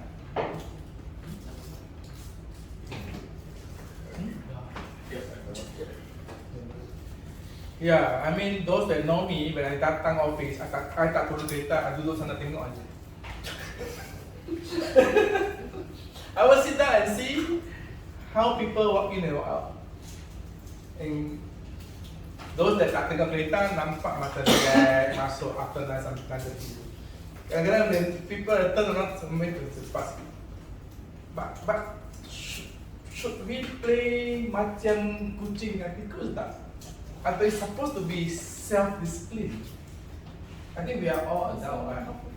We want to respect everybody, but hope everybody respect the company policy. Right? If we all agree at night, because actually we let people to choose what time you want to start work. So end up actually say 9 AM. Is it 9 AM too late, too early? Any feedback? Depends on person. Yeah, but we cannot because of certain people, right? So why don't in January you do a survey, let them choose again, want to start 8, 8:30 or 9, but still practice the 8 hours timing. Because sometimes it's good if you can start 8 and then go back at 4, so you avoid the traffic. Come, avoid traffic, go back, avoid traffic. Some people ask me, then what happened? There's inquiry 4:30 tomorrow. Let's say if I say we work until 6 o'clock, inquiry can come in 6:30 pun. Tomorrow. Practice it. Unless the head department say, no, the team cannot work at this hour with a genuine, reasonable reason, I think we have to respect your head of department. But we can do another survey, internal customer survey. We want to hear your feedback also. Okay. Try to do one thing, internal survey together with HR team. With the condition.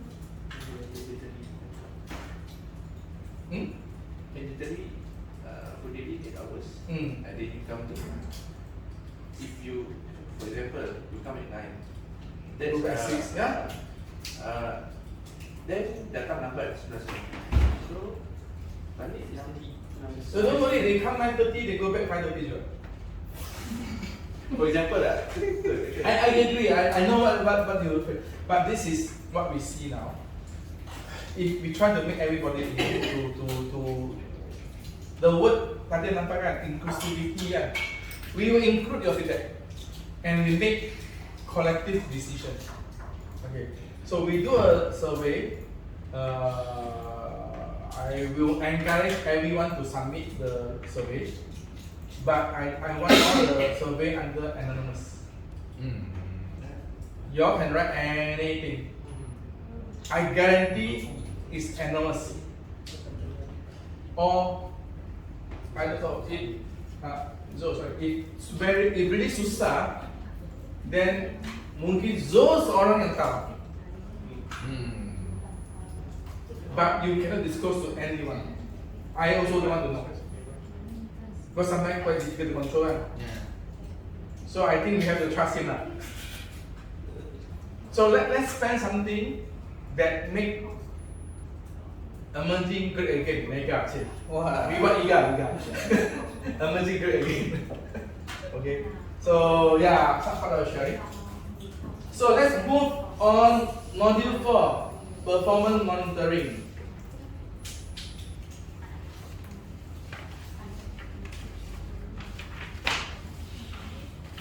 Again, under the triple bottom line, we're talking about sustainable business. So emerging, we're looking at driving sustainable growth. Those that with emerging long enough, or even not long enough, emerging have growth since day one for the last 15 years. Emerging also never failed to make profit over the last 15 years. Okay. This is not possible to achieve if we don't have teamwork. If you ask me, can our bottom line improve? Much better. There are a lot of room to improve. The finance people always can see the number, a lot of leakage on not performing, on the mistake that we have. But definitely we can improve. We just need everybody commitment to achieve and continue to achieve sustainable growth. Target to achieve 100 million maybe by 2030. So this is what we plan to do.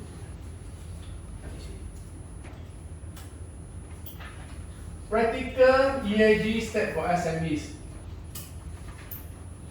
Just recap only. Reduce energy consumption with efficient lighting. Change to LED. Example for this room, should we need to have this spotlight to on, or we don't need? Yeah. So if this spotlight is not required, And if we don't have, I don't know, I'm not sure the switch can control this or not. If tak boleh control, remove the bulb aja. Can solve the problem. If we don't need to rewire, remove the bulb, then we can save some energy, which is not required. And this one actually create hot to you. High temperature spotlight. Okay. Track progress. Use simple tool to measure and measure the waste.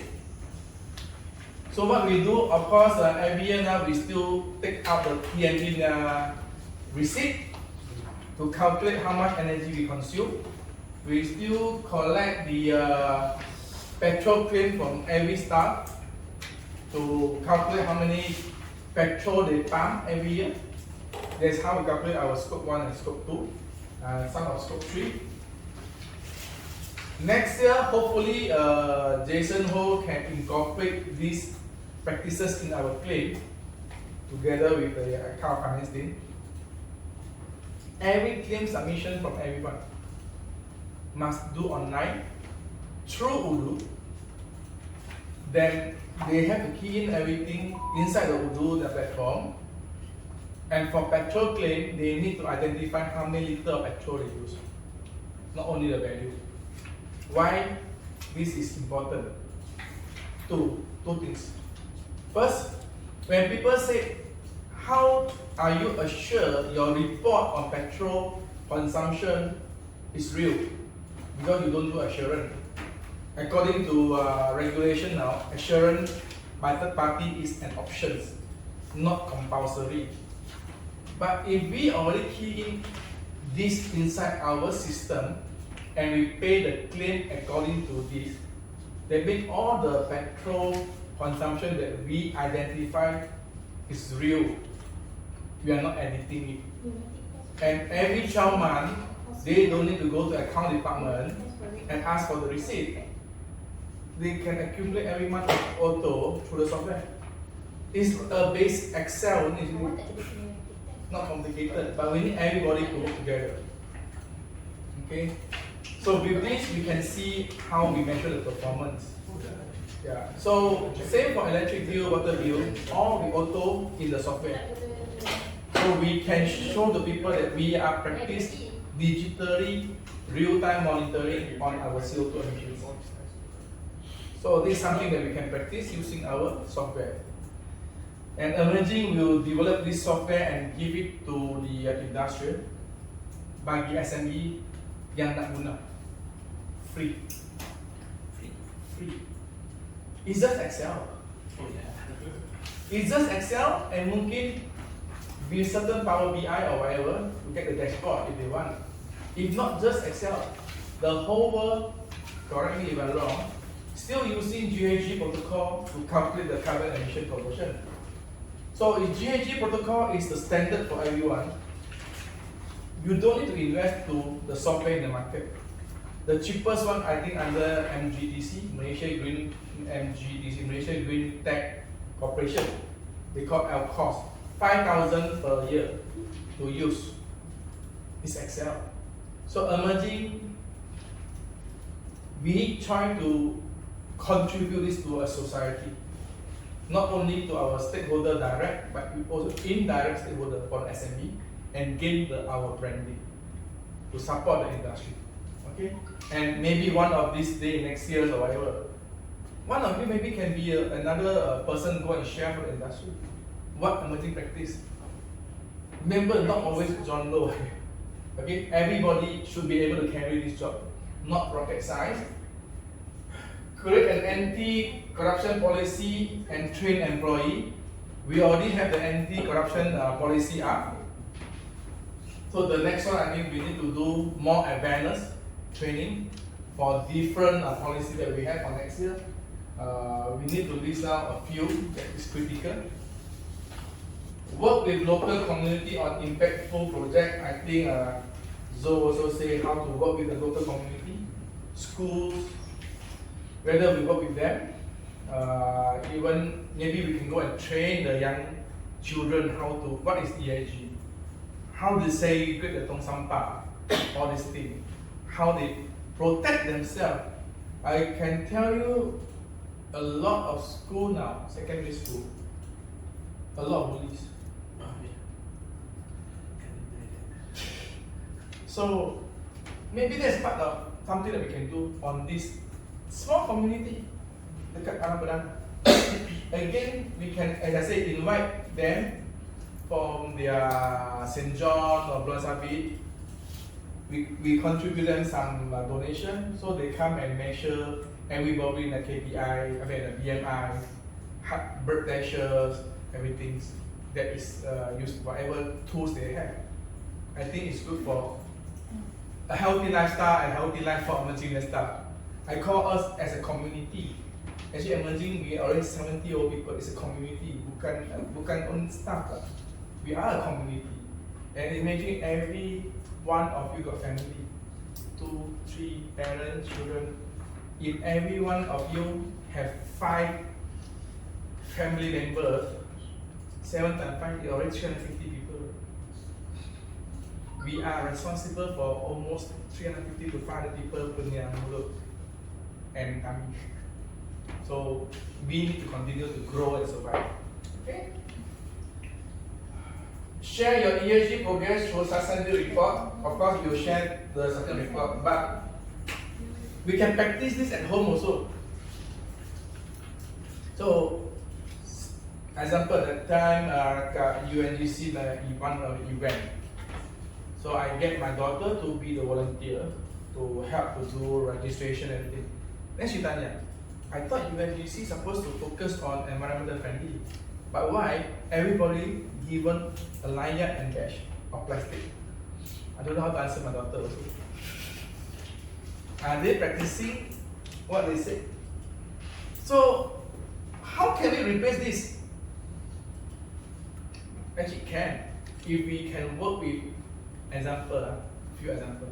If we can find OKU punya association, we can ask OKU to get something recycled material to do the line, even straw or whatever, and write a small batch, and maybe we can contribute maybe 2 ringgit or 3 ringgit per batch. We are helping the OKU also. Or we can work with orang asli. Can we use the root atau rotten kan, become the line, the string? Yeah, they have soft one, but I'm thinking of, actually, how creative are we? How creative are we to make this, to help the orang asli and also the environment? It's how we want it. In my room, there's one company, they use the down data, and then they use the down data to wash and then see the root, and then they become an art to sell. Maybe this one I can make we can organize a 1-day trip in, it's like a plant. Bring you all to visit how the whole circular economy inside the company. Rainwater harvesting, they plant the pokok getah, they pick the pokok getah with the leaf, and then process kat sendiri punya yard or office, and they hire the mothers that work from home, everything, to do all these things. And the paint they use also is environmental friendly. We can generate this as well. Okay. Performance monitoring, I think we speak a lot, we share a lot, even in our personal report, we put on all the KPIs, but I mean the materiality assessment and what is important to us. But I think we miss out the KPI. I think this is somewhere, I think, together with Zoe and later if you have your community, we try to set KPIs and align with the goal. What we want to achieve in 2025 or 2026 or by 2030. What is our end target? Okay. Data collection and reporting, we can do manual, we can do using digital, so we can get more accuracy. When people ask me, John, how do you justify your report is real if you are not assured by the party? I said you are welcome to come and audit. The data is there. So when you are not sent for assurance, important that we are presenting the real data. truth, we have not, I would say, manipulate, and every data that we present, traceability, able to trace. Like I asked me to get me the data, make sure the data that he get for me, able to track. This is the report they submit. So all this is very important for when you do data collection and reporting. And of course, this and another very important thing is stakeholder engagement. I mean, we all must involve. 2 years ago when I do this, me, myself, and I. So when I do this, nobody knows actually what is John doing. Why John asked for this data, that data, why we need to present this report. No, nothing to do with emerging, no value. Right? But now we see the value really bring a lot of benefit to emerging. So we have to look far, not near. Do what you have now and say prepare for your future. You're all still very young. Prepare for your future. And at the age of 50, I still go for volunteer. So what is yours? Yeah, never too late. Especially now you got ChatGPT, you got AI, tak susah nak belajar. Nak buat report, nak buat thesis, tak susah. Anak AI. Okay? Call for action. Always identify what is most important to us. Us mean not only the company, but of course for yourself. When you talk about upskill, the upskill is for your own benefit, and also with this skill, how can you improve the productivity, efficiency of the company? So this is important. What is better for you and the company? Make simple. Start with simple only. Don't try to do something very difficult. Example, if we want to do weight loss, just do some simple walk for maybe 30 minutes at the start. Then slowly you train. I've been training from walk to run for about 4-5 years. Until today, I only managed to run 5 km at 45 minutes. My target for next year is 43. Try to cut another 2 more minutes. Nampak 2 minutes tak banyak, tak lama kan, tak susah. Yeah, so I try to do 43 for next year. That's my own set target. Yeah. I think David can do below 40. I think David can do 5 km below 40 minutes kan? 30, 35. Sure or not? It's like halfway. See? Sebab dia badan dia berhakai. Okay?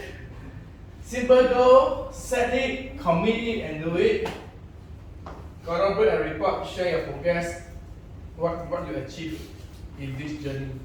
Example today, I think thank you for you all to have the interest and passion to learn. Maybe sometime I think you all ask to join, but I hope you all really can gain some knowledge and understand what is sustainability, what is ESG. Not only dengar people cakap saja. Actually, what is the value of ESG? Actually, it brings a lot of value, not only in the company, but the whole community. Okay. So what will be our future commitment? Continuous improvement, regular review and assessment. You see, in Malaysia, the government still not, how I say that, have a fixed policy. Every 3 months nampak baru. Every 3 months nampak baru. And a good example for SME, it's not easy to run their business also. They implement OSHA. Every company that more than 5 people, you need to have OSHA committee. There's OSHA. Minimum wages 1,500 to 1,700. It's a compliance issue. So everybody must comply. E-invoicing. So dari keluar. Then cyber security, then internet, then this and that semua. So every few months you see something new. 3 months ago they come out with another new policy called NSRF, National Sustainability Reporting Framework, for PLC, listed company, dan yang big MNC yang ada, they do 20 billion per. But we also surprised because Bursa already got their framework. Why suddenly can come out NSRF? So every time come up with new policy, energy lah, and cyber security lah, personal data protection lah, I think internet e-commerce pun ada sekarang. Delivery, I think whoever buy Shopee everything, the delivery cost will increase because government already increased the maximum value for delivery, for minimum charges of the So when you buy things cheap, but your transportation price increase, you burden to the community. So it always change. We always have to review new.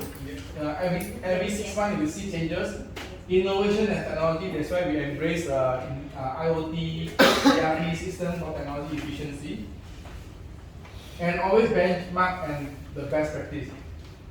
So when we start to project this one, actually we benchmark during 2023 when we do report. Shell Global, because that time we nampak Shell Global they have their ESG report, so we see Shell what they have. That time Petronas belum ada lagi reporting. We also look in Atlas Copco punya sustainability report because we're doing compressor, they're doing compressors, and of course others is some government agency. So when do this reporting, yes, we are talking about improvement, environmental, social, governance, everything. But the most important, siapa nak baca buku kita? Who is the real stakeholder to see our report? To me, I find 3 important. Of course, one is the internal, so everybody know what happened. The second one definitely is the immediate biggest stakeholder, your biggest customer. So our report, we cannot align with Petronas. Not a choice, because Petronas when they see we are aligned, they mean we are compliant with it. The last one, of course, for financial institute. If we need to get facility, guarantee, all those things. So, benchmark best practice against industry and also the sustainability positioning. So, whoever want to read a good report, you can look at like Gamuda, Dilium, Petronas, Petronas Chemical. These are a few good reports. Some report you nampak, I think even worse than us, even they are listed company. So that is the recognition that we have. Okay. Just to share, actually, I might be joining ESG, right, as to help them as their non-executive director, as their key person. I was invited. Wow. So GRI actually is the training of both of us and you, Karen. We are the GRI training provider in Malaysia. Because our emerging active in the industry and promoting the ESG practices, they are inviting us to become their partner to drive this initiative. So I think if that really happens, emerging branding can be even more stronger. Okay. Continued improvement, access to greener and more reliable service, as I think we are trying to look for more green products, more environmental friendly products, or products that have more safety. I always share to the industry, oil and gas will forever die. But when people say oil and gas industry combusts and burn more fuel, so emit more CO2, instead of we talking about not using gas or hydrocarbon, which is impossible, but how can we combust and burn the fuel more efficient?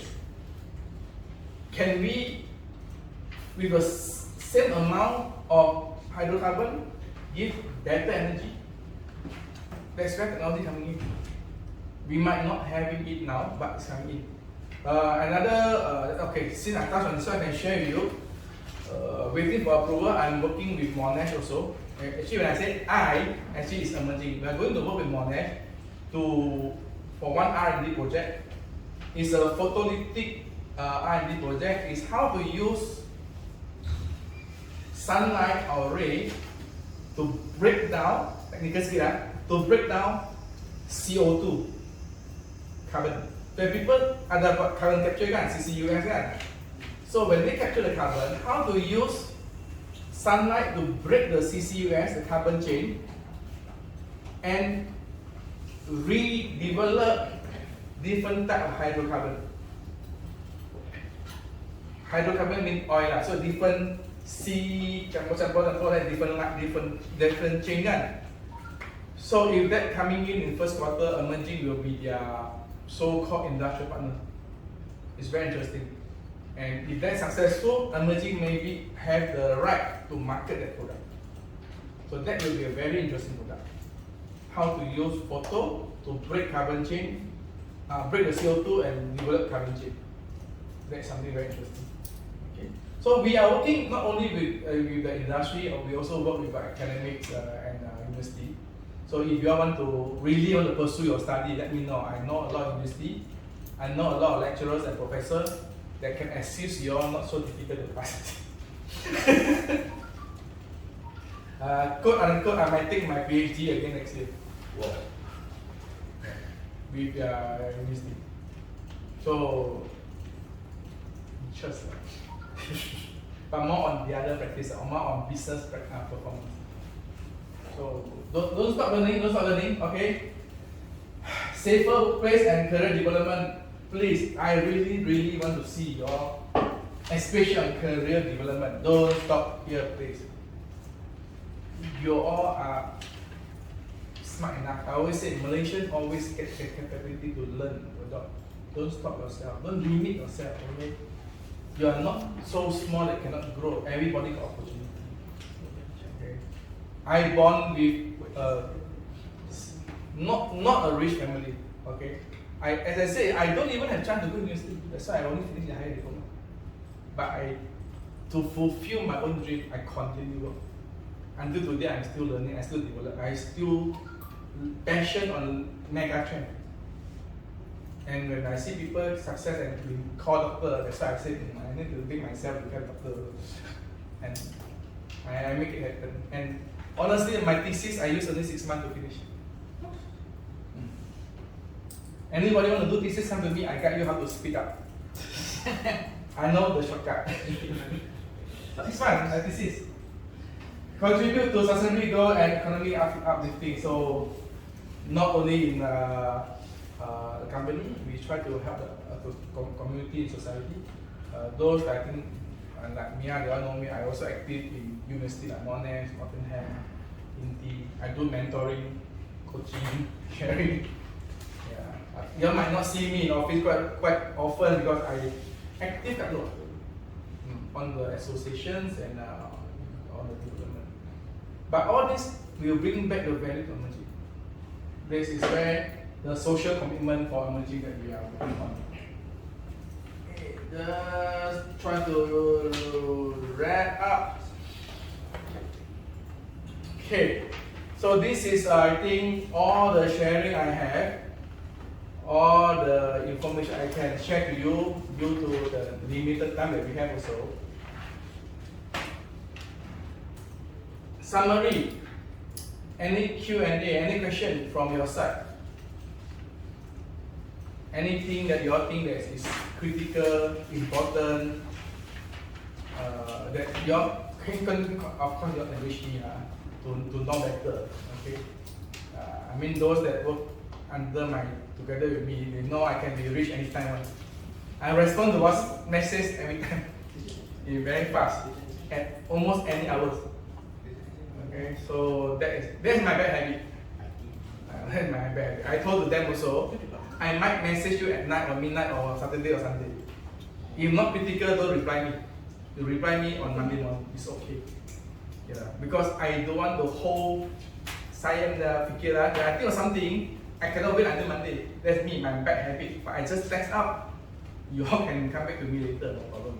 Unless critical, I might call and chase lah. If not, then that's how I practice. So, any questions from the team here? Ada?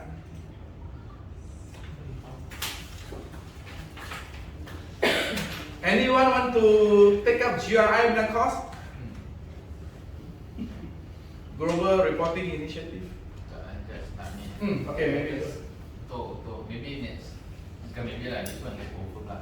Next year, Dr. John already tell me that I will be involved in the ESG.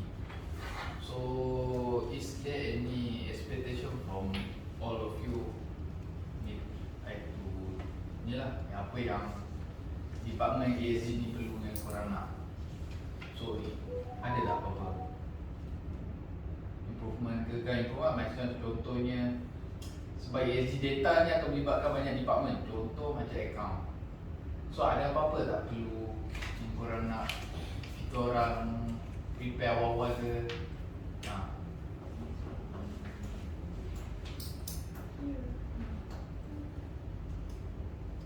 Cuba just kongsi je lah untuk apa korang tanggap anggapan pakai ESG ni semua. Sebab benda ni this one ni macam Bozo cakap macam kita punya journey lah. So kalau journey ni tanpa ada sokongan ataupun tanpa yang ada yang tak faham, so it's a journey lah. So ada apa-apa yang korang nak sharing? Or you have a community team? Do you have a team? Oh, this one consider your team already? Voluntary tak? Tak voluntary lah ni. Ada ESG voluntary tak? Ada apa-apa korang punya komen ke in future untuk future improvement? Macam bos cakap tadi, maybe tahun depan kita akan buat for petrol kan, kita claim petrol sekali dengan liter. Tapi macam tak applicable untuk semua sebab tak semua boleh claim petrol. The reason they are not entitled to claim because of their package kan? Okay, we'll look into that. Let me double check again whether this one fall under which scope. Yeah. So the reason they are not supposed to claim because their job scope is not required them for travel. Ada apa? Then we see how. Then I don't know whether we want to. I think you also identify from their house to office kan? They were distance. So that may be another option we can use to calculate the carbon emission. Yeah, by how many kilometer daily they travel to office. From your question, kan korang boleh claim mileage kan? From the mileage, so kita boleh track the emission carbon lah but macam the data tu maybe not too accurate enough lah, as long kita boleh justify how the data dapat evidence yang ada, so it's okay lah. Important, we have to set the boundary. Where is the boundary that we record all this data? And then when we state how many CO2 emission per employee, if they don't have the petrol claim, then we have to state the criteria. So we have to state clearly. I mean, there is no one right formula, also not regulated, but at least we can justify and quantify when people ask. Then we are not seen macam greenwashing. Yeah, so this is how we can practice. So to improve the calculations. So under your team, every PIC? Maintain as same for ISO. Okay. Then make sure you need to give your more training. Okay. Any more questions? No question. If no question, I'd like to hear from you all. What is your key takeaway? Key takeaway is what you learned today. What do it really interest you? What do you make you understand? What are the value that you bawa balik? Since you spent 8 hours sitting here, listen to what I say, then we share the activity together. Give something that at least see how can we move better or share better for future. So at least we can know the value generated from this 8 hours spent. Yeah, can I start with Lily? So we go round table. Since you are the first one. Yeah, just share only. I mean, what is the feeling? What is the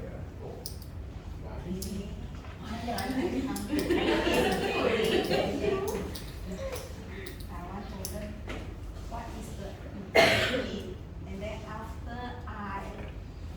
after finish this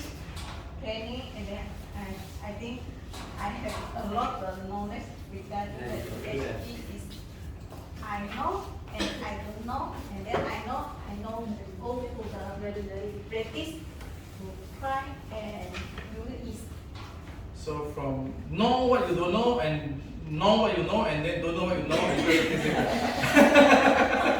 actually that's normal. When we learn also, we talk about, we try to learn something that we don't know what you don't know. I think some of you might don't know what is ESG and you are come here. So you don't know what you don't know. And suddenly macam I tahu but I don't know. But still don't know what I don't know. And later don't know what I know already because it macam confused sikit. So it have to be practice. Yeah, but it's good to learn and just small practices good enough. Example, respond to your customer call on time. You already add value for the company. For of course GI just alone. But respond and make sure that quotation everything submit and prepare on time, accuracy everything. And of course I know sometimes you got challenges to get the parts on time, but how to help your customer to get the parts on time, I think this is something that you can look into as your some monitoring KPI. Simple as that, but not easy to achieve, you know, because the supplier sometimes very slow. So sometimes the customer always full. Yeah. Number one, and then what they want, and then sometimes we want to try to accept that. Correct. So that's how we can learn. Okay, next one.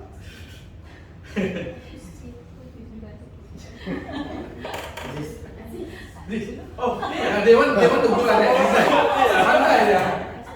You see, I said, but we talk about inclusivity, guys. I cannot make decision. What I get today from this ESG training is know about ESG because before this, everybody say ESG, Dr. John is doing ESG. I mean, what is ESG? So today I got exposure for what ESG is, and at the first time it's really confusing because the scope is really broad. You know? So after posture, narrow it, and then I see, oh, this thing is really applicable for not only for a big company, so also the MSC small company. Yeah, so practice it. Tak susah sangat, tak susah sangat. Yeah. Simplify. Start with small things. Yeah, start small, baby step. Okay, you can choose who you want next. You go back to you. Bagi-bagi. Hari ni I belajar yang sebenarnya everyday kita punya routine is relate to ESG. Betul.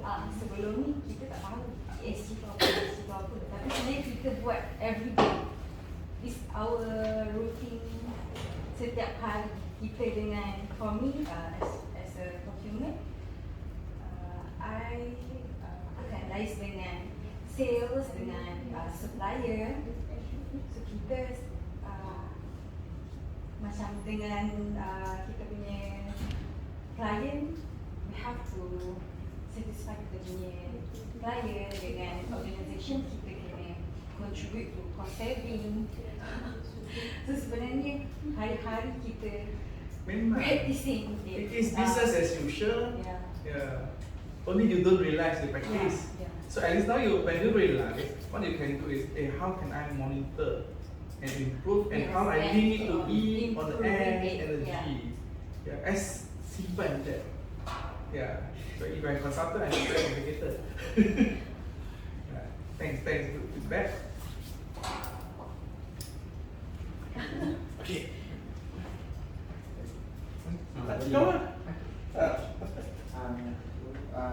What I get from training today is maybe a small part of ESG and sustainability, even though it is one day training, but I think it is not enough. Not enough. So I think I need to learn more, but the key takeaway for today is even though we as individual,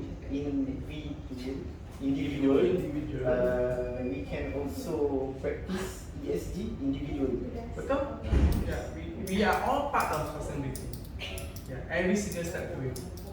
Even today you drive, going home, drive safely without accident, you already contribute to the local community. As simple as that actually. Yeah. And without accident, you reach home safely, you also contribute to a family that you are safely reaching home. You see, actually every day, everything is sustainability and practices is in our daily life, in how we measure it. Your choice. Today, I learned from the training as an employee, we will integrate the sustainability, the inclusivity, and the ethical practice at work. Focus environment, social and governance, so that it encourage the ethical decision making after this for me. So more when you're on your business side, on the sales side, anti-corruption, business ethicals more. Then maybe we need to look into how to add on this policy to make the sales process comply to certain policy code of conduct. Yeah. Good. Thank you.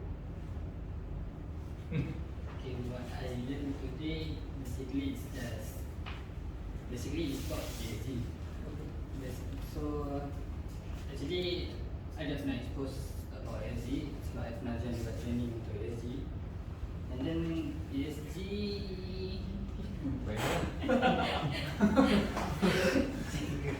so at first I found ESG is only about macam environmental punya. So but when we go training today, then I found out that ESG is actually related to our personal life also. So there's also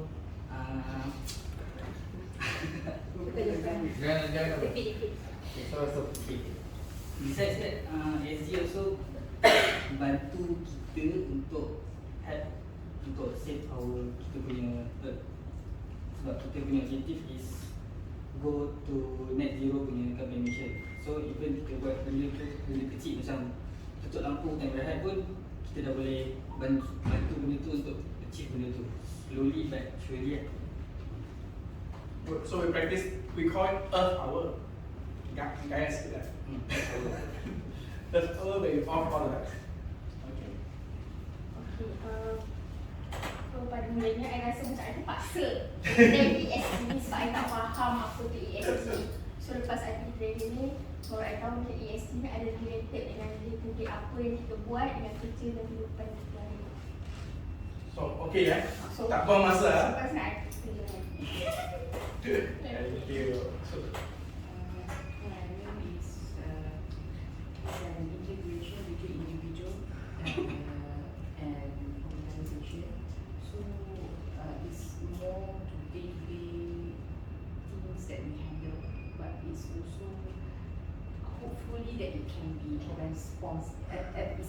and it's a responsibility towards the individual and individual, government, and the whole society.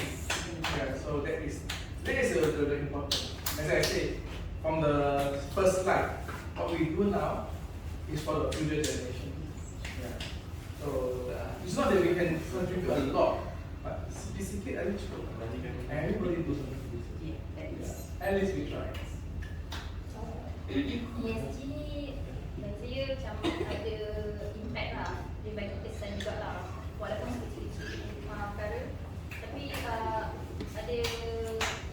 for future pun kita boleh take note juga lah untuk future, better future lah. Example, when you do costing for application, dengan cost salah, then we cannot comply and you cannot take up the cost. Yeah, that's example. Yeah, I already participate a lot of training with Dr. John, but what I know is I thought ESG is only Zoo's responsibility. What to do with us. But now I think every party should also take responsibility on ESG. Yeah, ESG is not the responsibility from the HSE or even only ZO for safety and environment. But when they talk about stakeholder, everyone is the stakeholder. Yeah, everyone is that's right. I totally agree with you. I mean, I think a lot of people might think ESG no consult lah. Macam HSE ya. Yeah, but actually it's everyone. Everyone inclusive. Okay. So what I take from ESG, from my line of work, it involves a lot of more on the sustainability part, where from putting sensors in compressors and then making the dashboard. The purpose is basically to help users, clients make their equipment more efficient and their dashboard more efficient. Like, why do you want to see all those values? Why? So in this training, I learned that it's all about KPIs. Even for us humans, we demand, for example, annual bonus. So what is KPI? KPI equipment also KPI. That's the key part. One of the key part in making decisions. Okay. Yeah, that's why everything is talking about data driven. We need to have data. That's why ESG to use for measurement. But how we able to collect the data for measurement is through different process. Example, for equipment, maybe we can use the IoT. So, and then how to do improve. When you do improve, you can do more efficient on energy, on waste.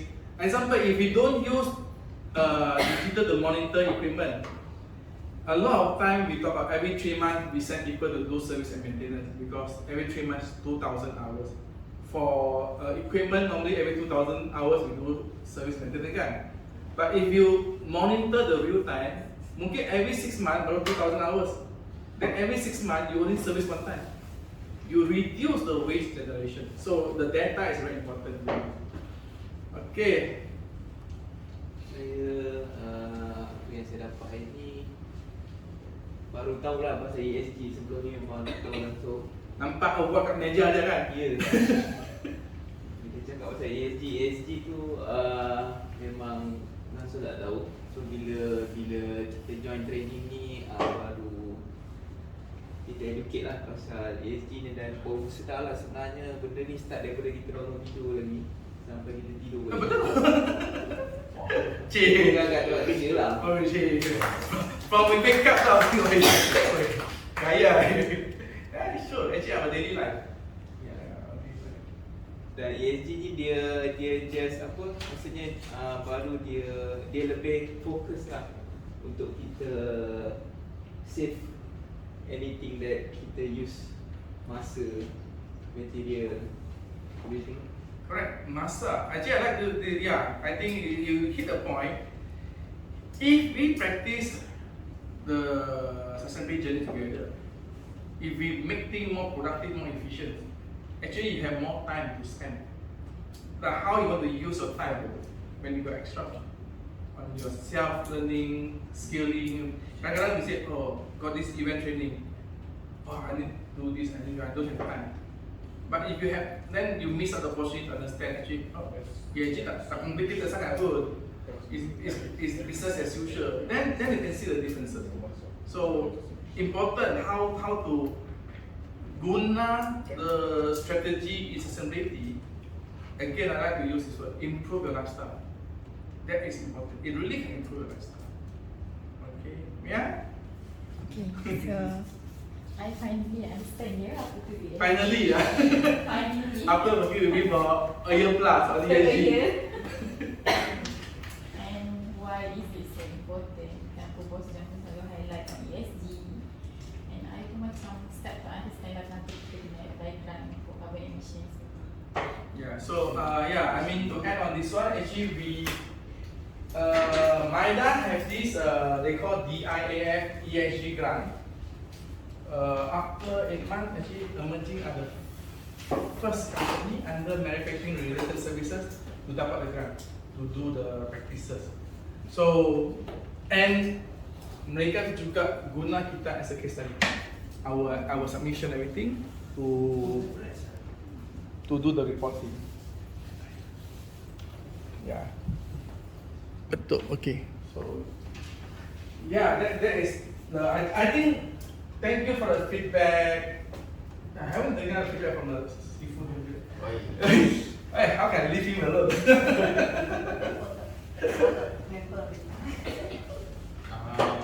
From the today that what I see that I feel more relief because that my colleague is more understandable about what is ESG.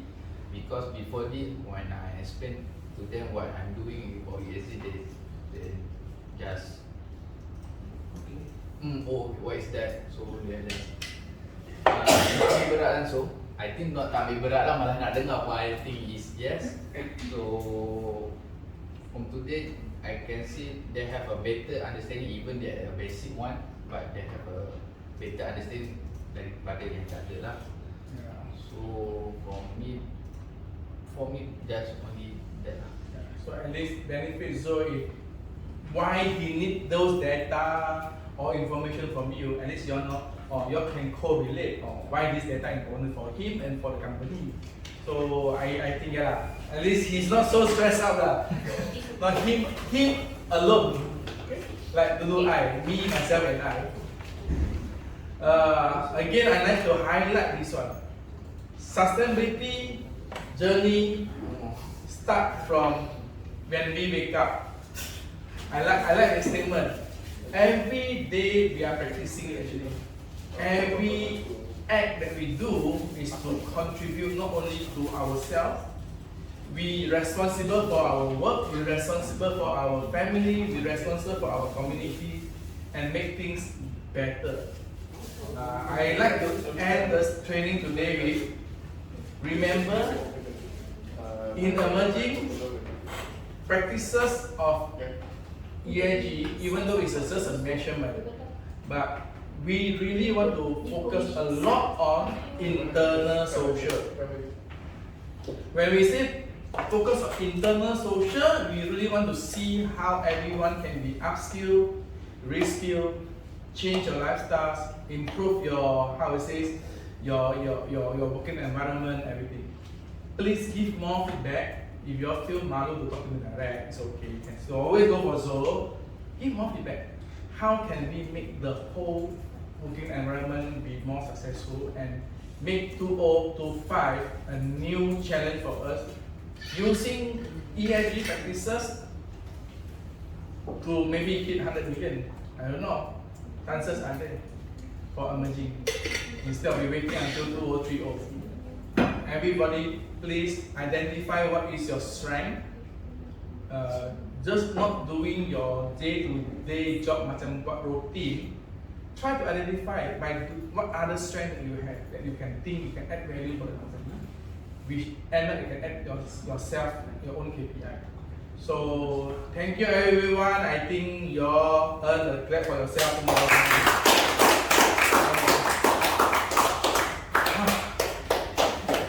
Good job.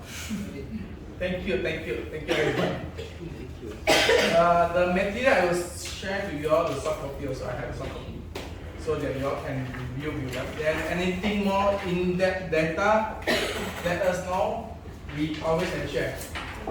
Okay. Or any specific training topics you all need, then we can try to plan also. Okay. Thank you very much.